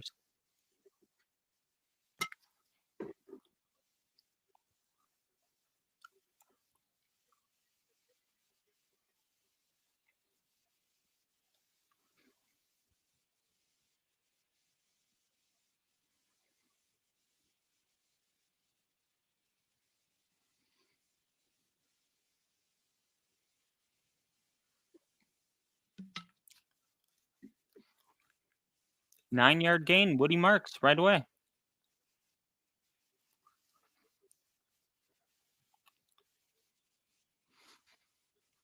It's amazing how strong the servers have to be for this online betting because it's like somebody has to be at the game almost to, you know, like to make sure that they don't get behind the play.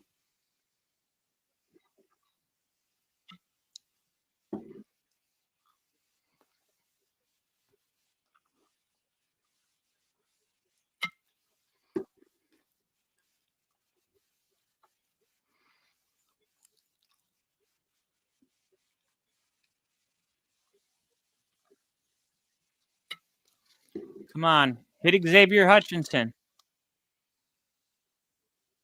Ah, throwing it away. A flag down.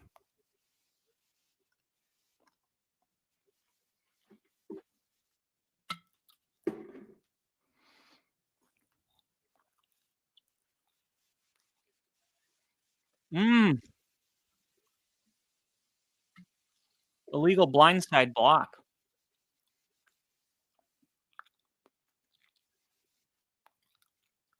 What?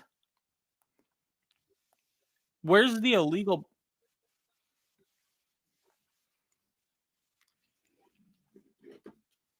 They called an illegal blindside block, not. How is that an illegal blindside block? What? But the hit on CJ Stroud's okay? That makes no sense.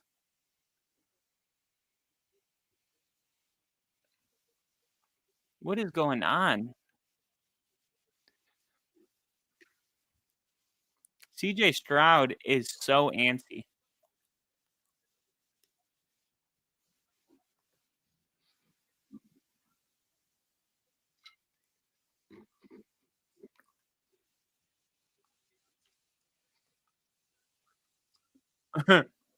Can't have the double skinny. Thick is deep. Young T, remember that. Uh-oh. CJ's going to run. Oh, my gosh.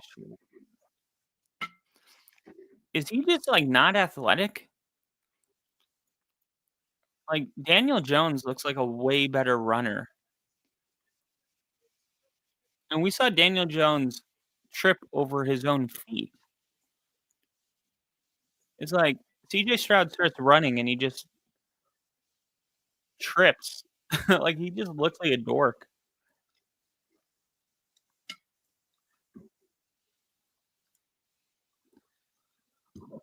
Where is he throwing that?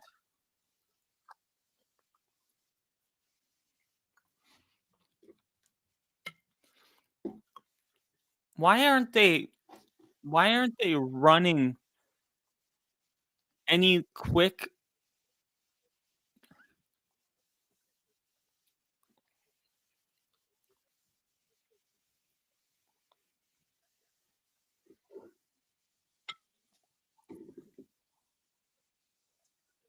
CJ wanted a penalty there. CJ felt like that should have been a penalty.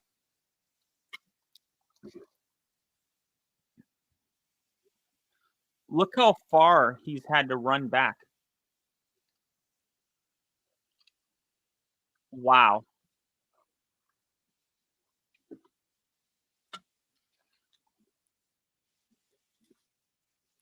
This is crazy.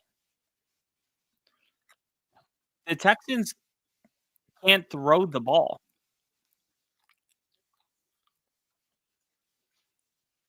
How bad is this offensive line?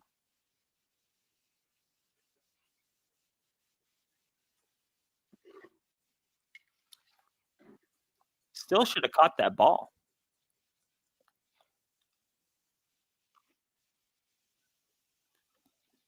Like, how many passing yards does CJ Stroud have right now? Well, we finally go to a commercial break.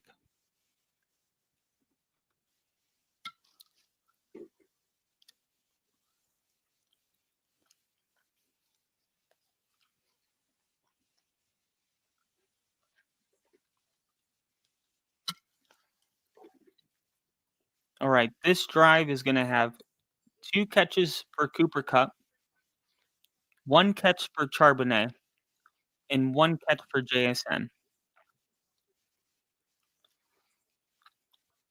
$1 wins $655. That's crazy. $1 wins $655. If just Cooper Kupp has 2 quick catches, they dump one off to Charbonnet, and they throw one to JSN.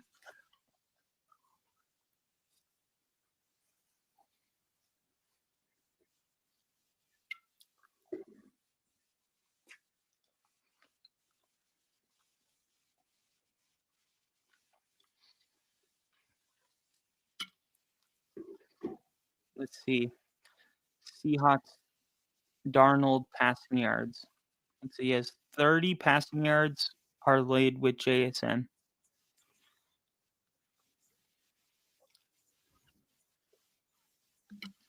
Sam Darnold to have 30 passing yards and JSN to have 1 catch on this drive to win $10.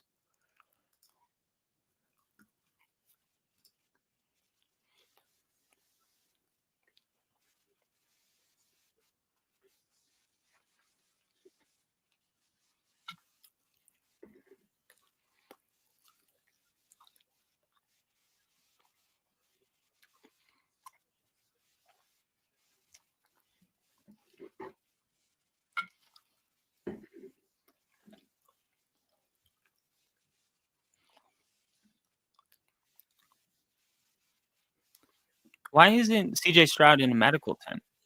They just showed how hard he banged his head on the back. Here's the handoff. Kenneth Walker breaks free for 16. But there's a penalty. Dang.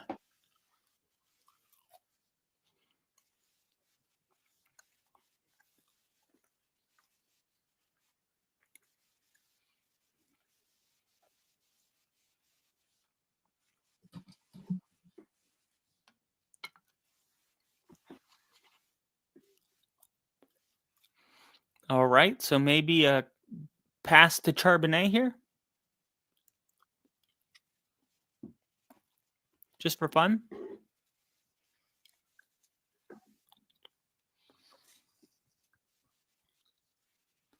One to Charbonnet, 2 to Cooper Kupp, 1 to JSN, $650 for me. Charbonnet's in the field. He's on the field. Cooper Kupp. He's gonna throw it. Intercepted. Derek Stingley Jr.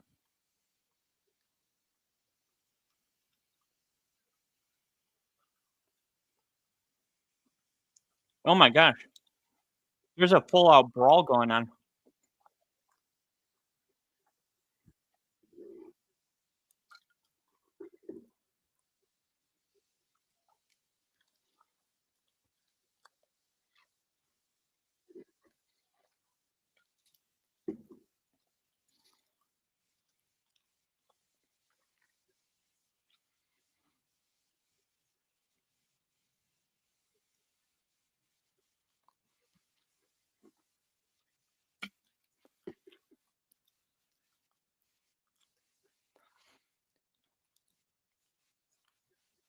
Look at this.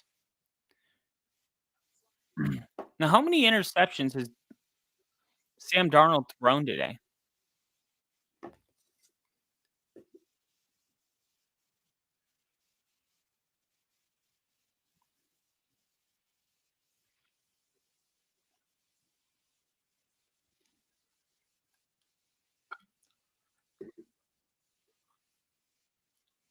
Oh, is Nico Collins out for the game? I didn't realize Nico Collins was out.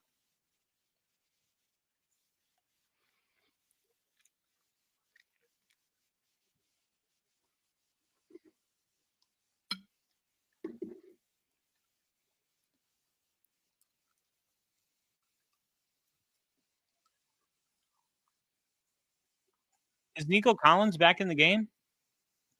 They haven't even announced anything.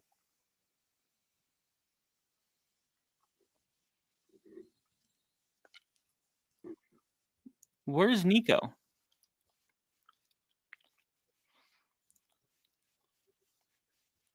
Headed back to the locker room, will not return. So there goes my bet. It's just injuries.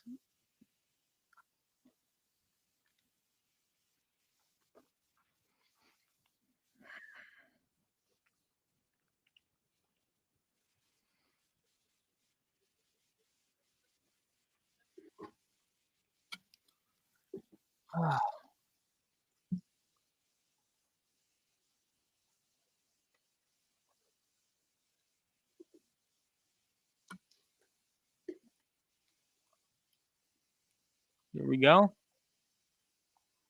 They're going to need more Xavier Hutchinson.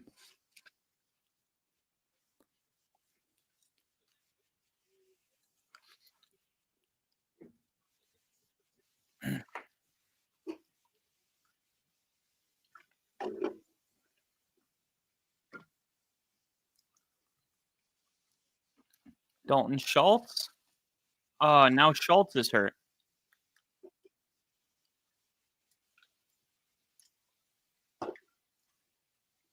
Now Dalton Schultz is hurt.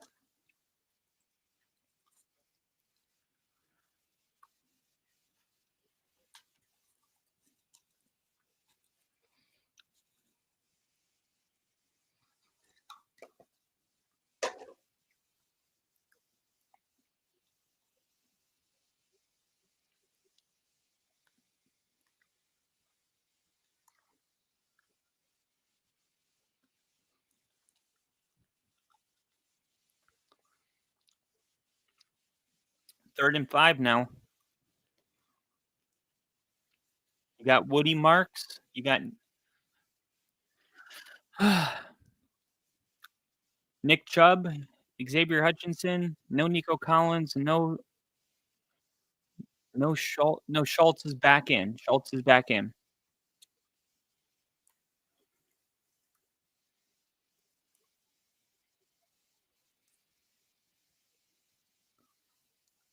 They're bringing pressure. Stroud firing.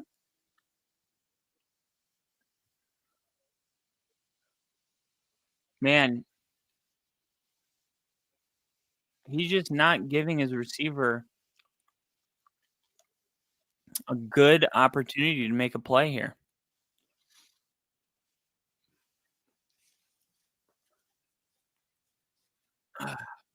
I think he's hoping Hutchinson gets underneath him.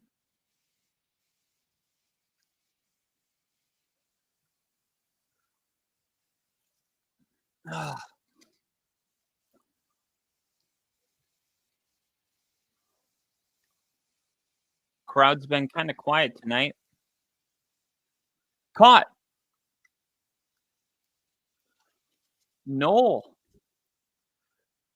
Now it's 1st and goal, and they're about to make it a one-possession game.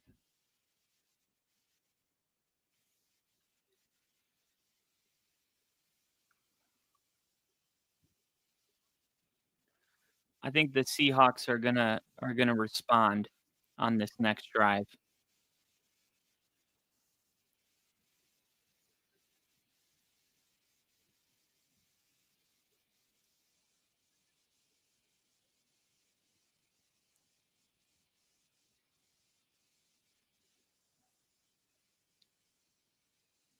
Bart's.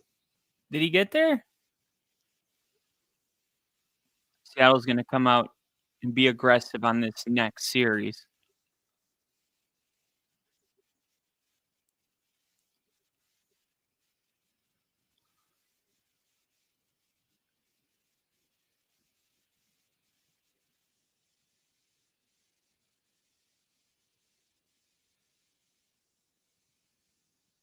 Stroud looking. Has to throw it into the dirt.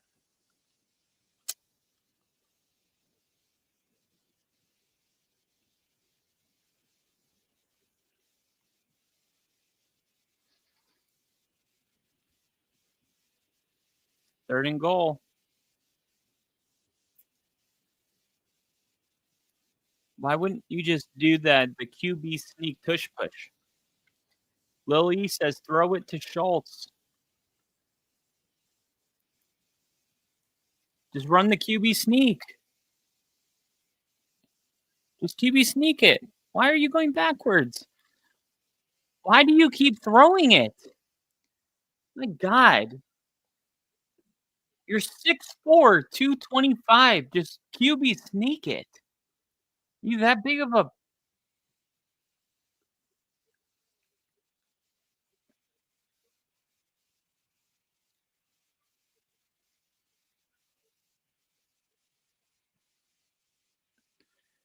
Why?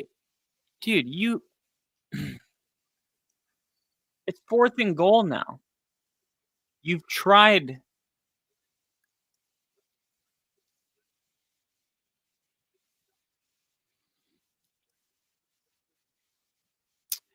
Seriously, if you can't QB sneak it and get a half a yard, you don't deserve to win. That's my philosophy. Run the QB sneak. If you don't pick it up, you don't deserve to win. That's where I'm at.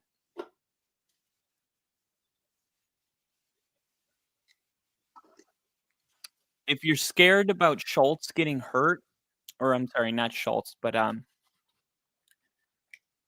if you're scared of CJ Stroud getting hurt, put Schultz under center.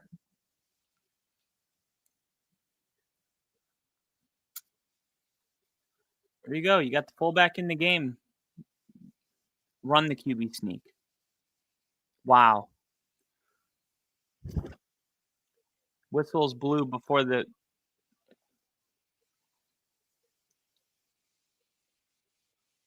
Ball start. Unbelievable. The Texans suck, man. Seriously, the Texans are so bad. Why can't you just run the QB sneak?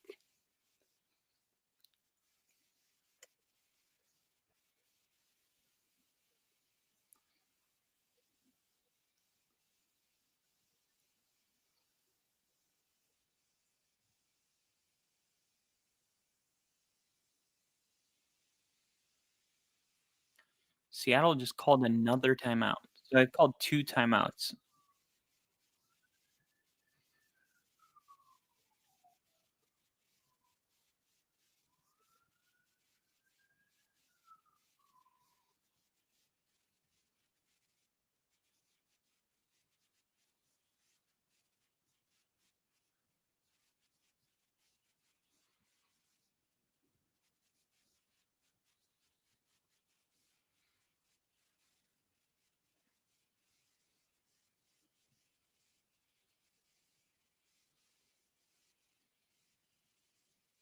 Oh, yeah, and Lil E, while you're in here, make sure you go to my YouTube channel and go to posts and join my Discord.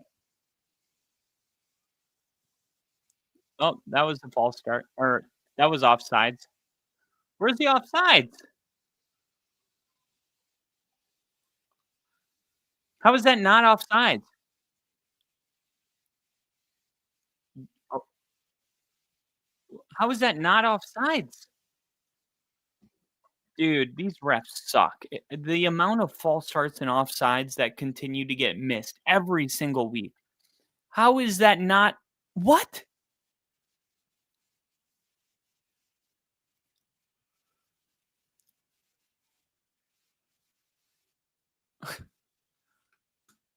Jeez.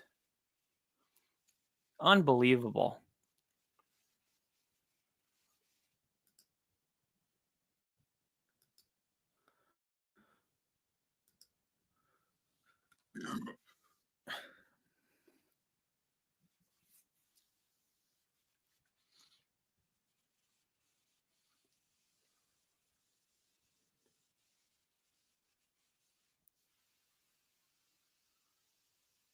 Look at Charbonnet. 3 hard-earned yards. I joined it earlier. I'm in as little E. Change the server name to little E. Okay, perfect. Hell yeah. I love it. I'm gonna do like a call-in, like a radio show, and we're gonna be able to be like answer, questions live. It's gonna be fun.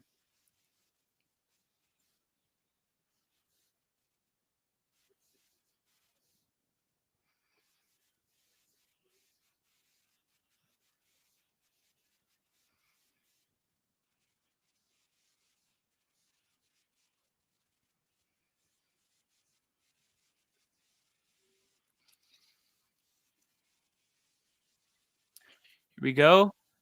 Darnold throwing it deep for JSN, but there's no one over there. Teams with 4+ takeaways, 9-1.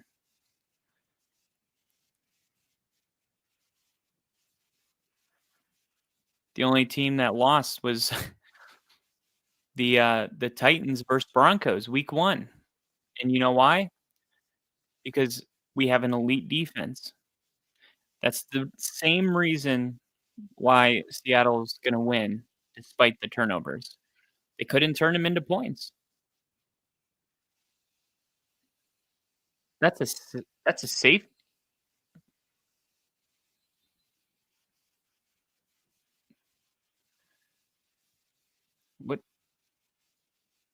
What'd they say? If any part of the ball is out of the end zone, it's not a safety.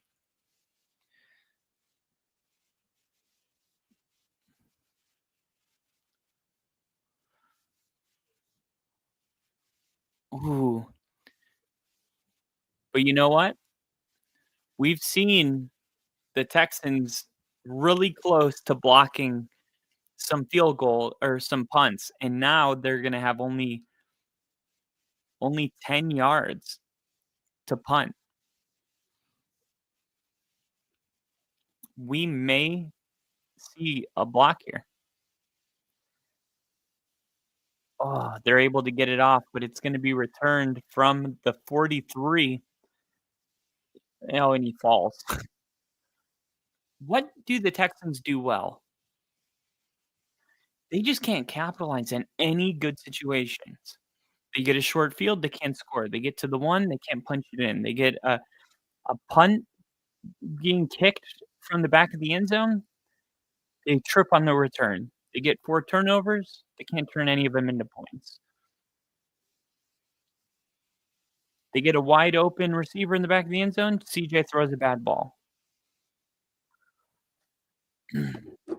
At some point, you need to start capitalizing. At some point, you need to start capitalizing on some of these opportunities.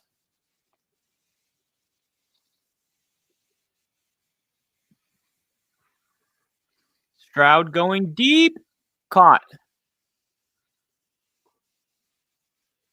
He gets up. What are you getting up celebrating first? Oh shit, we're running no huddle, but first, hold on. Like, dude, what are you doing?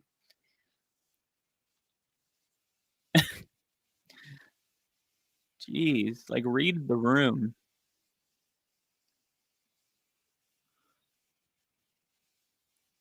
Read the friggin' room, dude.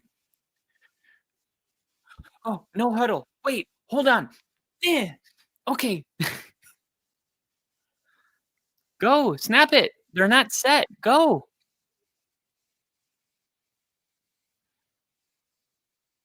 Oh my god, dude. Where is CJ throwing that?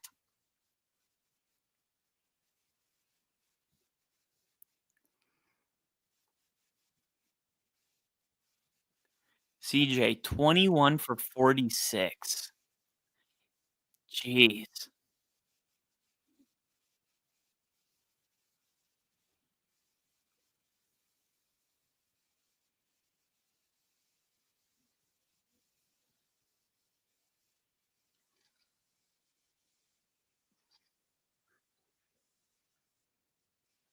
You know what's crazy?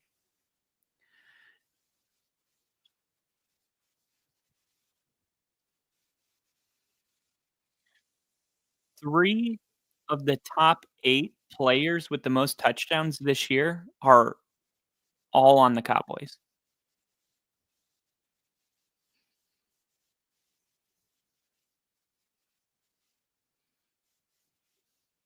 Wow. 290.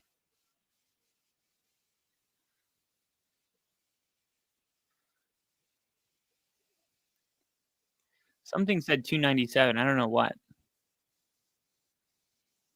Second and 15.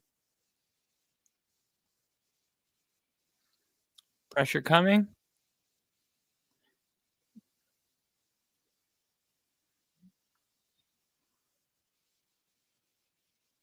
CJ Stroud's like the ball's being snapped and he's just backpedaling. He doesn't have a 50-50 guy. Like he should be able to throw a ball up and he just doesn't have that receiver. He's like, "Go get it. You're going to bring all these people, you're going to pay for it." CJ, now he's going to run it and he's look at him. Look at him falling. He runs like he's a 40-year-old quarterback. Is he, like, deeply scared of contact?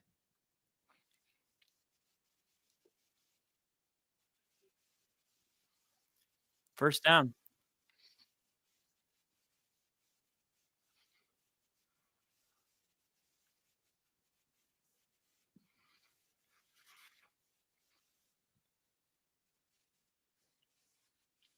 Where?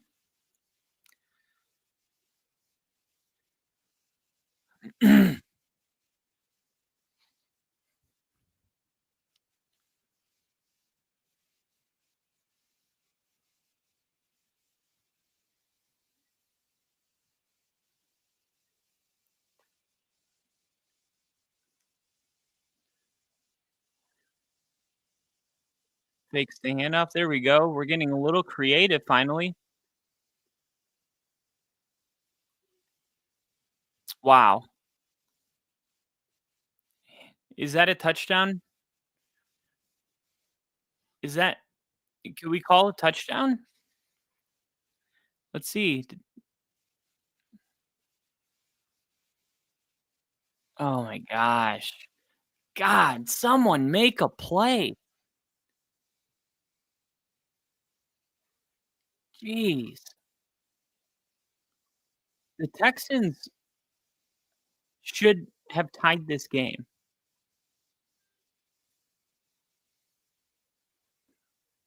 Jeez.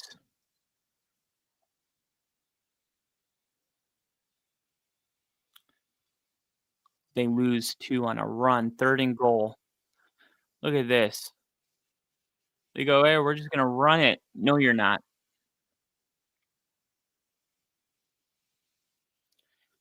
Look, the Texans are either one of the worst offensive operations in the NFL or Seattle's the best defense in the NFL. And I think it's the first because the Texans have looked bad when they're playing other teams as well.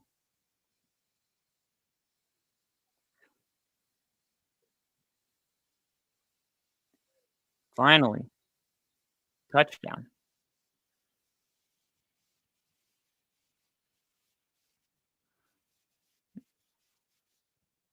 What, is he hurt now?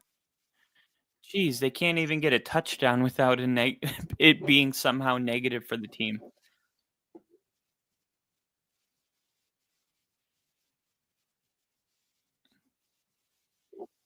Touchdown.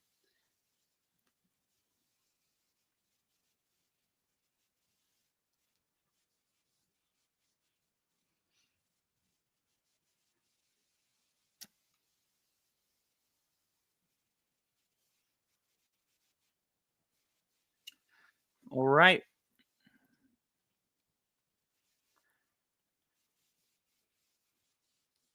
So now we just need the Seahawks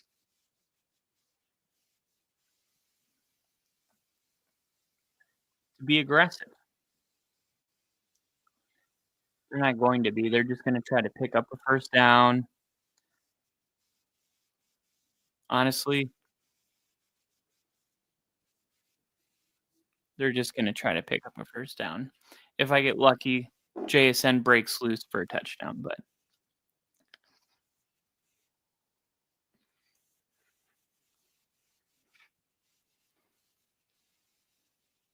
geez, the Nico Collins injury killed me.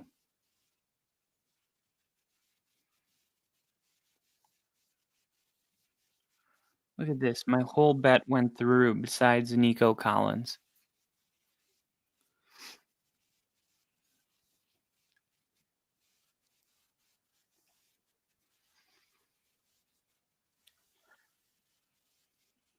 My only hope is Cooper Kupp to get 8 yards and JSN to get 17 yards receiving.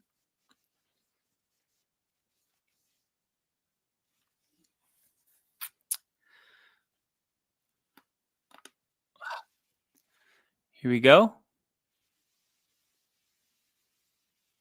This is going to be returned.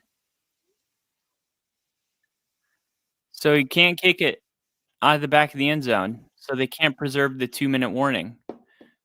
What is the deal? Why does this continue to happen? Is there a reason these NFL kickers can't create a touchback anymore? I mean, you would have been better off just kicking the ball out of bounds. I mean, you kick the ball out of bounds, they run a play, you get the 2-minute warning, you lose a total of 2 seconds. Now you have to start using your timeouts and the 2-minute warning's gone. It's a double whammy.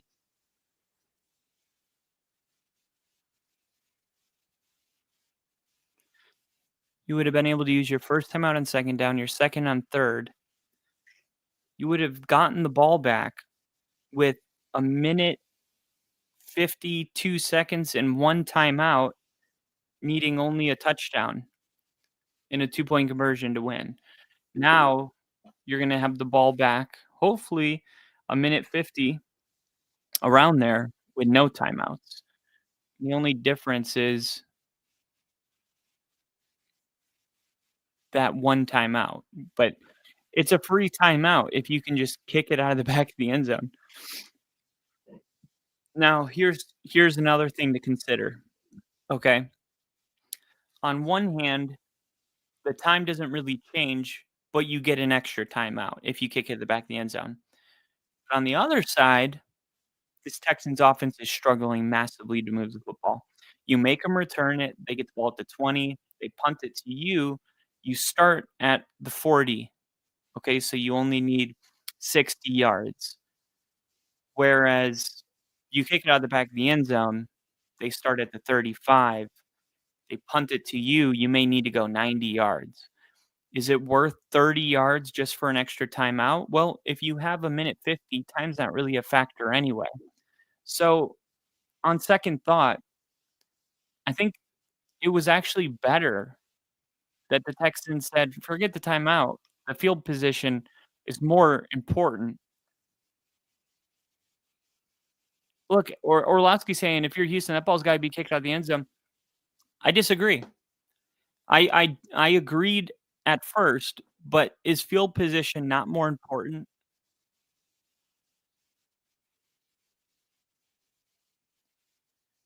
Why is that all that matters? Oh, they only have 1 timeout? I thought they had 3. Okay. Well, it changes things drastically.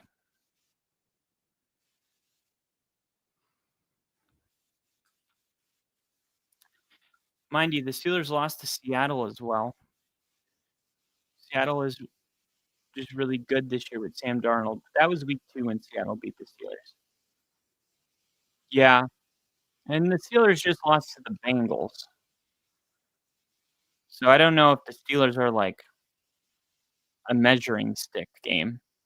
Like, I think the Seahawks are better than the Steelers, but I don't know if that means they're elite. I think right now they're a top 5 team for sure, but I thought that before this game. Still, though, the Texans have had so many opportunities. Like, it is arguably unacceptable that the Texans haven't been able to just play better offensively, but you start wondering, like, okay, no Tank Dell, no Nico Collins, no Joe Mixon, no Laramie Tunsil. Dalton Schultz is banged up. This offensive line's atrocious. You're going out there with a bunch of rookies. It's like Xavier Hutchinson, who just drafted a couple years ago, is now the most experienced guy out there, and Woody Marks is. I don't know. I don't think this is even a playoff team. So here, the Texans are going to get the ball back with 20 seconds. The flag is going to stop the clock. And if this is on Houston, the game's over. If it's on Seattle, it's a lifesaver. That's game. Wow.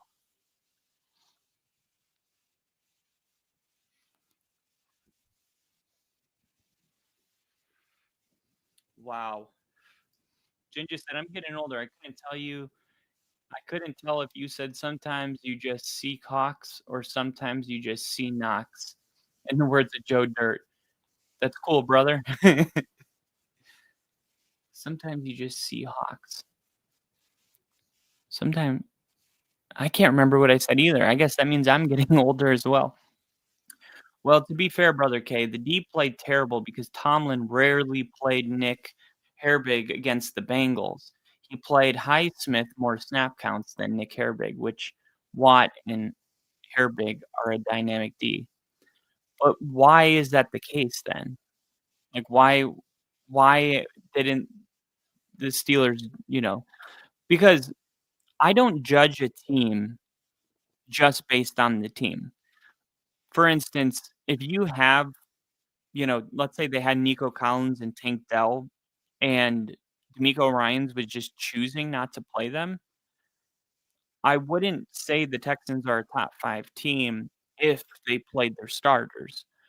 I would rank them by the product I see, regardless of, because bad coaching personnel decisions negatively affect the team, and the team is ultimately what we're grading at the end of the day. So I get what you're saying. Like, you're saying there is a better version of the Steelers that we did not see because of this decision that was made by Mike Tomlin. But I can only judge the product that they put on the field. It's like with Denver. It's like, I know that they're capable of playing so much better if they don't wait till the fourth quarter to score 33 points. It's like we had the leverage penalty against the Colts, and we give up 10 points in the final 3 minutes to lose to the Chargers. It was like they collapsed. They had that game won. I went downstairs with 7 minutes in the fourth quarter, and I was like, yeah, we're going to win this one. Like, we have a comfortable lead. Chargers can't move the ball. We're dominating them. And all of a sudden, in the final 3 minutes, everything goes their way.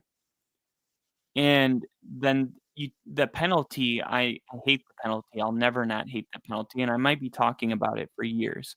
But you just take the penalty away, and we're 6-1. You don't collapse against the Chargers, like, it's mind-blowing how close Denver could be to being the only undefeated team in the NFL right now. But I can't grade them out that way. Like, I can't put them, number 1. They're the best team in the NFL because, if a couple things went different, like, they would be undefeated. Like, that penalty was bull crap, and I think, like, I have to grade the product. And taking that aside, that was a pretty bad example. A better example is when I say, "This team is beating themselves." Like, the first half of the game, all 3 third downs that we didn't convert were because of drops. That's not gonna happen every single week. We're going to catch those balls. Like, there were very uncharacteristic drops, every ball bounced their way. If I were to grade them out higher because I don't think they're gonna continue to drop the ball, that would be unfair. I have to grade them out as a team that drops the ball until they don't. I have to grade them out as a team that commits terrible penalties until they don't. I have to grade them out as a team that is capable of playing much better football than they are. But until they are, I have to grade them with what I'm actually getting week in and week out. Highsmith had just come back from an injury, and they had Highsmith uh, as a starter over Nick, and Nick and Watt had mad chemistry, and then Watt and Highsmith.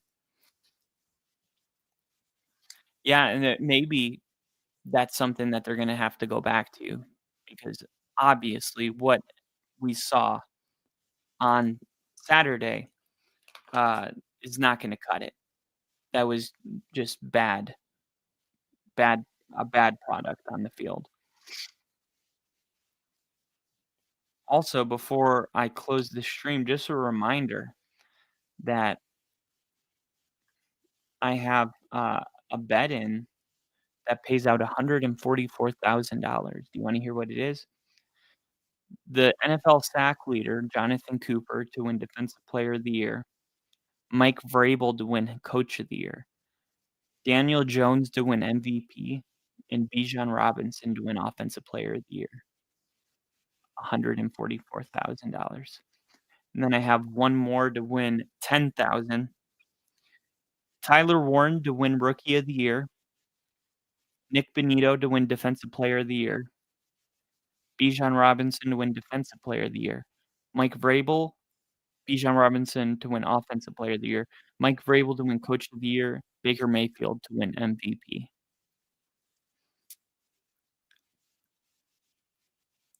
And that one actually would pay out $57,000 for me.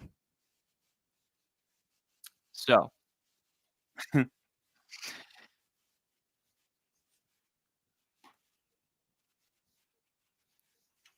early line for the Dodgers and Blue Jays, you got the Dodgers the favorite, -1.5 favorite. And the over-under is at 7.5 runs.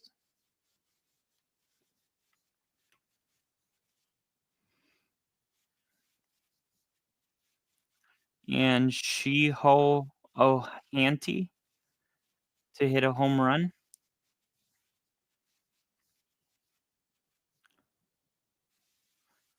Who's their best hitter for the Dodgers?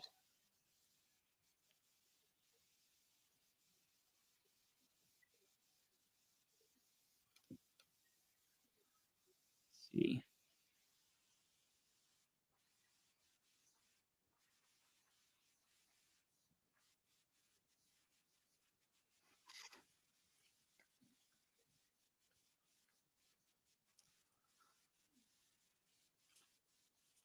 I don't know anything about baseball.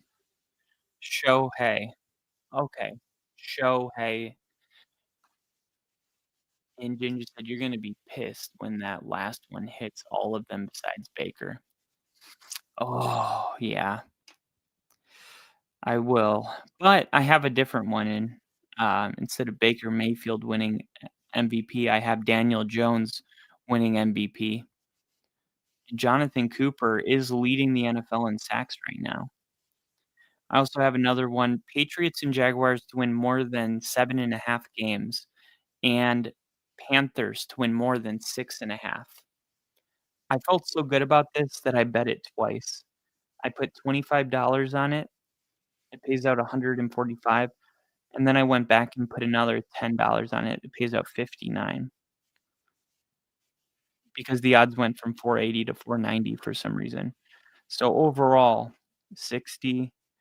I'll win like $215. Jaguars and Patriots to win more than 7.5 games. Panthers to win more than 6.5. So I need 7 wins and 8 wins. So let me see. NFL. So let's look at the NFL standings now after week 7 has fully concluded. Okay. Okay. In the NFC, the Seattle Seahawks moved to 5-2. The 49ers are 5-2, and the Rams are 5-2. And I made this point.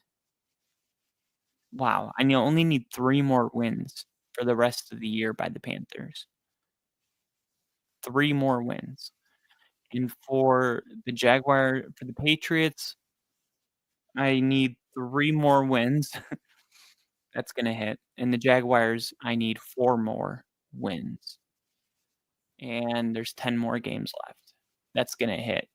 I'm going to win 200 plus. But that's why I put so much money on it, because I'm like, that's all going to happen.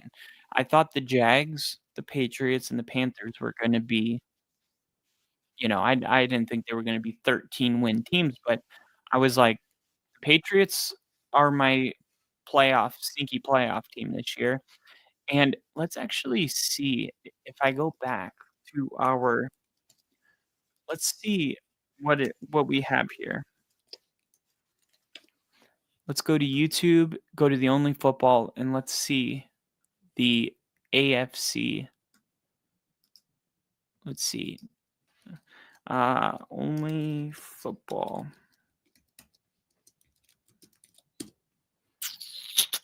There we are.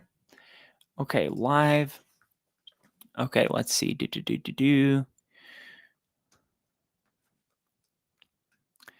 NFL draft recap. No.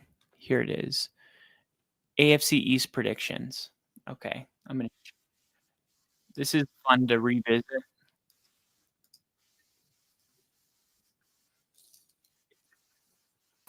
They are going to they're going to be like, we have a star. We have one of these guys that could be, top 10 quarterback. So whatever back is going to go out there and make the biggest immediate impact is going to be the one that gets the nod. And when it comes to having a terrible offensive line, you're kind of relying. I'll see you, Rams owner, talking about. I'll see you in the NFC Championship. Can you say out of touch? Like, can you say fuck no? Oh, are you guys renting one of the box in the end? Oh, maybe Dak knows ball. Why are we talking about the NFC? 30 years. Oh, I saw that. Every year. Yeah, it has snowed in Alaska. What would you bet? Hey, if you want to bet on the Jets making the 2 wide receivers having Randy said there's definitely a lot of upside. Obviously, he's going to be a second-year quarterback. Drake May. It's better for Patriots. It's better for Patriots fans. Like, do you want me to go? Like, we both have Bills, but do you want me to go with the rest of? Okay, that's where it is. Division that no one can really dispute. Yeah, and it's 1, 2. He could, man. The Patriots. I got the Patriots at 4. I've got the Patriots at 4, and Randy already hates me for it. He's saying that the Patriots. Rick had the Patriots last. I mean, even when they were 2 and 3 team, a little bit more up too.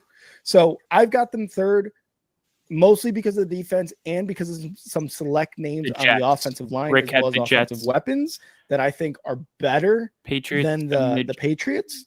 So I've got them third, but I don't think the Jets and Patriots are going to be too far off in terms of win total. Wow. And honestly, if those two flip at the end of the year, I wouldn't be surprised. He thought the Patriots but I've got could the be Jets last. third in the division. I feel like Rick always. The Jets will finish 5-12.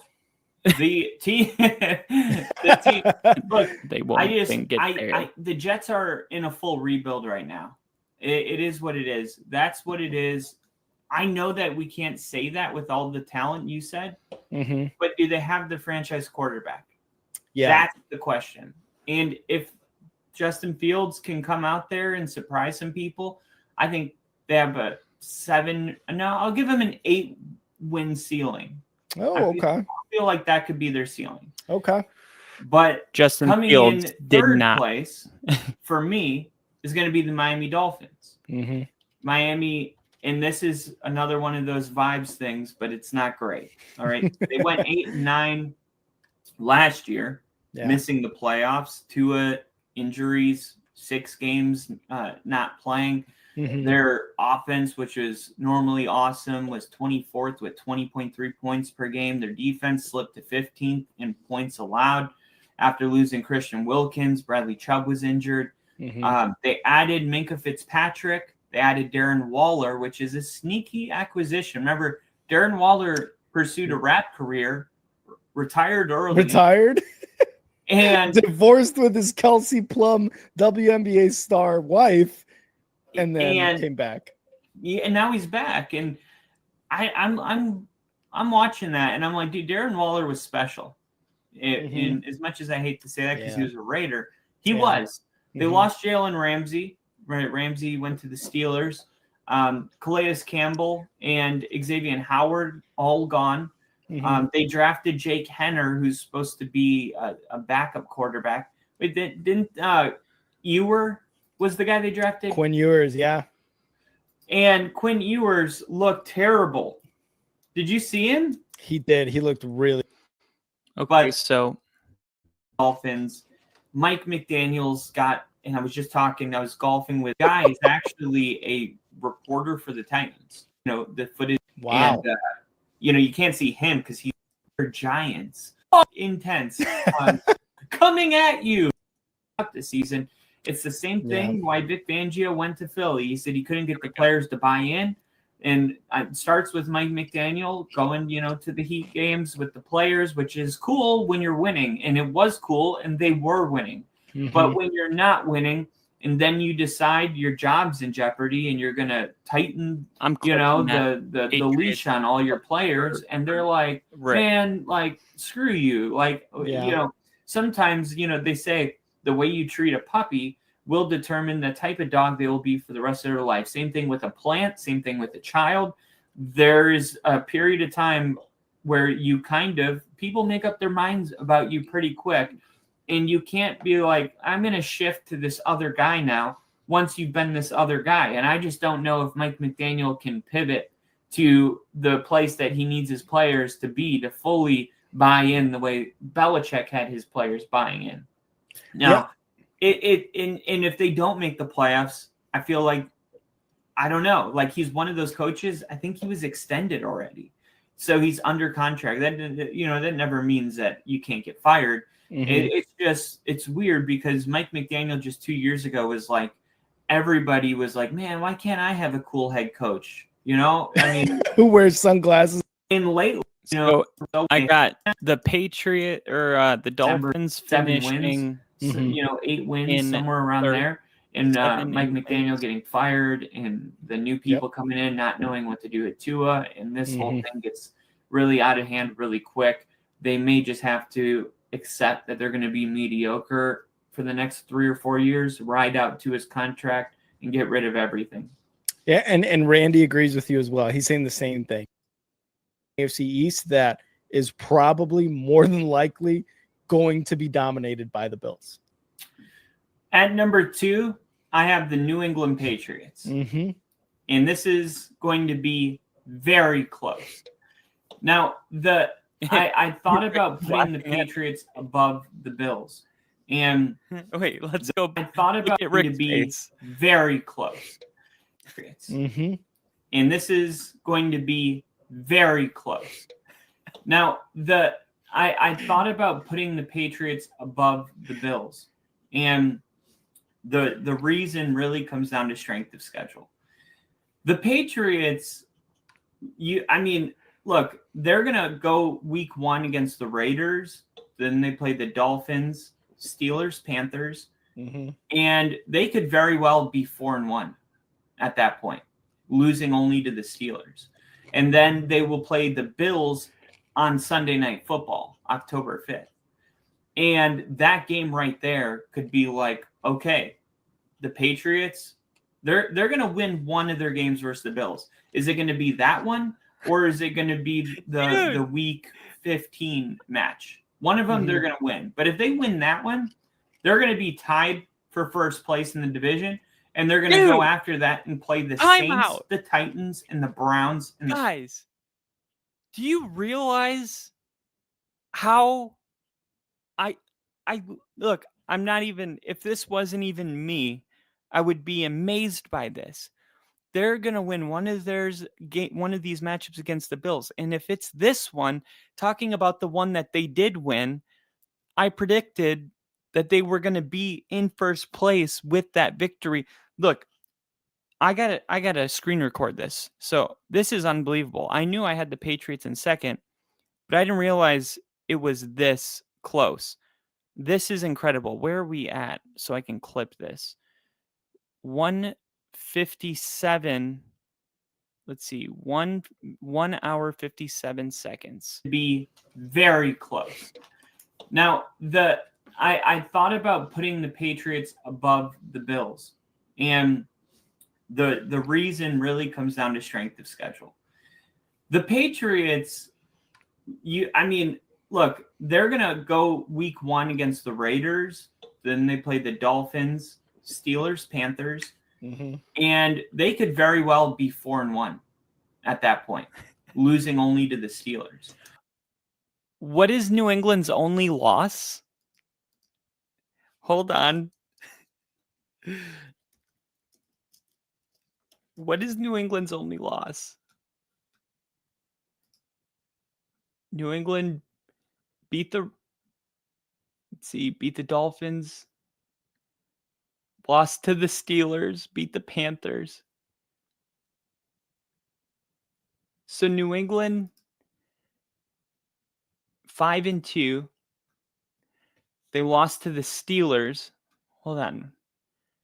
Yeah, they lost to the Steelers, beat the Patriots, beat the Panthers. Okay, so they ended up losing to the Raiders week 1. And then the Steelers, so real close there. And then they will play the Bills on Sunday Night Football, October 5th.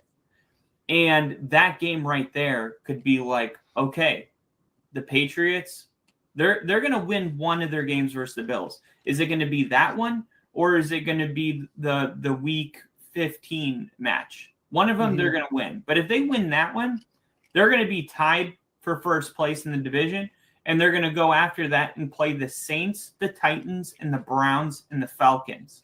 And that is like,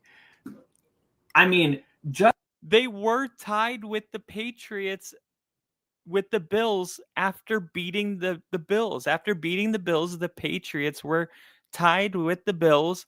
Yes, they were in first place because of the head-to-head, but they were tied with the same record. And since playing the Bills, they played the Saints, the Titans. They beat the Saints, 25-19. They beat the Titans 31-13. Now they're playing the Browns. This was exactly what I was talking about. Just based off schedule alone, they could be 7-2. by week 9. Mm-hmm. Then they got the Patriots, but then they got Jets. I'm sorry, the Buccaneers, then the Jets, Bengals, then they played the Giants and the Bills last time, Ravens, Jets again, and Dolphins. And I'm like, this is a 10-win team. This is a 10-win team. Can I find 4 losses? Can I find more losses on the Bills' record? And I saw the Bills only play 8 games that I think they could lose, and that includes one of the Patriots. And I think the Bills are a kind of team that win half of the games they could lose. So that brought me to 12-4 record for the Bills. And I got 10-7 for the Patriots. Okay. Now 10 wins might not even be enough to make the postseason with the way the Broncos, Chargers, and Chiefs are all, knocking on the 10-win door as well. Mm-hmm. So the Patriots, though, are going to put themselves in a position to make the postseason.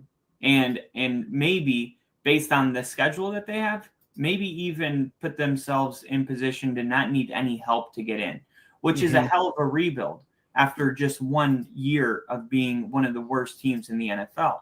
That's what you get when you bring in Vrabel and you draft well and you have a franchise quarterback.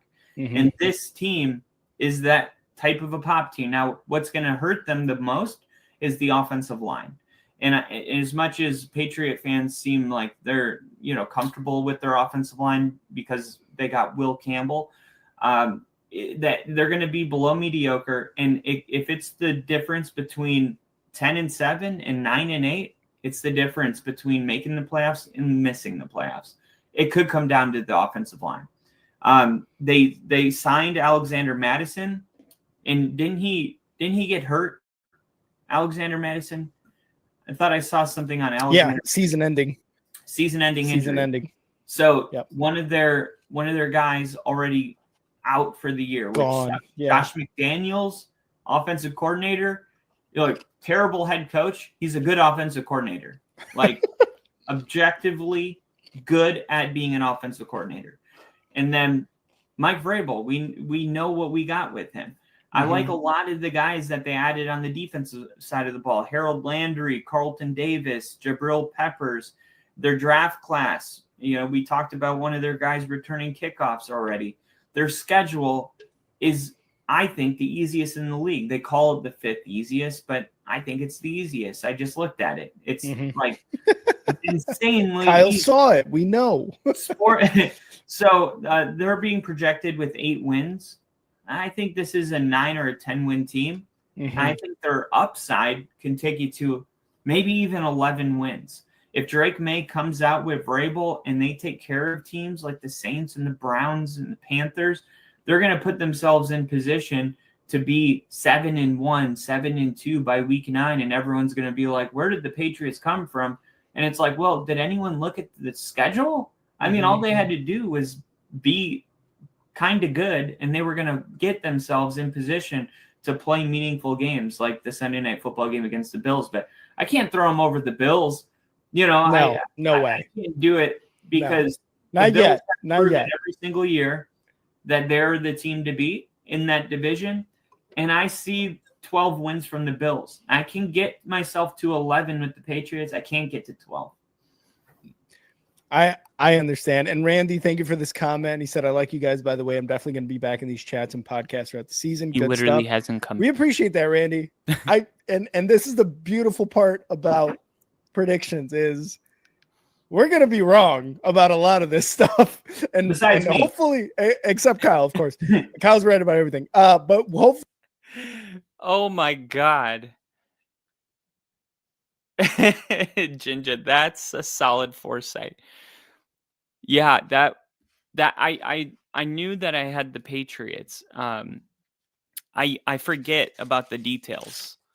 I forget about the details that go on within a division prediction. But yeah, I see. I don't see. Let me see if Rick comes around here. Hopefully not as much, but we appreciate you being here. We appreciate all the chats. Honestly, we do love the interactions. You guys letting us know, like the podcast. He's been here. It's always awesome, a good time. So thank you for subscribing. The Bills dude, they're winning the division. Josh Allen. Okay, so he doesn't come around. Let me just see, because we know why, Internet. Mhm. You know, let's pick the you Dolphins. can go back a couple years and just it's forever on the. It's so great too. Because we go at each other pretty well. Like February when we go over all of them and we just laugh our asses off about it. And it's so great too because everything we do, it lives forever on the internet. Mhm. You know, you can go back a couple years and just watch some of this stuff. I got You the could be Jets number 1 in my power ranking. With Look, they were 13-4 last year. 5 straight AFC East titles. They made Bills. running it. So the Bills, it's gonna. I hope that would be awesome. We would still host, a playoff game, but I feel like the Bills, the AFC West is tough to come out of. The Bills are gonna just run through everybody, and just you could go to sleep right now and wake up in January, and you'll see Buffalo playing at home versus a playoff team. Yeah. Thank you guys. We'll see, man. The Patriots, their strength of schedule, it's just, man, it is not that difficult for the Patriots. I mean, look, they're playing the Browns, the Falcons, the Bucks. Okay, they're gonna lose one of those games probably. Okay, but still, that's gonna put them at around 7-3. Then they're gonna play the Jets and the Bengals, 9-10. And then you got the Giants, 10-11. Then the Bills, I think the Bills win the second one. So it's like, what, 10-4. Then the Ravens with Lamar, 10-5. The Jets, 11-5. Dolphins, 12-5. Seriously. They're a 12-5 team. They're a 10-7 team. Or I'm sorry. They're a 12-5 team. They're 11-6 if they lose to the Falcons and the Bucks. I see them winning one of them, which would put them at 12-5. Yeah, that's just where we're at. And on the other side, the Bills now have to get to 13, and their schedule is they got the Panthers coming up. That's awesome, right? So let's go 1-0. We'll go 1-0. Then they played the Chiefs. I'm just gonna go 1 for the Chiefs there. 1 for the Dolphins. 1 for the Bills, winning the Dolphins. Then they play the Bucks. We'll just put that in the difficult category. Okay. Then they got the Texans. I'll call it a Bills win. Texans just aren't playing good right now. Then the Steelers. We're going to put that in the difficult category. Then they're going to have the Bengals. We're going to call that a win. Then they play the Patriots. That's going to be a difficult game. Then they got the Cleveland Browns. We'll call it a win. Then they play the Eagles. We'll call it difficult. Then they're playing the Jets. We'll call it an easy win. So 1, 2, 3, 4, 5, 6, 7, 8, 9, 10, 11. 1, 2, 3, 4, 5, 6, 7, 8, 9, 10, 11. So there's 11 games remaining for the Bills. 1, 2, 3, 4, 5 of them are difficult. 5 of them are difficult. If they go 2 and 3 in the difficult games, and once again, the difficult games, Eagles, Patriots, Steelers, Buccaneers, Chiefs. Like I'm not boosting the Texans or the Bengals. Maybe they get Joe back, or Cleveland on the, and like usually you lose one game you shouldn't have lost, like the Packers in Cleveland. Like maybe the Bills dropped the game in Cleveland. All right. But let's say they don't. Okay. If they go 2 and 3, they win their winnable games, they have 1, 2, 3, 4, 5, 6 winnable games right now. And right now they have 4 wins. That puts them at 10 wins. Okay. If they go 2-3 in their 5 difficult games, that'll put them at 12-5. The only way, and that Patriot game is one of their difficult games. So if they lose to the Patriots in that second game on December 14th, the Bills are not going to win their division. The only way the Bills are actually going to win this division is if they go 3-2, meaning they're going to have to beat either the Chiefs. I think the Steelers is one. Okay, let's say if I had to rank them, I would go the Steelers. They're going to win that as a difficult game. Okay, the Bucks will go with they pull off a win. Then what do? We got the Patriots. Let's say they split that series and get 3 wins. And then they lose to the Chiefs and Eagles. That would put them at 13-4. But what this means is the Steelers have to win 3 of their 5 difficult games. And that would probably be like that Bucks and the Steelers, these are legitimate opponents and they are must wins. The other thing it means is that the Bills cannot have a Packers loss to Cleveland. They can't have that tight. They can't lose to Cleveland on December 21st. They can't drop one to the Jets. They just the margin for error is 0.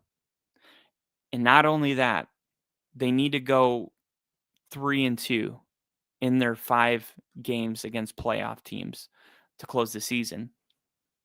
And you go to the Patriots schedule like we just did, and there's just nothing there to be worried about. Like the Patriots are in cruise control. They just are in a much, much better position. Not only that, they're on top of their division right now. Now the Bills had a bye week, so they're 4-2. The Patriots are 5-2. But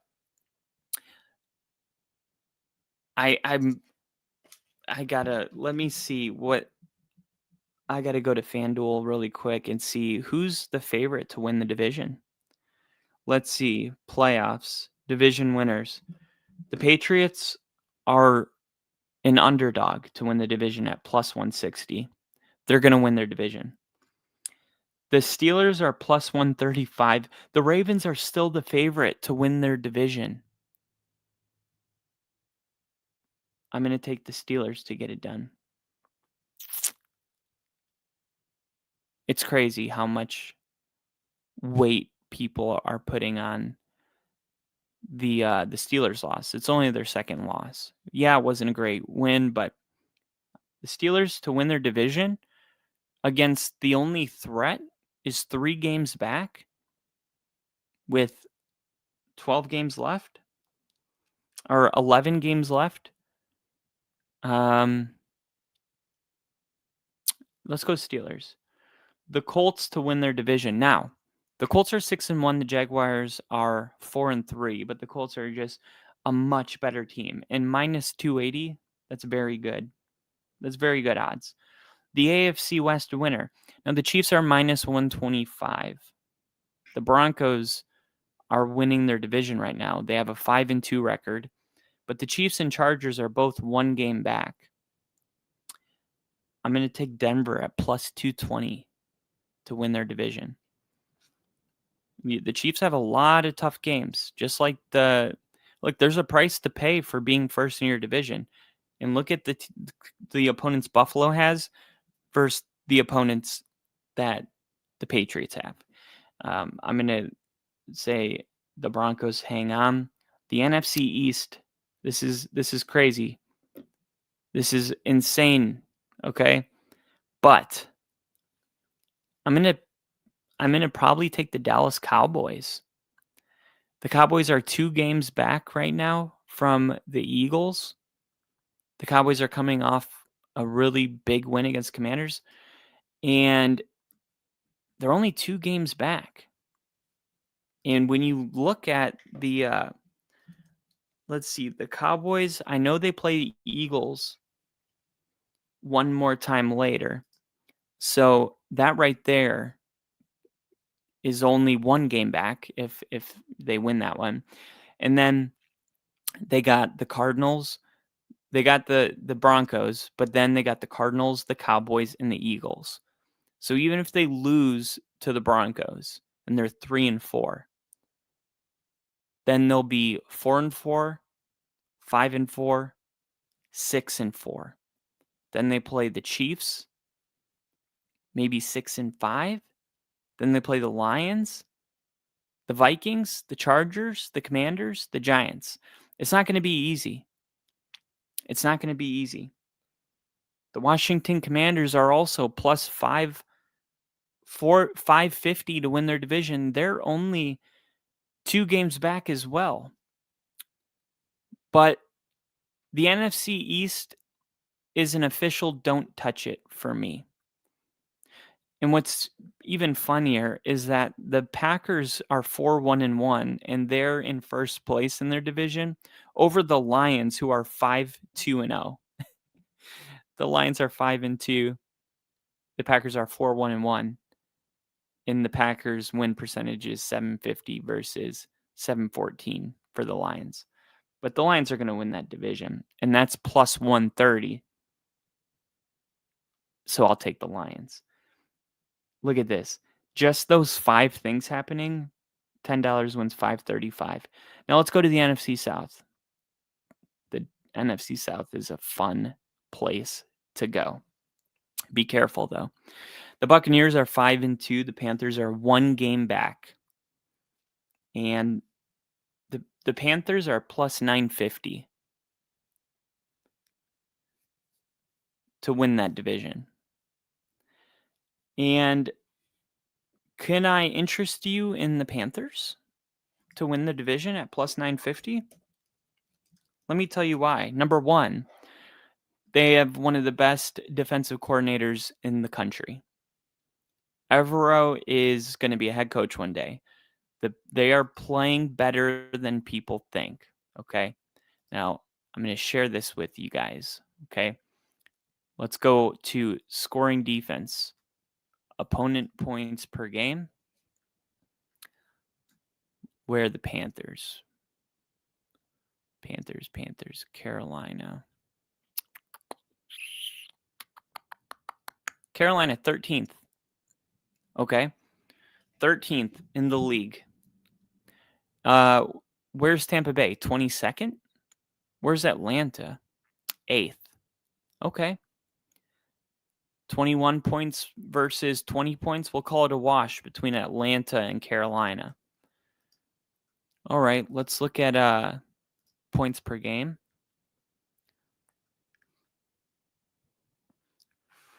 $20 points per game. The only reason Carolina hasn't won more games is because their offense is scoring exactly the amount that they're giving up, which is not bad, right? That's mediocre. But can the offense score more than 20 points per game? Well, how much are they scoring at home? 29 points per game at home? And 23 in their last 3? Look at this. 13 points last week. Okay? 14.5 points per game on the road. But if you look at their last 3 games, they're scoring 23 points per game. And that's in spite of a 13-point dud last week. Which means they had I think a 38-point game against the Cowboys. And now you get Jalen Coker coming back. Okay? You got T-Mac. You got what's his name? Xavier Legette. You got the Rico Dowdle thing going. Chuba Hubbard's coming back. I think we're going to start. This is like my sneaky pick here.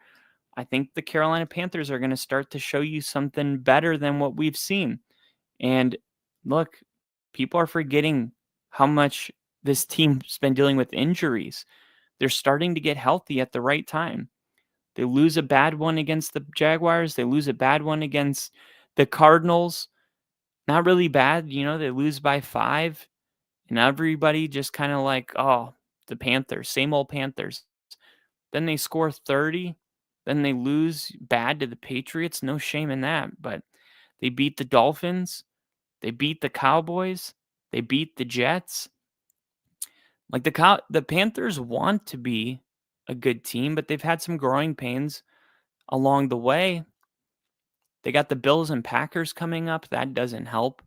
But the Saints, the Falcons, the 49ers, the Rams, the Saints, the Bucks, the look at this. I mean, the Panthers are probably going to miss out on the playoffs just because there's just too much good teams they're playing. Look at the Bills, Packers, Niners, Rams, Seahawks, the Buccaneers twice in the last 3 weeks. Like, I'm not saying they can't make the playoffs, but they're going to have to show me what they're made of in the next 2 weeks, starting with the Bills, who I just said has a margin for error at 0 if they want to win their division. How funny is it if I told you going into the Week 8 predictions, one of the games that is going to tell me the most about 2 teams is the Panthers and Bills. Everyone else is probably looking at this game as like, that's every week there's a game you don't need to turn on. This game is crucial. This game is like almost like a playoff game for both of these teams. For the Panthers, it's like, are we going to just not be a playoff team this year? Because if we are, these are the kind of games we need to win. And for the Bills, it's like if we lose this game, the Patriots are going to steal the division. So really good stuff coming up. Yes, Brother Jinja is spot on. Clip it with Rick's prediction. What type of team is Pittsburgh record-wise?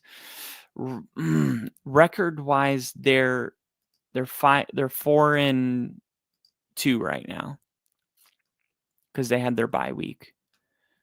The Steelers are 4-2, but they're another team that, let's see, Steelers are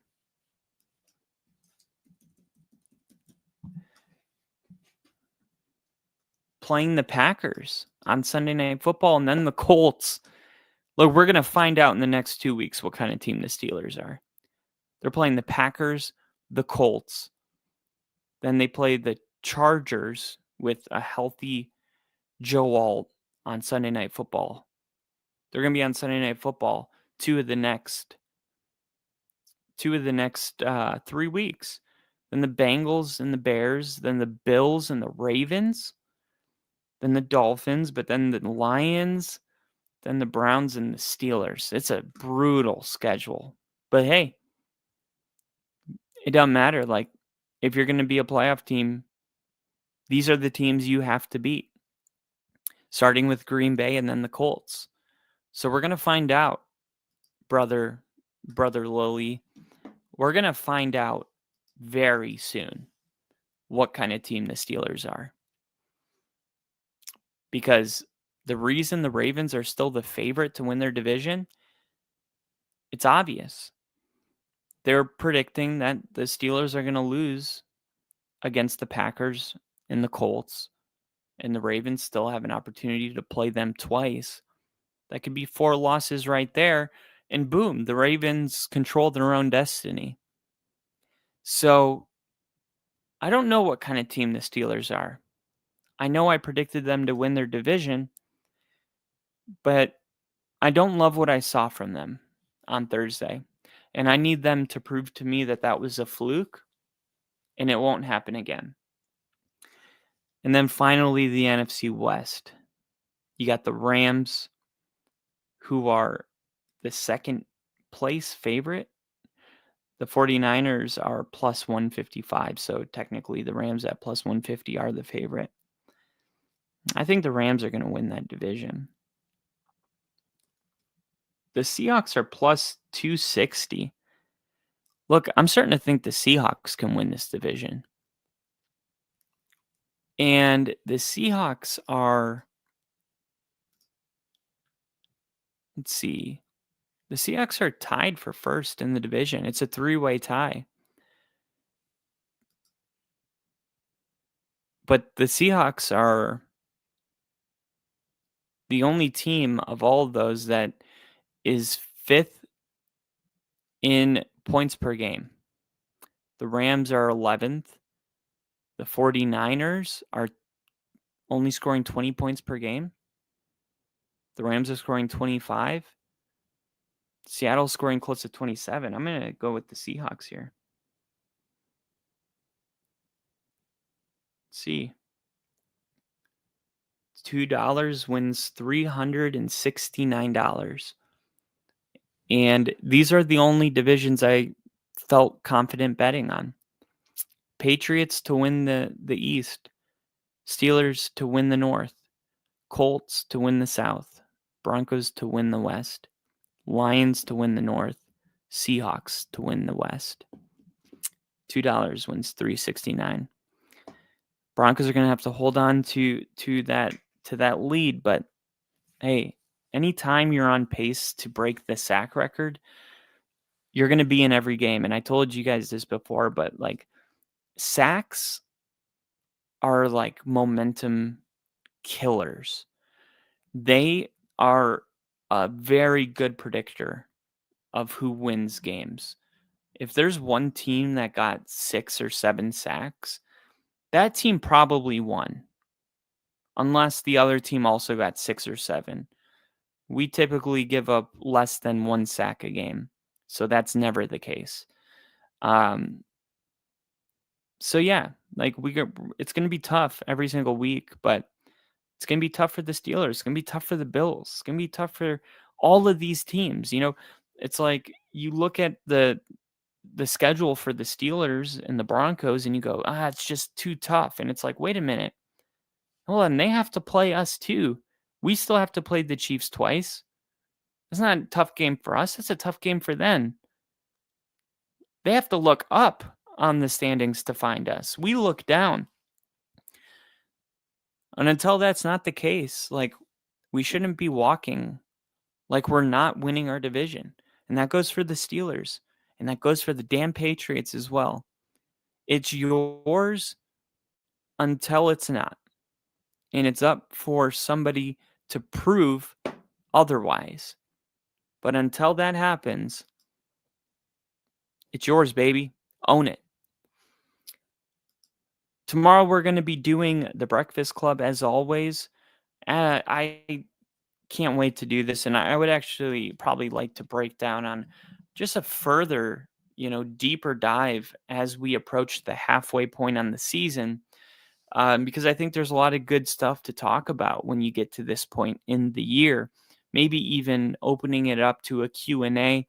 But thank you guys for watching and listening and commenting, engaging, sharing, liking, subscribing, all of the things that you guys do to keep us thriving. We are winning. We have over 1,000 subscribers because of you guys, and we just cracked that. We have over 1 million views on this channel in the last 28 days because of all of what you guys have done by sharing this content. And just, you're like, I haven't done anything. Well, you showing up and engaging boosts the algorithm.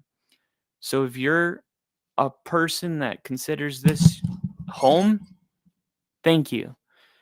We will be live tomorrow bringing you more content. But for today, the Houston Texans fall to the Seattle Seahawks, who bittersweet night. The Mariners eliminated from going to the World Series in a Game 7 game against Toronto.